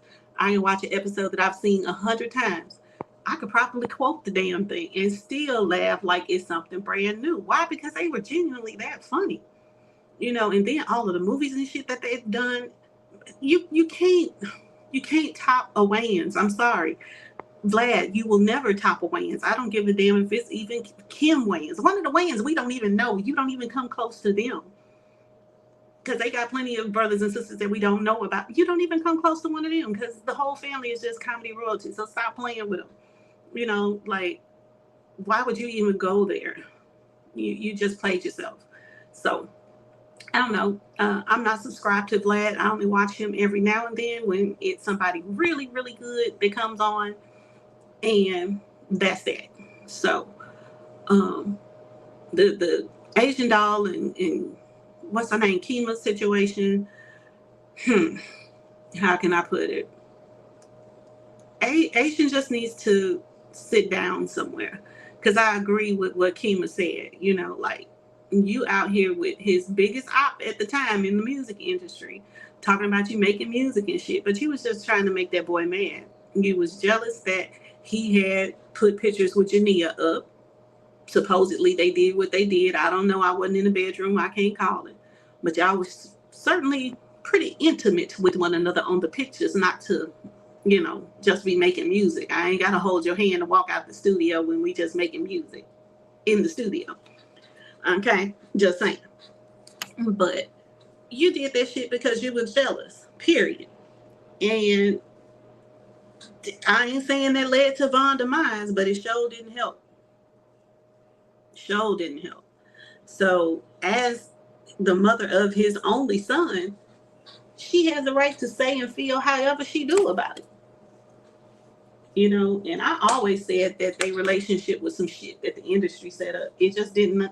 Von looked like he was unhappy as hell the whole time he was with Asian to me. Like the pictures, he looks miserable most of the time. The videos, he don't look like he just genuinely happy like he would be if it was somebody that he genuinely loved. I'm not saying he didn't have feelings for her. I ain't saying he didn't feel for her, but it wasn't something that was organic to me. It looked forced. It looked like some shit that, you know, Dirk and the other agent, you know, music people put together because both of them starting out at the same time. And this is a good look for both of them. That's how the shit looked to me. Even, you know, in videos when they talking to each other, he just looks so fucking disinterested. Like, he just looks miserable. So, I don't know. Maybe it was just me, but that's the vibe that I picked up off of it. So, it is what it is, you know. Long live King Von. But that shit, she knows she was wrong for that. She knows she was wrong for that. And the way she speaks about him after his death is kind of creepy to me. Because she tried to make it seem like their relationship was way more than what it was. It's like, dude, to me, the only woman that he truly, truly like cared for and loved like that was Mina Red. Everybody else he kind of did dirty. They was just more women that added to the number because Von was a player. He did what he wanted with the women, according to everybody who's talked about him. So you were just another notch on the belt. I truly think Mina was the only one he ever truly loved. Because, I mean, how many songs he got where he's talking about the situation with Mina? How many times have he got on live talking about Mina, you bogus for leaving me while I was in jail, this and the other? That boy was hurt. He was hurt that Mina left his ass. You know, so, and then went and got with Melly too. Oh, he was hurt. So, I don't really see him having that type of intimate relationship where he really just gave his heart to somebody like that. With Asian in particular, yes, Mina is Tay's sister. In particular, after feeling that heartbreak that he felt when that shit with Mina happened. So, nah, I don't think he loved her like that. But let her tell it. That was the love, you know, she was the love of his life. He was the love of her life. And they were going to live happily ever after. Y'all weren't even together when he died. Like, y'all were cool with one another, but y'all had broke up. So, and don't get me wrong, I'm not saying any of the feelings that she had when he died were not genuine. Because when you lose somebody, I cannot tell you how to grieve. You know, I lost somebody very close to me this week. And when I tell you, it's tough, you know. So whether they are family, friends, or whatever, it hurts to lose somebody that you love. But I think they loved each other more in a friendly way versus a intimate way. You know, so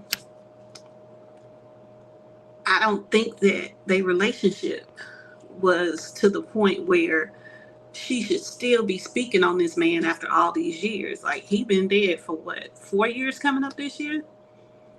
Leave it alone. Leave it alone.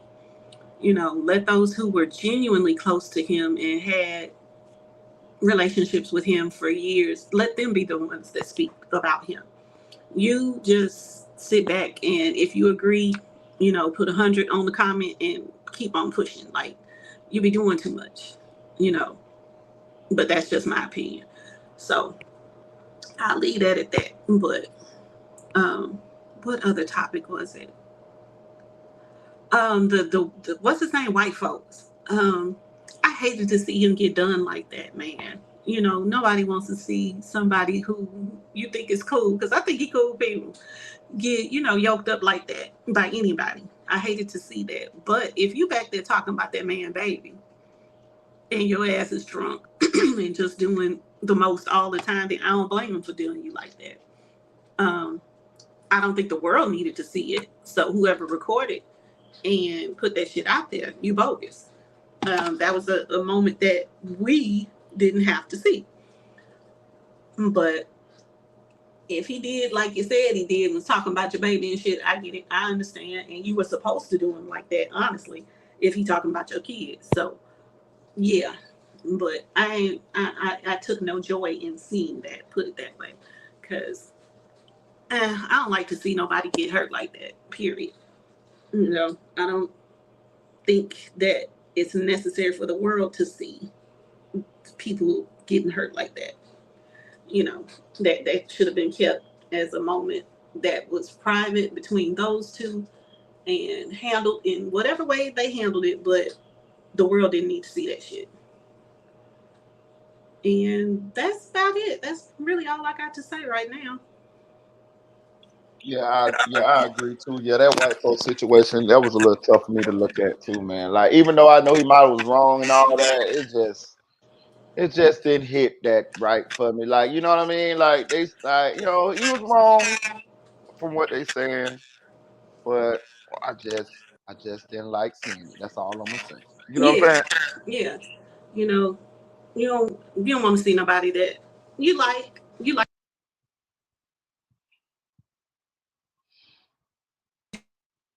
Period. So yeah, I ain't like watching that at all. But like I said, if he out there talking about that man child like that, then he deserved to get his ass yoked up.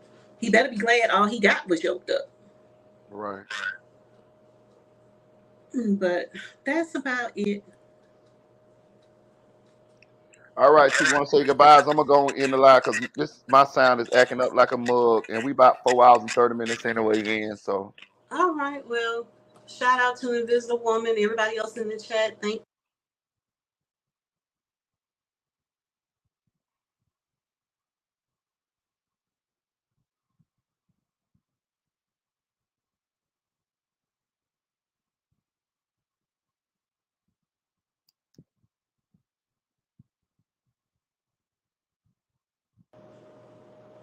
man, I swear all my sound went out. I ain't hear nothing you said out there, Invisible Woman. Okay. But salute to you, T. I appreciate you for coming through and stopping through and holding me down as always. Of course, no problem. All right, you have a good one. And shout out to my girl, Invisible Woman, too. We thinking of you. Yep. All right, you have a good one too, huh? You too. All right. All right. Salute to the chat. Salute to all my moderators. Salute to Sky Mosaic. Salute to Leslie. Salute to Nay said it. Salute to my girl T and Barnes as always. It's Aaron's Way. Salute to OK Sante. Salute to SLK, something like Cloud TV. Yo, Inglewood. Salute to Flyboy Michael Foe. Shout out to Nephew for real. Shout out to Chicks 1000, aka the Chick 1K. Shout out to Eddie for stopping through and blessing us on this beautiful Sunday morning. Shout out to Deputy Eula. Shout out to its anonymous ones. Shout out to who else? I don't want to forget. No, oh, my guy Audio Crack 22. Shout out to Dre 6100. Shout out to Silk Foster Jr.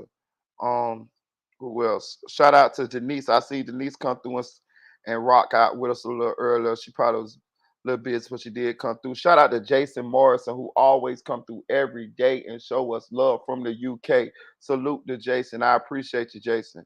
Salute to you. Hope you're having a great day. Shout out to Damon Franklin. I appreciate you as well for coming through. Shout out to Richard Supreme. Y'all show Richard some love in the chat.